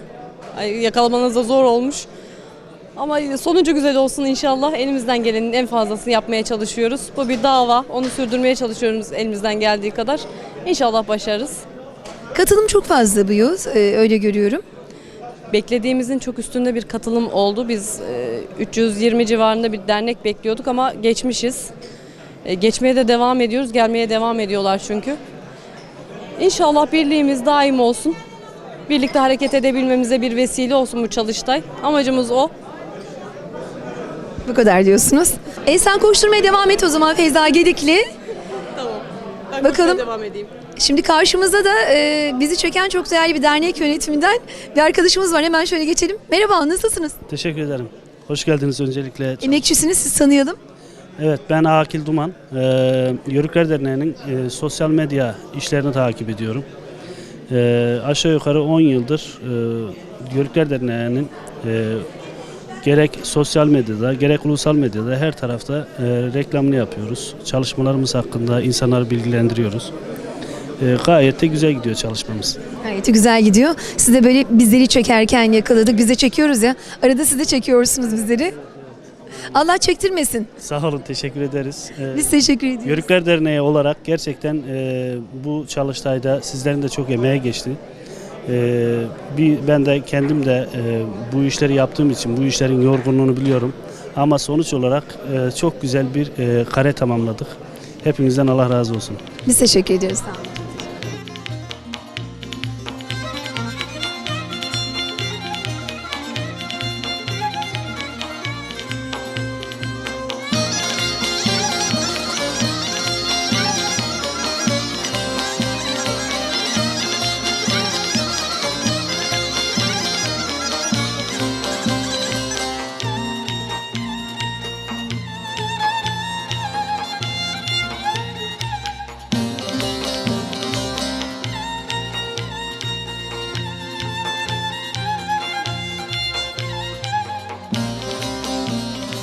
Değerli izleyenlerimiz, bu yıl üçüncüsü düzenlenen Antalya Yörük Türkmen Çalıştayı'ndayız. Çalıştay'a Türkiye'nin dört bir tarafından gelen yüzlerce dernek katıldı. Bizler de bu arada soluklanalım dedik. Çok değerli bir sanatçıyla şu an baş başayız. Mehtap Takmaklı aslında Bakır'ın en değerli seslerinden bir tanesi, Bakır sanatçısı. Hoş geldiniz. Hoş bulduk Şehriban'cığım. Nasılsınız ablacığım? İyiyim, sağ olun. Sizleri sormalı. Çok teşekkür ediyoruz. Bakır sanatçısı dedik. Bunun hakkını gerçekten çok iyi bir şekilde veriyorsunuz. Bir de benim bildiğim, tabii ki yanlışım varsa lütfen düzeltin isterim. Aileden gelen, geçmişten gelen bir kültürle devam ettiriyorsunuz bu değerli sanatı. Bunun üzerine biraz konuşalım istiyorum efendim. Benim yani çok klişe bir şey oluyor bu ama bunu söylemek zorundayım. Doğduğumda bakır sesiyle, yani annem çok güzel bakır çalar. Babaannem çok güzel bakır çalıyormuş. Bu vesileyle bakırın içinde doğdum. Tabii kulaklar doldu. Göre göre eller alıştı. Tamamen hani yetenek denir ya. Bu bir de aileden gelen yetenek. Aileden. Bakırla büyüdük. Şimdi bizim Bursa yöresindeki bakırımız özellikle eğer çalınma bakırsa, çalmak için, yani eğlence aleti kullanmak için yapılan bir bakırsa arka yüzünün ince olması gerekir. Kalın olursa sesi çok tın tın çıkar ve uyum sağlayamazsınız. Şu an Bursa yöresinde bu bakırlar imal ediliyor mu efendim? Evet, imal ediliyor. Hatta eski insanlarımız artık her şey naylona, plastiğe döküldüğü için kovalarımız, bakırlarımız. Bu ellerinde olanları bakırcılara getiriyorlar. Onlar süslüyorlar, ediyorlar, tekrardan satışa sunuyorlar. Ben oradan da edindim bir iki tane. Çünkü elimdeki bakır çalarken düşebiliyor. İşte bir kazaya kurban gidebiliyor. Yedekli olmak zorundasın. Yedekli olmak zorundayım. Anneannemin bakırı, bir de babaannemin bakırı, pardon. Onun ayrıca bir özelliği var. Babaannem çalmış, annem çalmış. Onu çok fazla gündemde tutmuyorum o evde. Yedek bakırımla geziyorum. Hani şunu söyleyeceğim. İmalatı var ama sadece süs için. Evlerin bir köşesinde. Şu anda bu bakırları kullanan yok. Türkiye'de şu an ne kadar bakır sanatçısı var biliyor musunuz? Yani ben sayısının çok fazla olduğunu düşünmüyorum. Bakır sanatçısı olarak, yani teçhizli olarak sanırım Bursa'da tek ben varım. Bu Kültür Bakanlığı sınavına girdiğimde Bursa'dan tek bendim. Ses ve bakır sanatçısı. Bunlar Ses çok olarak önemli. vardır ama bakır sanatçısı olarak tekim. Bize bakır sanatçısı olarak bugün neler sunacaksınız? Bizim için çok kıymetli çünkü. Şimdi türküler de biliyorsunuz hep yaşanmışlıkların yakılmasıdır. Oğlu askere gitmiş, türkü yakmış. Gelin olmuş, türkü yakmış. Başından bir kaza geçmiş, türkü yakmış. Mutlu olmuş, Türkiye yakmış. Mutlu olmuş, türkü yakmış. Hep tabii ki kötü şeyler değil. Ama onları oyunla bile dile getirmiş. Şimdi bizim kadınlarımız, tamam Yörük kadınları çok efemen, mert, sert ama büyüğünün yanında konuşmaz. Kayınvalidesinin, kayınpederinin yanında konuşmaz. Bunları nasıl dile getirecekler? Bakırla, şamatayla o içlerindekileri dile getirmişler. Ben öyle bir türkü bizim oralardan Yunanistan'a kaçırılmış, tekrar geri gelmiş nişanlı bir kızımızın, bizim dağ yöresinin köylerinden birinden Yunan zamanında kaçırılmış kızın hikayesini ufacık hemen anlatayım. Peşine türküsünü söyleyeyim. Lütfen buyurun hocam. Şimdi köyün kadınları derede çamaşır yıkıyormuş. Yunan da köyü basmış tabii. Artık orada yerleşiyor sanki dost gibi. Atıyla geliyor, muhtara soruyor. Diyor ki köyün kadınları nerede? O da diyor şimdi kadınların başına geleceğini az çok kestiriyor, yani biliyor. Ne desem? Biraz saklıyor, söylememeye çalışıyor, bilmiyorum. Hayır. Biraz işkence yapınca ne yapsın? Mecburen söylüyor. Derede çamaşır yıkıyorlar diyor. Gidiyor o Nazik ismindeki, türkünün sahibi Nazik ismindeki kızımızı, 15 gün sonra düğünü varmış. Onu dinler mi? Atına atıyor, telkisine doğru Yunanistan, Atina'ya götürüyor. 4-5 senede orada 3 tane çocuğu oluyor Nazik'in. Ama Nazik hep kendini Türkiye'ye, işte o dağlarına atmanın yoluna bakıyor. Gemiyi takip ettiriyor. Ne zaman gidiyor geliyor, diyorum ya, Türk kadını akıllı aslında. Çok saf ve akıllı. Gemiyi takip ediyor. Çocuklarını da alıyor anlaşılmasın diye. Gemiye bir şekilde atıyor kendisini. Ama birkaç mil gidince kaptan biliyor onun kaçtığını, anlıyor. Diyor ki ya eşine söylerim, ya benimle olursun ya da çocuklarının birini denize atarım. Şimdi ne yapsın düşünüyor. Götürse Yunan tohumu getirdin diyecekler. Şu anda bile öyle bir şeyimiz yok mu bizim? Var. Bu Yunan tohumlarını nereden getirdin diyecekler. En iyisi atsın diyor yani. Ben yeter ki memleketime gideyim. Üçünü de öyle sırayla atıyorlar çocukların. Ondan sonra geliyor memleketine. Bakıyor nişanlısı evlenmiş, ev yurt olmuş. Ne oraya yaradı, ne buraya yaradı. Çocuklarını da attırdı. Biraz kafayı bozuyor tabii. Sonra da intihar ediyor. Evet, Nazik gelinin anısı diye bunu. Evet. Hikayesi ve türküsünü şimdi söyleyeceğim. Dinliyoruz hocam.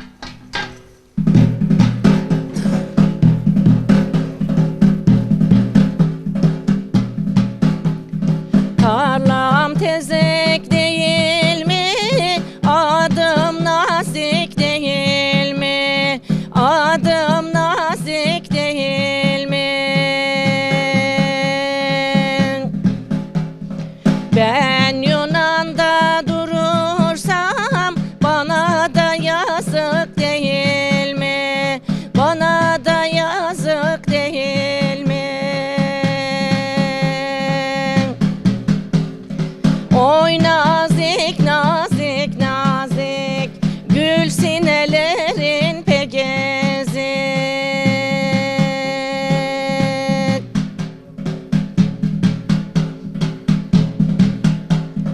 Atina'nın urganı telliden olur yorganı, telliden olur yorganı. Çocuklarımı sorarsan balıkların kurbanı, balıkların kurbanı.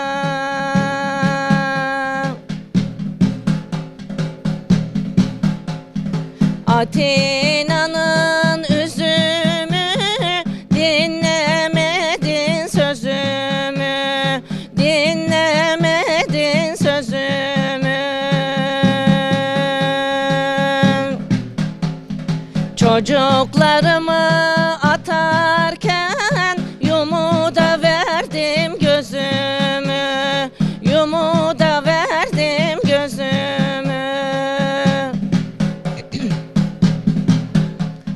Oy nazik nazik nazik, her yanlarım pek ezik.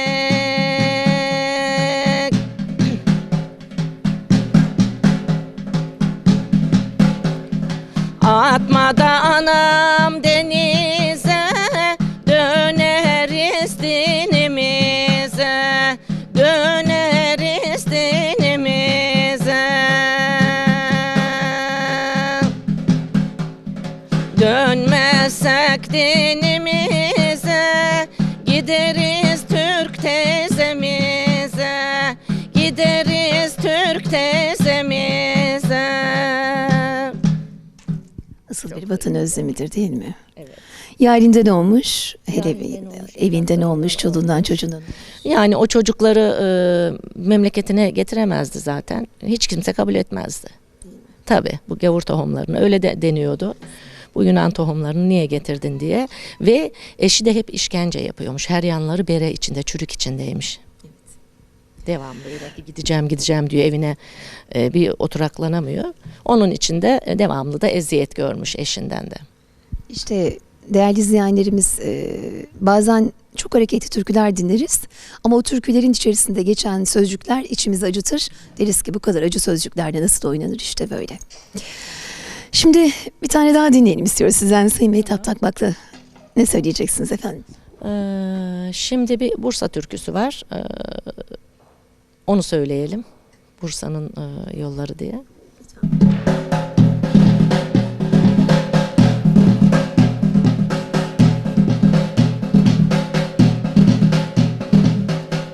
Şu Bursa'nın yolları beyim aman dardır geçilmez, dardır geçilmez.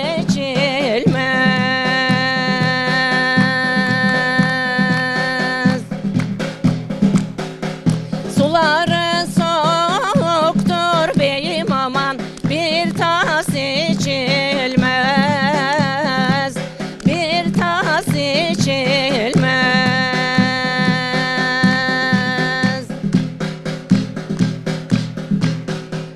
Şu Bursa'nın yolları beyim aman yağ gibi akıyor, yağ gibi akıyor.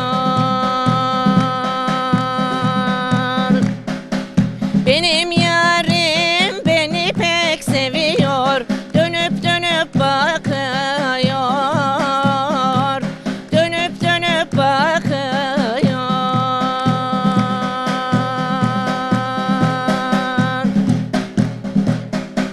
Benim yarim beni çok seviyor, dönüp dönüp bakıyor,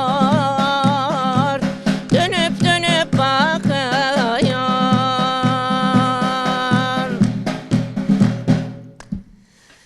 Ne güzel, işte biraz önce söyledik ya değerli izleyenlerimiz, özümüz, sözümüz, belki de yakılan türkülerimiz bizim içimizi acıtıyor. Ara sıra ağlatıp ara sıra güldürüyor.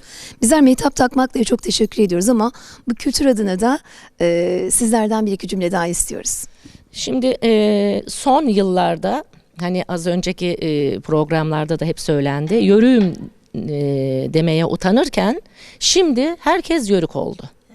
Bundan biz mutluluk duyuyoruz, seviniyoruz, gururlanıyoruz. Bizim de bu bakır kınalarımız benimle beraber Bursa'da arttı. Şu anda benim defterimde yaza düşünün her aya 3-4 tane kına var. Şu anda daha kıştan. Artık eskiye dönüş var değil mi, nostalji? Çok özlem var zaten. Bu konuda da hiç mütevazı olamayacağım. Gerçekten bunu da ben yarattım. Komşuda çalarken, arkadaşta çalarken, eşte dosta çalarken, inanır mısın bu sene 2 tane yaş günü kutladık biz Bakır'la. Kıyafette benim götürüyorum, giyiyoruz ve yaş günü, doğum günü yaptık yani. Çok hoşuma gidiyor. Bunu tekrar yarattık. Normal kınadan bir gün önce biz bakır kınası yapıyoruz. Herkes 3 eteklerini giyiyor. Olmayan diktiriyor. Fesini takıyor. Çoluk, çombak herkes. Şimdi bir şey soracağım ben programı kapatmadan sevgili ablacığım diyeceğim Sayın Mehtap Takmaklı. Düğünler yapılır, kınalar yapılır. Düğünden sonra şu zilif kesilir ve gelin ertesi yapılır bazı yörelerde. Bizler bunu yaşadık, gördük ve biz mesela halen köyümüzden gelin gelir İzmir'e, gelin ertesine davet ederler. Evet. İşte kakülleri vardır. Yeni gelinler en az 2 ay boyunca 3 etekleri köyde giyerler. Onun yeni gelin olduğunu siz kılığından, kıyafetinden bilirsiniz. Bursa yöresinde bu kültür devam ediyor mu? Devam ediyor. Gene paça diyoruz biz. gelin gerdek ertesi gününe paça diyoruz. Aynen zülüf bizde de kesilir. Zaten gelin zülüfünden anlaşılır. Bu zülüf kesilmiş, tamam. O zaman yörük kültüründe bu değişmeyen bir anane değil mi efendim? Hatta onun içinde bir türkümüz var bizim yani. O zaman hemen kısacık onu alalım. Ondan sonra kapatalım.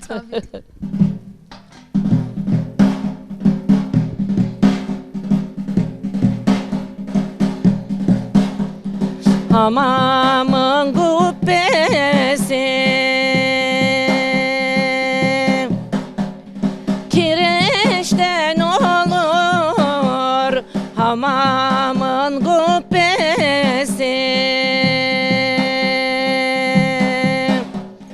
kireçten olur, damadın güzeli tıreçten olur.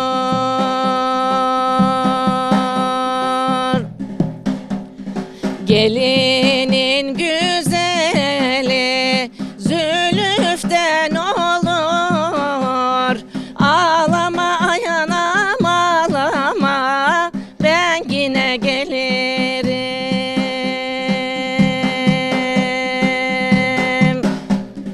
Ağlama validem ağlama, belki de ölürüm.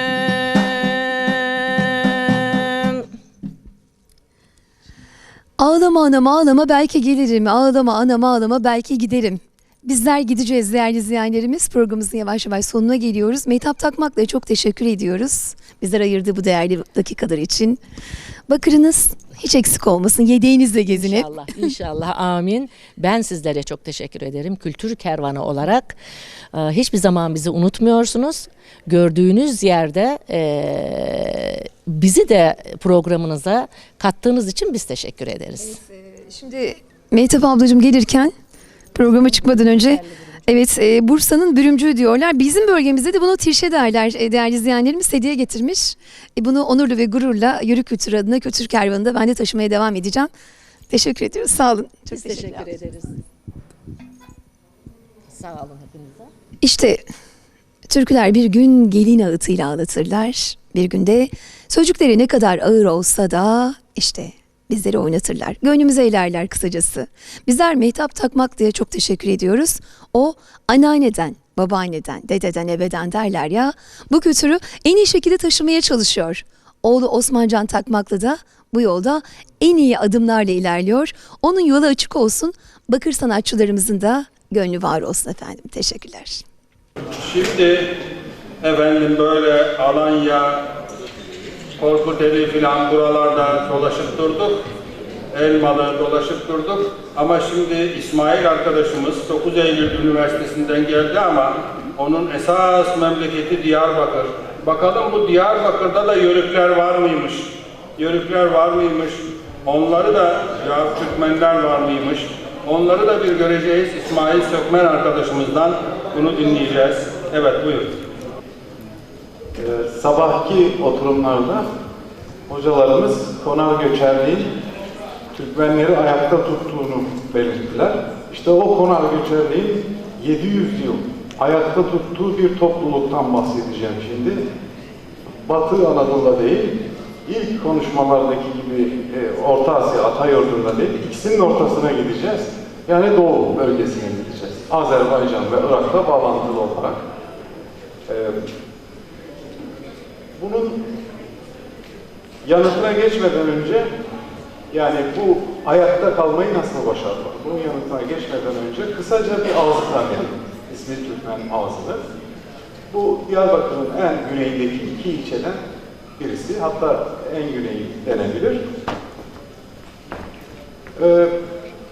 Profesör Doktor Leyla Karahan'ın yaptığı tasnife göre bu Türkmen ağzı Doğu grubu ağızlarına dahil olur. İkinci dereceden alt grupta ise Şanlıurfa merkez ağzına dahil olur. Fakat Doğu grubundan ziyade başı Güneydoğu Toroslardan başlayıp sonu Basra Körfezi'nde biten bir hattın en başıdır. Yani şöyle söyleyelim, Dicle boyu Türkmen ağızları diye bir tanım geliştirecek olursak, şöyle haritada da gösterelim. Güneye doğru Telafer, Musul, Altınköprü, Kerkük, Susurmatu ve Kifri ile biten bir hat oluşturacak olursak ve Bismilli'de ve Bismilli Türkmen ağzında bu hattın başına rahatlıkla ekleyebiliriz. Nasıl ki 8. yüzyılda Oğuz'la Seyhun boylarında sırtlarını Karaçuk dağlarına verip buradan itibaren Sayran, Otrar, Yesi, Savran, Cem, Özkent'ten Mangışlak Yarımadası'na kadar bir Seyhun boyu ağızları oluşturdularsa aynı bürküyle 11. yüzyıldan itibaren kademe kademe gelen Türkmenler de burada bir hat oluşturdular. Tıpkı birincisi gibi bu da tabii bir hattır. Türkmen ağzının önemi de esasen buradan kaynaklanmaktadır. Yani bu hattın başını çektiği için. Bazı eklerde damak nesinin Bismilli Türkmen ağzındaki gibi Telafer, Musul ve Altınköprü'de İye sesine, Kerkük ve ötesi içinde çift dudak V'sine dönmesinden başka hemen hemen önemli bir fark yok gibidir. Söz varlıkları da hemen hemen birbirinin aynısıdır. Bu ağızlar esasen Azerbaycan ağızlarının Arap coğrafyası içerisinde kalmış bir kolu görünümündedir. Bu nedenledir ki aynı Oğuz topluluklarının kuzeyde Fars coğrafyası içerisinde kalmış olanlarıyla güneyde Arap coğrafyası içerisinde kalmış olanlar arasındaki en önemli fark fonetik anlamda olmuştur.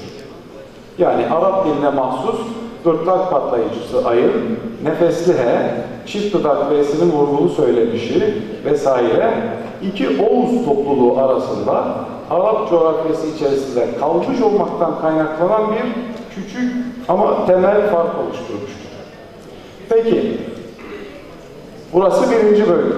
Peki buradan başka nerelere açılmamız ve nerelerle bağlantı kurmamız gerekiyor? Azerbaycan sınırlarına gideceğiz. Azerbaycan dilinin diyalektoloji atlasındaki fonetik, morfolojik ve leksik kriterlerin tümünü ve Azerbaycan ağızlarının söz varlığını ele alan çalışmaların hepsini ölçüt aldığımızda bir harita ortaya çıkar. Neticede gördük ki Irak Türkmen sahasındaki bu hattan sonra Bismilli Türkmen ağzı en çok Nahçıvan bölgesine işaret etmekte. İkinci olarak Celilabad, Lerik, Lenkeran gibi en güneyde İran topraklarına sarkan bölge, üçüncü olarak Fuzuli, Beylegan, Kürdemir gibi güney sınır şeridine olan bölgeyle, dördüncü olarak da Bakü, Sabirabad gibi Hazar kıyısındaki doğu bölgesiyle birleşmektedir. Şimdi kısaca dil özelliklerinden de bahsedelim çok kısa. Kapalı sesi biraz önce bahsi geçti.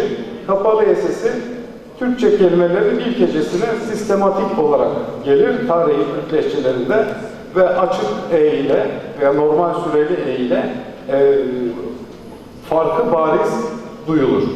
Bu Azerbaycan Türkçesi standart dilinde de ağızlarında da böyledir. Bismilli Türkmen ağzında da böyledir. BM akıcılaşması vardır. Ben, bilmek, bilmek gibi. Bu da var. Batı Türkçesinde tonlulaşan ön ses K'lerin bazen korunması, köç gibi, kölge gibi. Yine Batı Türkçesinde tonlulaşan ön ses T'lerin bazen korunması gibi, diken gibi, tökmek gibi. Bazen de tonlulaşması, taş, taş gibi. Bazı kelimelerde ön ses Y'nin düşmesi, yürek, ürek gibi. Yılan, ilan gibi. Bildirme ekinin sonundaki R'nin düşmesi, örneğin yakşıdır yerine yakşıdır gibi. Dönüşlülük zamiri olarak kendi yerine bütünüyle öz zamirinin kullanılması ve mastar ekini çekime girdiğinde sondaki ünsüzün düşürmemesi, örneğin tanışması yerine tanışmağı gibi. Bazı özellikler de tarihsel olarak bazı bağlantıları gösterdiği için önemlidir. Bunlardan birisi damak nesi Y'ye değişimdir. Bu damak nesi Batı ağızlarında yaşıyor bildiğiniz bir ses. Bu Y'ye dönüyor. Ele aldığımız bölgede. Nerede dönüyor? Kelime kökünde dönüyor. Örneğin eski Türkçe kömür, burada göğül gibi. Ekler de var. Örneğin ikinci şahıs yedik eklerinde var. Mesela Batı ağızlarında geldin diyorsa orada geldi. Yahut obanız diyorsa orada obayız şeklinde. Bu ye bizi nereye götürüyor? Irak'ta Musul'a götürüyor, bu Surmatu'ya. Azerbaycan'da ise Celilabad'a götürüyor, Urmiye'ye, Tebriz'e ve Kazak kentine götürüyor. Bir başka özellik ip ekinin duyulan geçmiş zaman eki olan mışın yerine kullanılması. Bu ikinci ve üçüncü şahıslarda görülür. Örneğin gelmiş sen yerine gelip sen gibi. Fakat birinci şahıslarda çok nadir görülür. Bu da bizi bazı yerlere götürüyor. Örneğin gelmişen yerine gelibem gibi. Bu da bizi Altınköprü'ye, Telafer'e ve Celilabad'a, Dağlık Karabağ bölgesine ve buradaki Karakilse ve Hamamlı kent şivelerine götürüyor. Bir ek daha var. Agın egin eki. Malum istek gibi eki Doğu grubu ağızlarında ak ek. Örneğin yapmak yerine yapagın veya gidek yerine gidegin şeklinde. Bu da bizi yine Nahçıvan ve Yukarı Karabağ şehirlerine götürüyor. Ve yine aynı zaman eki, duyulan geçmiş zamanda ıptırlar şeklinde bir genişlemiş şekil. Bu da bizi Azerbaycan sahasında Şeki'ye, Zagatalı'ya götürüyor. Dikkat edilirse, bu özellikler vasıtasıyla zikrettiğimiz yerleşim yerleri biraz önce gösterdiğimiz haritayla örtüşüyor. Ve özellikle de Telafer, Musul, Altınköprü, Nahçıvan, Karabağ ve İran-Azerbaycan'a doğru Celilabad'ın özellikle altını çizmek istiyor. Ve tabii ki en değerli kısımlardan birisi İsmi Türkmen ağzının tarihi lehçelere bağlayan söz varlığıdır. Bunlar Oğuzların Orhun Vadisi, Fergana Vadisi ve nihayet Sirderya boylarındaki sözlü hafızalarının bugüne taşınmış hatıralarıdır. Nedir bunlar? Örneğin Bengü taşlardan abla anlamında eke, ihtiyar ve muhterem anlamlarında karı, kemik anlamında sümük, mızraklamak anlamında sancmak, kalın anlamında yoğun, hatta alnı akıtmalı at anlamında bir başvuru kelimesi var ki o bile muhafaza edilenler arasında. Yine Kaşgarlı'dan börk gibi, külah anlamında, sallamak anlamında, ırgatmak gibi, halsiz düşmek anlamında, mangumak gibi, hatta ölmek anlamında geçinmek. Bu bile muhafaza edilenler arasında. Yine Dede Korkut'un dilinden dua anlamında yön, beddua anlamında kargış, evlendirmek anlamında köçürmek, bahtiyar olmak anlamında yarımak hala muhafaza edilenler arasında. Bunlar yalnız birer sözlük birim olarak değil, kullanımlarıyla da ayaktalar. Söz gelimi, ev yapmazlar, inşa etmezler, dam vururlar. Tıpkı Bengü taş urmak gibi. Yaşlanmazlar, karı olurlar. Tıpkı men özüm karı oldum diyen Dumyukuk gibi. Söz gelimi arı sokmaz, arı sancar. Köl tiginin altı eri sançlı gibi. Ağladı mı bögürü, güldü mü kas gülerler. Ve sinirlenmezler, acıkları gelir, acığı tutanda kara taşı kül eyleyen kazan kardeşi Karagöne gibi. Düğün yapmazlar, toy ederler. Dedem Korkut gibi sufra çekerler. İsmi Türkmen ağzını kısaca bu şekilde tanıdıktan sonra bunun nasıl korunduğu hususunu kısaca vaktimizi aşmadan değinelim. Bu Türkmenler toplam 4 aşamada teşekkül etmişlerdir. Birinci aşama Artuk Bey ve oğlu Sökmen ve İgazi zamanında Hasankeyf'te teşekkül eden bir tabakanın Dicle boyunca yerleşmeler yaptığı aşama. İkinci aşama İlhanlılar zamanında Moğol Karatatar boylardan müteşekkil Oyratların, Sutayların gelip bu Türkmenlerle kaynaştığı dönem.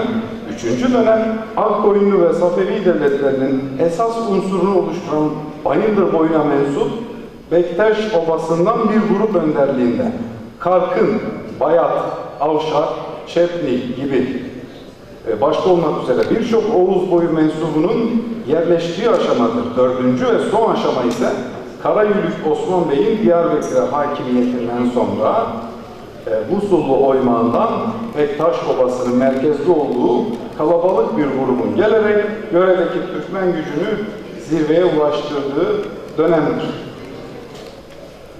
Bu aşamadan sonra gerileme başlamıştır. Ne zaman? 1516'dan sonra. 1516'da Arap ve Acem Kazaskerliği kuruluyor. İdrisi Bitlisi yönetiminde. Burada Kürt aşiretlerin ayaklandırılması neticesinde ilk büyük göç gerçekleşiyor. 146 Türkmen köyünün hemen viran olmasıyla sonuçlanıyor. 16. yüzyıl başlarına ait tahrir defterlerinden anlıyoruz ki hemen üstünlüklerini kaybetmiyorlar. Burada da işte konar göçerlik karşımıza çıkıyor. Hemen pes etmiyorlar. Zira Türkmenlerin bu dil ve kültürlerini olumsuz koşullar altında muhafaza edebilmesinin sırlarından birisi burada yatmaktadır. Çünkü İzmir Türkmenlerini oluşturan tarihsel topluluk milli karakterlerinin bir gereği olarak konar göçer yaşam tarzını sürdürüyorlardı. Yani bir yere hapsolmak değil, yerine göre hareket etmek. Güçlendiğinde ilerlemek, zayıfladığında geri çekilmek. İşte bu nedenle İzmir Türkmenleri kale içini değil, Dicle boylarındaki su yatağını tercih ettiler bütün Türkmenlerin yaptığı gibi.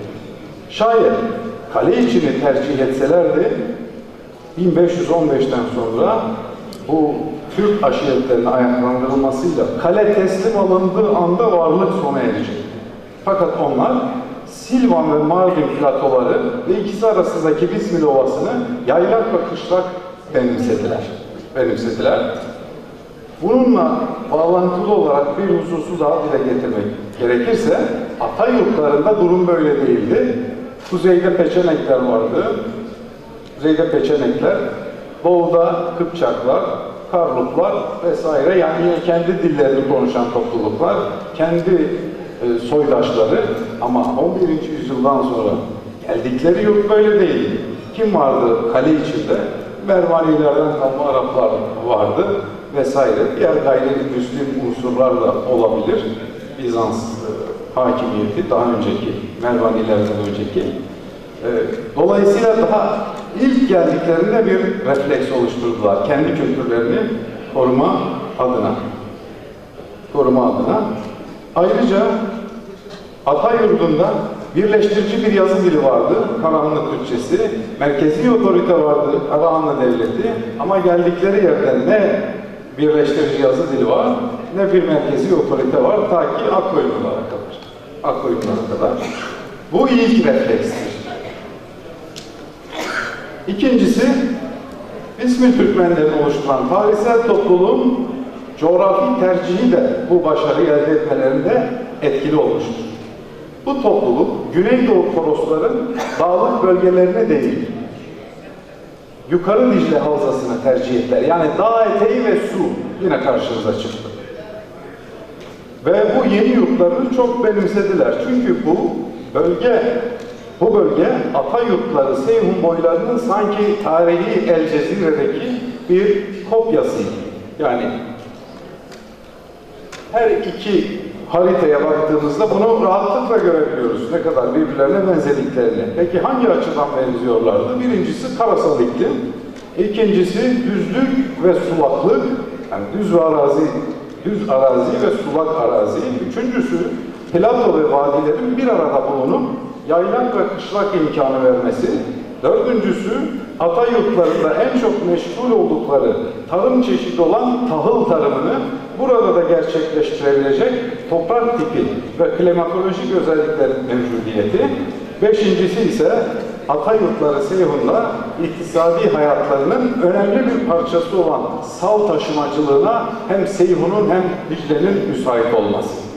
Neticede yeni coğrafyalarında İzmir Türkmenleri için Dicle eşittir Sirderya, Güneydoğu Toroslar eşittir Dedem Korkut'un karşı yatan Aladağ Karaçuk, çay kenarlarına ise yeni savranlar, yeni kentler Türkmen hacı olarak darlı olarak kurulmuş, arklarını kurup açlıklarını ekmişlerdir.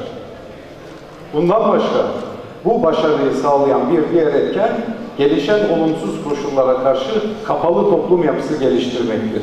Bunun çeşitli unsurları var. Birincisi küçülmek ve kendini izole etmektir. Bunu gerçekleştirmişlerdir. Yani bu tarihten önce boy beyleri ve oba ileri gelenleri tarafından Akkoyunlu ve Safevi devlet kademelerinin temsil edilmelerinden kaynaklı devlet desteği ve demografik üstünlüğün verdiği özgüvenle diğer topluluklarla kültürel alışveriş içerisinde bulunmuşlar, fakat 16. yüzyıl başlarından itibaren izole olmuşlar. İkincisi de okuma yazma oranının düşüklüğü, kapalı toplum yapısının özellikleri. Bu toplum içinde bu geçerli, fakat öğrenmemeleri daha hayırlı olmuştur. Çünkü gitselerdi herhalde Oğuz Türkçesini öğrenmeyeceklerdi, yazılı olarak. Farsçayı öğreneceklerdi. Zaten biraz önce bahsettiğim nedenlerden dolayı merkezi otorite, birleştirici yazı dili olmadığı için bu aleyhlerine olacaktı. Ve bir diğer önemli mekanizma iki dilliliği, yani bilingualist iki dilliliği reddetmeleri. 700 yıl boyunca diğer etnik kültürlerde diller arasında kalıp onların dilini öğrenmemek gerçekten büyük başarıdır. Onlar monolingualliği tercih etmişlerdir ve Arapça, Kürtçe gibi Kürtçenin baskın dil konumuna gelerek dil ilişkileri bağlamında dillerini, yani Oğuz Türkçesini zayıf dil konumuna düşürmesinin önüne geçmişlerdir. Üçüncüsü homojenlik ve grup dayanışmasının yüksekliğidir. Bunu özellikle aile ve evlilik kurumu ve toprak mülkiyeti ve alışverişi hususunda görüyoruz. Bu konuda da diğer etnik gruplarla evlilik yahut aile bağı kurmayarak, toprak satışında bulunmayarak, iskan izni vermeyerek daima bu koruma refleksini güçlendirmişlerdir. Sözümü burada bir sonuç kısmıyla tamamlıyorum. Sonuç olarak 11. yüzyılda ana yurtları Sirdarya coğrafyasına benzerliğiyle Dicle Havzası'nı yurt olarak benimsemiş, tarihi El Cezire'de karşılaştıkları etnik ve sosyal ortam içerisinde milli karakterlerinin bir gereği olarak konar göçer yaşam tarzını sürdürerek isabetli bir tercihte bulunmuşlar. 16. yüzyıl başlarında gelişen olumsuz koşullar karşısında bir kapalı toplum yapısı geliştirerek ayakta kalmasını bilmişlerdir. Böylelikle bir nevi Türk milletinin ulu bilgesi Tunyukuk'un manevi mirası olan konar göçerliğe uyarak Irak'taki bazı akrabalarının akıbetine uğramaktan kurtulmuş, yani Araplaşmaktan kurtulmuşlardır. Ve böylelikle Orhun ve Fergana vadisiyle Sirdarya boylarının kıymetli hatıralarını 7 asır sonraya taşımayı başarmışlardır. Teşekkür ediyorum. Bu gençler gördüğünüz gibi Türkolojide ümit vaat ediyorlar. Gençler bizim ümidimiz. Yani Bismil, Diyarbakır, Ziya Gökalp'ın memleketi, Süleyman Nazif'in memleketi, Ali Emiri'nin memleketi, o bu Bismil Türkmenlerinden o olumsuz şartlarda yine orada direnenler var. Sökmen de oralardan. Oradan bir mesaj geldi Akkalpaklı arkadaşımız. O da oralardan. O da oralardan. Yani oralarda yaşayacağız. Ama bakınız dil, coğrafi sınırları tanımıyor. Tanımıyor. Buradan, Antalya'dan, Alanya'dan, İçeriden Kıbrıs'a doğru dil gidiyor. Coğrafi sınırlar koysanız da dil gidiyor. Bismil'den, Güneydoğu Anadolu'dan Irak Türkmenlerine doğru, İran'daki Azerbaycan'a doğru, Kuzey Azerbaycan'a doğru dil gidiyor. Yani Arif Nihat'ın dediği gibi Aras niçin, Dicle niçin, Fırat niçin benden doğar, bana dökülmez, ama gördüğünüz gibi sadece ırmaklar değil, dil de oralara gidiyor, Oğuz boyları da oralara gidiyor. Yani bu Yörükler, Türkmenler, Oğuzlar sadece bu Anadolu'nun, sadece Balkanların değil, bütün bu yakın coğrafyanın da sahibi. Bu yakın coğrafyamızın da sahibi. Elbette bu yakın coğrafyamızı da eski bir tabirle söyleyeyim, siyanet etmemiz, himaye etmemiz, korumamız gerekiyor, sahiplenmemiz gerekiyor. Galiba öyle bir duygu, galiba öyle bir şuur, öyle bir bilinç bugün ortaya çıkıyor gibi, ne dersiniz? Ben öyle hissediyorum.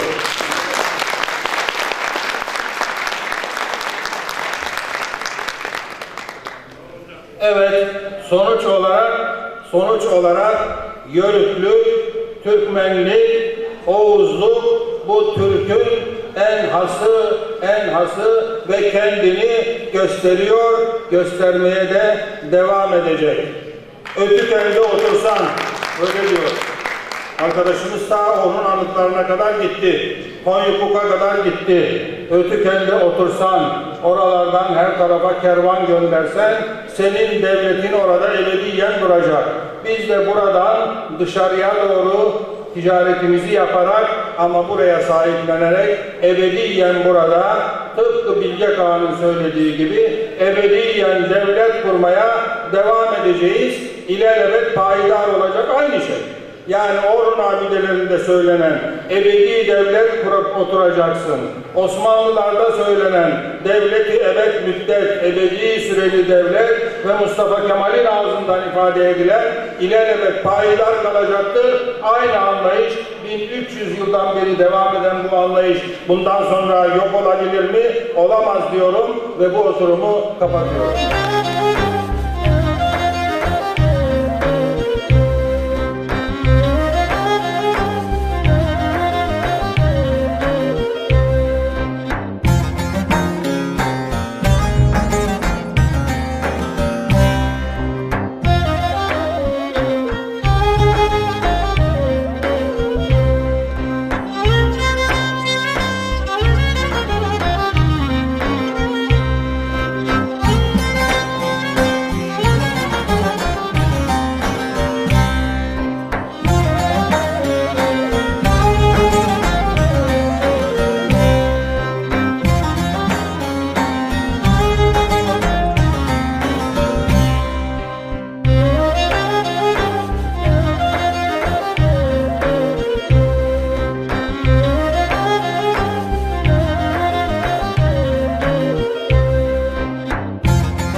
Sevgili izleyenlerimiz, Çalıştayımız bütün yoğunluğuyla devam ederken Antalya'da Yörük Türkmen Çalıştayı'nda yılın anası seçildi. Bu Çalıştay'da ona çok büyük bir misyon yüklendi. O zaten taşıyor bu misyonu. Yörük anamız geldi. İşte askerlerimize kurbanını kesti. Bugün de Yörüklerin yanındaydı. Döndü deveci. Anacığım hoş geldiniz. Sağ olasın. Nasılsınız, iyi misiniz? İyiyiz canımız, Allah'a çok şükür. Şimdi bütün basın camiası sizi takip etti. Dediniz ki ben yiğitlerin yanındayım, askerlerin yanındayım, erlerin yanındayım dediniz. Gerekirse ben de giderim dediniz. Ama ben sizi merak ediyorum. Ne kadar yaşadınız, neler yaşadınız, bunları ne kadar dolu yaşadınız o Yörük kültüründe. Biraz bunlardan bahsedebilir misiniz bize efendim? Yörük kültüründe ben 14 yaşında geldim. Hayatım hep burada geçti. Göçtüm, kondum. Koyunumuz vardı, yaylaya çıktık, kışlaya indik, divelerine göçtük, konduk. Şimdi arabayla göçüp konuyoruz. Şimdi arabayla. Hangi yaylalara gittiniz? Kayseri'nin yaylasına gittiyiz. Kışlaya da Hasan'ın kışlasına geliyiz. Bizim öyle arazimiz yok. Parasıyla alırız. 5 ay, 6 ay, 7 ay dururuz, ondan geri göçeriz. Halen göçüyor musunuz? Göçüyüm, halen göçüyüm. Yine kıl çadırlarda yaşıyorsunuz. Şimdi Çadırım var, kara çadırım. Ayrı bir yerim ta var, gelip gidenim oluyor. Onları ağırlayız. Koyunum var, sağırın, peynirini derin, sütünü değerlendiririn, yununu, koyunumu kırkarın. Kırkarım, iğiririm kirmende değil mi? Koyunumu kırk. Onların kırkım zamanları vardır bir de değil mi? Bir yazın Mayıs ayında kırkılır. Elim yok, başka bir oğlum var, bir gelinim var. Onlarına kırkarın, üçümüz bir oluruz. Yununu katarız, arala satılırsa satılır, satılmazsa döküyoruz. Satılmazsa döküveririz. Yok. Fazlasının ne kadarını kullanabilirsin? Yatak döşek yapsan kaç tane? Hepsi var. Kızım kalmadı, oğlum kalmadı. Hepsini uçurdum. 5 oğlum var, 3 kızım var. Allah eliniz öper. Arkamızda. Şimdi Antalya'ya geldiniz buraya. Yörük çalıştayına geldiniz. Yörükleri gördünüz. Geldik. Kara saçı kara Aydınlısından Tombal'la yürüyoruz. Tomballıyım. Karadanız da Tomballıyız. Tomballısınız. Evet, Tomballıyız. Sizin çoluğa çocuğa, torunlara zor gelmiyor mu? Ara sıra da olsa yaylaya geldiklerinde. Sevinirler. Gelirler. O tatilde gelirler. Yatarlar, kakarlar. Yaylayı çok severler. Kışlayı da severler. Onlar içeride dura dura sıkılıyorlar. Evet. Orada ille bir gezmeye çıkarlar. Yayla iyi olur ne kadar desen. Ormanın içi, ağaçların kölgesinde yerler, içerler, yatarlar, giderler. Değil mi? Şimdi özellikle bir şey soracağım. O güne damganızı vurdunuz. Yörük kadınları ne kadar yürekli, ne kadar cefakar olduğunu gösterdiniz. Buna nasıl karar verdiniz? Ne sizi etkiledi de götürdünüz o kurbanı kestiniz? Vallahi onu ben var ha. Ben dedi ki ne uçaklar dedi atacak dedi. Ben de Kırıkhan'da çocuk okuduydum. O gün de geldim. Cuma günü geldim. Cuma ertesi gün. Gece tanklar, şimdi benim evimin arka tarafında da yol var, ön tarafında da. Tanklar gidiyor. Ben dedi ki kız kalk hele kalk. Ne var hele bu ışığa bak. Kalktım ki tankları görünce benim tansiyonum yükselmiş. Ay. Dedim bana bir şey oluyor dedim. Hemen beni yatırdılar. Hapımı attım, yattım, sabah oldu. Namazımı kılayım diye kalktım, namazımı kılamadım. Hapımı içtim, işte ondan bundan içirdiler. Itçık aklım başıma geldi. Ben dedi ki benim oğluna git oğlum dedi bir bak. Eğer girdirirlerse oraya gidelim dedi. Çocuk gitti geldi girdirirler dedi. Hep dedi Sevil var dedi.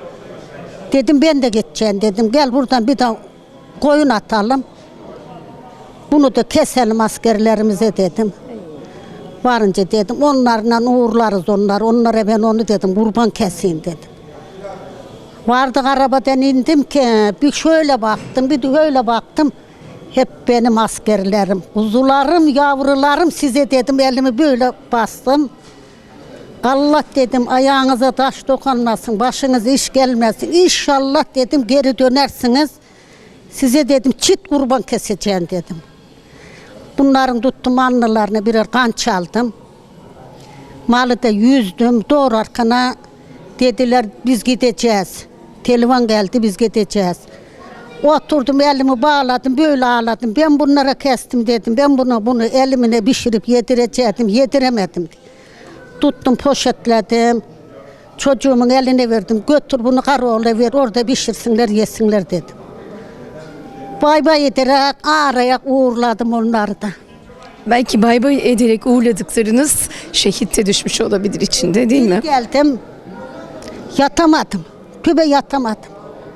Toplar sıkılıyor. Allah dedim o sıkılan topların ellerinize, o bakan gözlerinize, o dikilen ayaklarınıza kurbanım ben sizin dedim. Kurban olayım dedim. Arkanızda ben varım, kuzularım dedim. Sağ selim gidin, olmazsa arkanızdan gider sizi yerlerim. Haydın ha çıktık ha, haydın ha vurduk, kırdık. Çıkar gideriz dedim. Tübek sıkamazsam da dedim, sizi dedim yerlerim dedim. Dedim geri geldim, Allah'ın top atıldık sıra. Allah'ım de, kurban olduğum Allah'ım. Bunlar deyin, o pis aletlerden koru ya Rabbim Allah. Bunları sağ selim geri çevir.